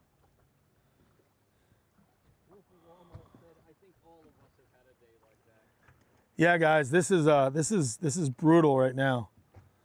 And it sucks when there's a bunch of money on the line. So one of my worst epic fails ever in a tournament, got to tell you guys the story, share it with you guys right now. Clear Lake, back in the old days, when swim baits were basically not known. I'd already won, I'd already had 83 pounds, 5 ounces. I hadn't won my second Clear Lake event, I'd only won my first one. And then I was out there kind of just beating the crap out of them. And it was a West Coast, like a West Coast bass tournament. They were giving away a brand new boat. You know, it was a pretty cool tournament. They gave away a lot of boats at Clear Lake. You'd have these first place boat tournaments. And I had one that came up. And I went out and practiced, everybody. And everywhere I went, I had schools of 7, 8s, 9s, possibly 10s, chasing and eating my swim bait. Like, it was unbelievable, unbelievable. I'm at Clear Lake and I'm running all this stuff. And I'm like, I'd get a couple followers and then I'd leave. I'd get a couple followers and one would eat it and I was pulling it away from them. And I'm out there and I'm like, my last day of practice would have been a 45 to 50 pound day on swim baits at Clear Lake. And no joke, 45 to 50 pounds for my best 5. Everything was giant and they were killing it. They were smoking it. I made the mistake of calling everybody I knew and saying, watch the weigh-in, because I'm gonna blow the doors off this thing. I'm gonna set records tomorrow. You talk about setting yourself up for the biggest failure in the entire world. I sat there and told everybody that I knew, my mom, my friends, my family, everybody, I go, I'm not just gonna win this tournament, I'm gonna set new records, because nobody's throwing a swim bait. Back then, the swim baits were unknown. The word swim bait didn't really exist, if you can imagine that. Like, it was a big ocean lure. But the actual concept and word swim bait wasn't even in the mix. And I'm over there just getting blasted. Chase it all the way to the boat, eat the paint off it, take the hooks off it, still eating it, cut the hooks off my swim bait. You name it, I did it all. Of course, just like this today, just like this, day of the tournament, nowhere to be found. And I'm talking, I had 10 or 15 spots that all had big ones on it at Clear Lake. And I had a milk run that I thought was unbeatable. Even if there was gonna be a boat on one spot, I could just go to the next spot. And I knew I was the only guy out there throwing the swim bait with any confidence. So I had the right bait on the right lake at the right time. And then the fish decided they just weren't gonna go. They decided not to fire that day.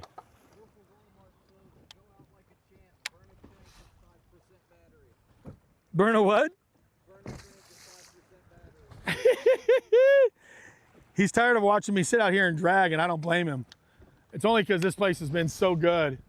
But I will go out like a champ. I'm gonna go shallow and we're gonna burn a crank. I will. Wolf, I'm gonna do what you just said. It's 2:57. That's what interactive live streaming is all about. I'm gonna go up shallow and I'm gonna burn a crank. We got, how much battery we got left?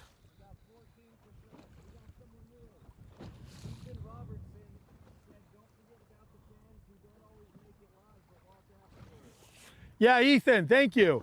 I want to thank every one of you that watch it afterwards, because it's really cool that you guys are watching it afterwards. So Ethan, thank you for reminding me to give a shout out to all of you. What camera are we on?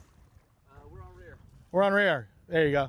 Hey guys, I know you've been watching my back the whole day. I apologize for that. I was hoping to turn around and show you guys a bunch of fish.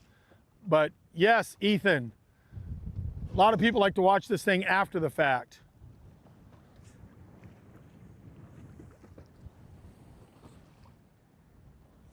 Unbelievable. I am just sick to my stomach that this place didn't go off. All right, Wolf, I'm gonna go take a,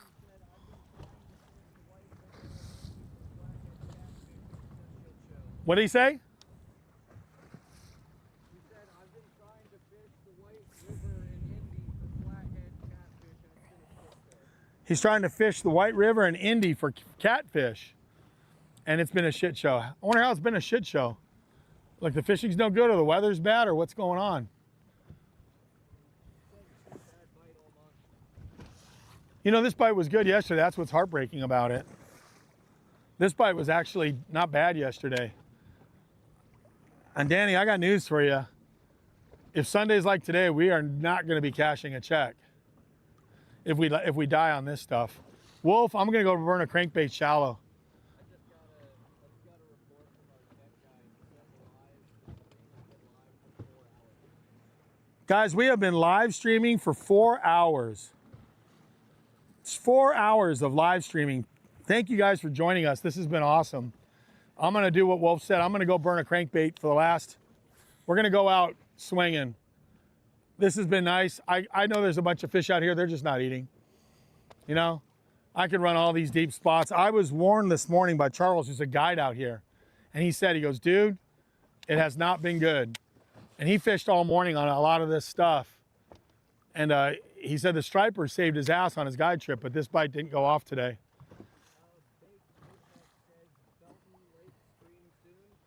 Hey, that's a good idea, Baked Apex. We should go to Belton Lake. I like that place. And that would be a good one to go to. We're going to get away from just being here. So every one of you guys watching, we're going to go other places. We're going to try to dial in that redfish bite too. I really want to show you guys the redfish here in San Antonio in the power plant lake. So they have a power plant lake over here, Calaveras and Bronig, and there's redfish in there, and there's tilapia in there. There's all kinds of stuff in there. So we're gonna be live streaming from a redfish lake. I think Belton would be a good one though, Baked Apex. It's probably a good call to go there. As we start thinking about other places, I mean, I like coming out here and all, but Wolf, I gotta basically take you crankbait fishing because Wolf wants to go crankbait fishing. And because we're interactive, I hear you. So I gotta do it. So we're gonna go right now. I'm gonna go to the other side of the beach right there. I'm gonna go to the other side of the beach. I'm gonna crank that point, and then I'm gonna go crank that place over by the marina. We're gonna crank windy stuff. So if I'm gonna crank, I'm not gonna go get in some sheltered area to crank. I'm gonna take full advantage of this wind. Matter of fact, I think I'm gonna start right over there. I'm thinking about this right now, Wolf. I'm putting this together in my head. I'm gonna hit those willows and those willows on that point, and then I'm gonna hit the main lake points with willows. That's what I'll do. All right, Wolf, you got it. Go down swinging. Let's do it.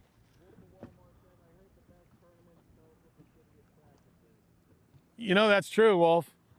Wolf said the best tournaments start with shittiest practices, and I mean, top 12 in a row in Bassmaster, back-to-back-to-back one season. Easily qualified for that Bassmaster Classic that year. And every one of those 3 tournaments, I had shitty practices. And then it's so funny because on Super Sunday, when it's just the top 12 guys, they're like, geez, Byron, you've had you made 3 final days in a row. And I told the press, like I told everybody there, I'm like, guys, I had the worst practices every tournament. Yet I pull off 3 final day cuts, walked into the Bassmaster Classic that year on just the worst practices in a row. Nothing to do in the tournament. No idea where to go. And then it all comes together during competition. So yes, Wolf, exactly. To your point, exactly. Wolf, let's go. Wolf says if you could go back and start today's fishing day over, what would you change? Would it be different spots or the same spots at different orders? Well, that's a great question. I'm gonna save that question. That was a good one, Wolf. I'm gonna pull up to this spot right here. We're gonna crank these willows with a crank. I'm just gonna try something. You know what? I wanna do what Wolf said. I'm gonna go out swinging. Can I get you a water? No, I still got one. Umbrella man, you need a water? You don't need anything? I'm good. He's the umbrella man. He's the umbrella man. Cinderella man. We gotta get a theme song for you. Eminem has to do a theme song. Instead of Cinderella man, it's gonna be the umbrella man.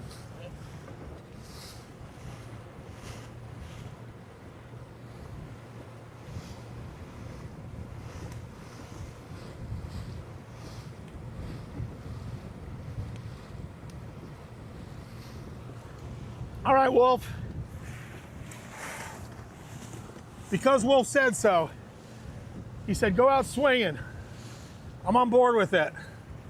That's why we do interactive live stream. So people can join me in the adventure. And he says, take a crankbait, which I have tied on. I'm gonna start right here on these willows that you see off to my left. And I'm gonna fish the blown willows. There might be a chance, who knows, that these fish, I'm also gonna I may shut live scope off. All right, guys, making a move to some willows because I was suggested to me by a dear friend, Wolf, don't call me Dave, of Walmart. All right, guys, here we go. Now, real quickly, you're not gonna see me because I'm gonna go to the back. You guys can probably guess what I'm doing back here. I am checking the thermocline and I'm changing the pH level of the lake right now. Yes, the joke is I'm checking the thermocline because Patrick, that's a joke because the thermocline's way down deep in the water. So when you whip it out, you check the thermocline. It's kind of a running joke. Guys, I one time forgot there was a camera on me. Bassmaster, early elite days, lipstick camera. Bassmaster had a camera on us and we were live. On the internet, my mom could watch me and anybody else. They picked certain people, certain days to put a camera on the front console, just like we have a console camera now. But I forgot the camera was there. I told my partner, my Marshall, hey, turn around, I'm gonna use the bathroom. Multiple times that day, mind you, multiple times. And I just whipped it out and peed up front. I get to the weigh-in, my mom calls me, and my mom says, Byron Paul, Byron Paul, Byron Paul, you know you're in trouble when your mom calls you by your first and middle name. Byron Paul. She goes, when you go to the bathroom, try not to do it in the front of the boat in front of everybody watching. So my mom pointed out that basically multiple times in the course of the day during Bassmaster, on camera, transmitting to everybody, I was just whipping it out and letting it work. And I was notified by my mom at weigh-in that I had flashed everybody and it was streaming live. Patrick, I know you heard that story, but I thought I'd share it. Wolf, flooded willows, Main Lake Point. I'm going for it. Just trying something. If I start catching them, this is all Dave's deal right here, because he called it. Calling the audible. God, it's pretty water, man. It is pretty. It's not tannicky. It's good looking water, good color. Got wind. Crankbait's perfect too. Crankbait comes right through all this stuff. You can fire to the lanes. What'd they say? What'd you get? Oh. Those of you reading the comments, there's a comment there that may make you laugh.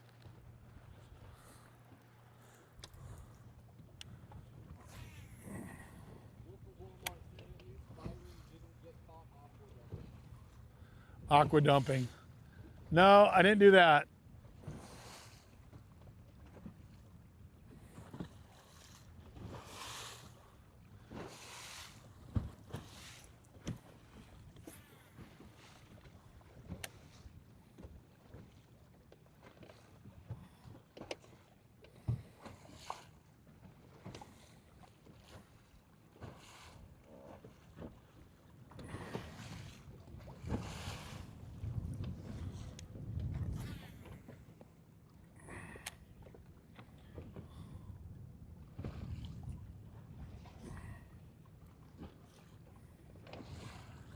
Why not, Wolf?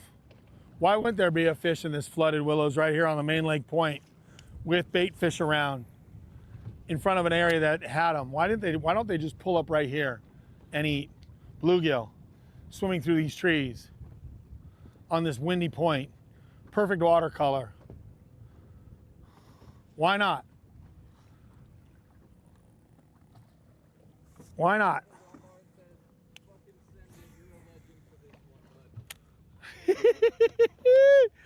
Wolf, I'm trying, baby. We're all in this together, bud. Send it, I am. You tell me to throw a crankbait on some stuff, I'm like, let's roll. Guys, we're in this together. Some of you guys, like Sean Boyle, certain guys are gonna have rods tied on with their stuff on it. We're all in this together. This is a interactive live streaming, man. You guys can sit there and join me, and I got flooded willows up here. We're gonna be, it's 3:09. We will be in the cantina at 4 o'clock visiting with y'all. That's when my daughter gets out of school, and thank you to her friends' parents for picking her up today. Maybe I can make that a regular thing, I don't know, but. How much battery we got left? 10%. 10% battery, yo. Everybody, we got 10% battery of our huge battery box left. We've been live streaming for 4 hours. You don't think this bite is tough? I was warned by the best guide on the lake when we were launching. It was not a good day for live streaming. It was not a good day for fishing if you were a guide on this lake.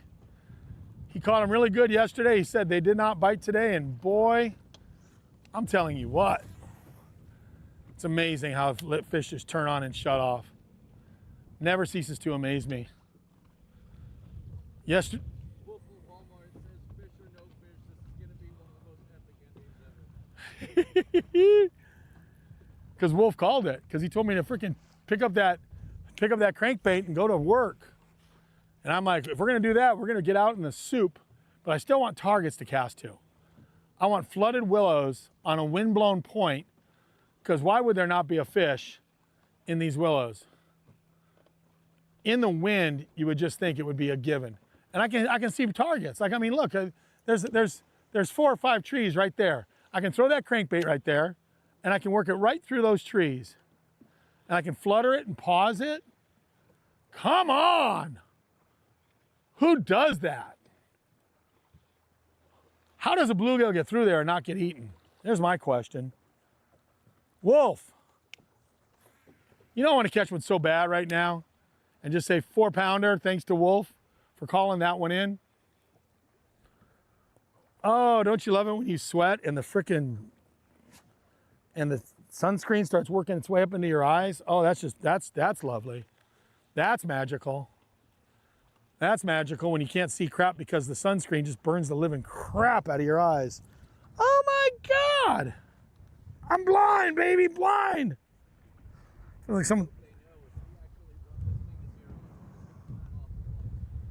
We could shut it down. Let me know when we're at 5% and I'll close it out. All right, well, we're at 9 right now. Okay, guys, we're at 9. We're at 9.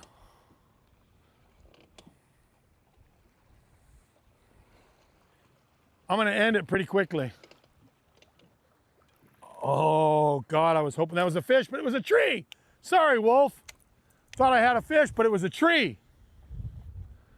Hey, Wolf, didn't you talk about a color change a while back? Here's your shot right here. I think a couple shows ago, Wolf asked if I ever fish color changes on this lake. Well, here's one right here, in front of the swim beach.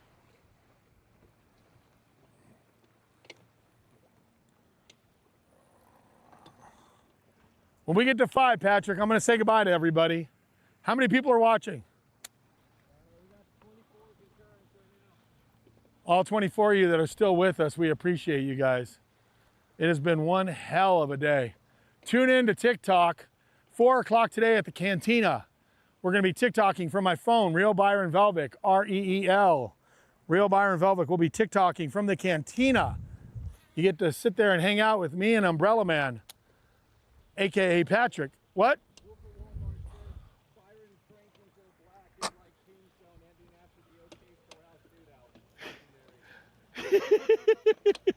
Dude, I'm cranking to black. I'm gonna say my goodbyes Here's how this works, everybody. It's interactive live streaming. So when you give me something you want to do, I'm going to buzz over to this point. I'm not even going back to the console. I'm putting it on high. Wolf, I'm trying to put you on the map, baby. I'm going to that point right there. If that point doesn't pay off, that's going to be our swan song.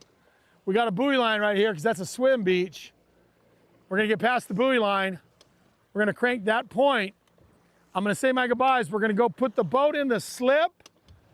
We're going to break everything down, and we'll see you guys on TikTok, Real Byron Velvic at 4 o'clock, maybe sooner. I want to thank some of you for actually signing on to TikTok in order to join us. Okay, so I'm not allowed to do this in tournaments, but I'm going to break the rules, and I'm going to go through the buoy line. I think I can get over that buoy line. In a derby, I probably wouldn't take this chance. But here, I want to fish that shoreline. And there's a break in the buoy line. And it doesn't look like there's a lot of swimmers here today, so here we go. Somebody took that buoy line down for a reason. Wolf, was that you? Wolf, did you come out here and take that buoy line down? I can get in now. Okay, here we go. Oh, baby. Got him. Wolf, this one's for you. Wolf, baby, I got one. Wolf, wolf, wolf. Here's one for Wolf. Here he comes. That one's for Wolf. Wolf of Walmart, Dave, put it on the map, baby. With what, 7% left. Bluegill leader. Little skinny bluegill leader. Hey, Dave, thanks. This is audience participation fishing. All right, let's see if we get another one. But hey, you know what? Wolf of Walmart, you did it. We closed it out. End of story. Let's get another one. Love ya. Mwah, mwah, mwah, mwah, mwah. Interactive live stream, baby. Wolf of Walmart.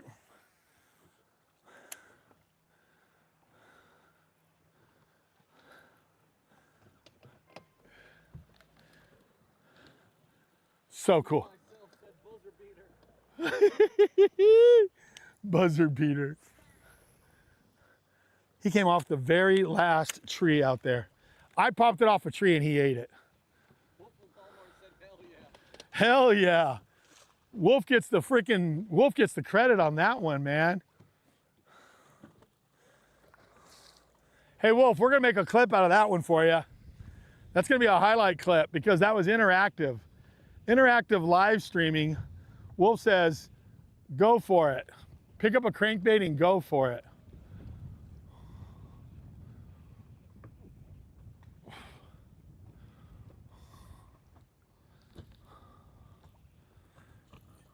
Hell yeah, Wolf. Oh, I love it.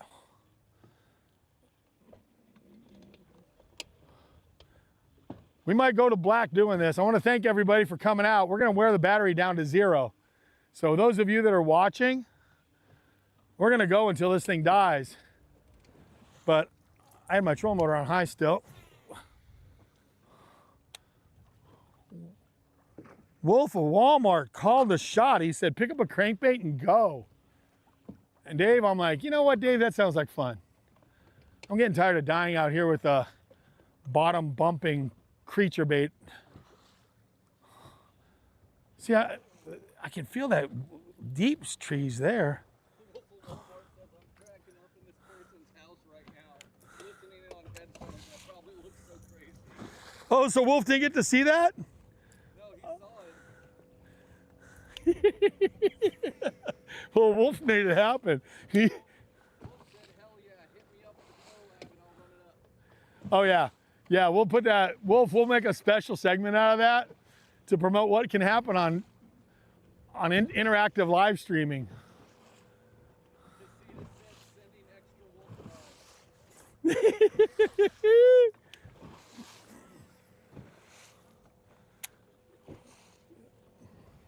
Windblown pink. Let's see if I can pull one more before we lose. How much battery, Patrick? 7%, everybody. We are down to 7%. We're gonna literally say goodbye to you guys going to black. We're gonna go to black and say goodbye to you guys. And someone asked me, what would I do differently? Well, now I'll tell you what I would do differently. I'd go crank all day long on wind-blown points. So that decides it right there. I would just go this, I would have done this all day long. Maybe only caught one fish doing it, but let's see. If I catch another one, then it's gonna be like, oh, I could have just done this all day. Midday, deep cranking willows offshore Main Lake points. Deep willows on Main Lake points. Yeah, that'd be too easily predictable, right? Fish like a man. Although those waypoints were really good yesterday. 7%, everybody. Wolf called it. I like when you guys give me suggestions. I'm gonna have, some people are gonna have rods. I'm gonna have flutter spoons in the boat. I'm gonna have tubes in the boat. I'm gonna have rods tied on.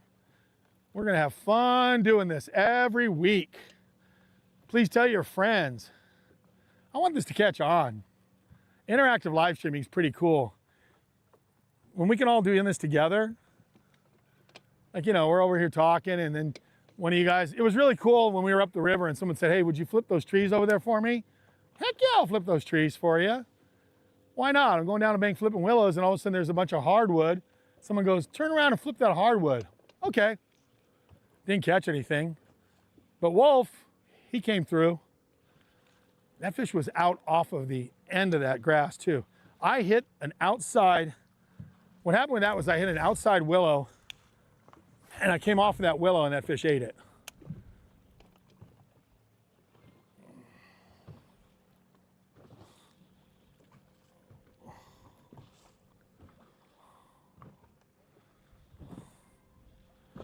Super cool. Oh, the tech guy says don't go to zero. Oh, okay. It'll crash it. Okay, we're not gonna go to zero. We don't want to crash it, so we're gonna say goodbye. All right, let's shut it out. All right, last cast. I mean it this time. Everybody have a drink. We're gonna go. He said, don't take it to zero. We're not gonna go to zero to Blackie. We don't wanna lose this stream. So I wanna thank everybody. Are we on this camera right here? Yeah, we're right here. Guys, I wanna thank every one of you. Wolf, you put me on the only real fish of the day. The other one was small. It was a crappy ass day of fishing. But I wanna thank everybody for an awesome time out here. Interactive live streaming. We're all in it together. Thank you guys, man. We're having fun. We really are. Patrick, Umbrella Man and I, we're headed to the cantina. We're gonna break this boat down. We're gonna break the boat down. If anybody wants to do a super chat or a super thanks or whatever the heck that super stuff is, that's cool because someone put some beans in our jeans for the cantina. Thank you, Sean from Casitas, for doing that. Beans in our jeans, I like it. We gotta go, but we're gonna be done because we're almost out of battery power. And every Thursday we're doing this. Every Thursday we're doing this. And it is interactive. We love you guys coming out here. That's a wrap for now. God, that was cool. Thank you, Wolf, for suggesting crankbaits.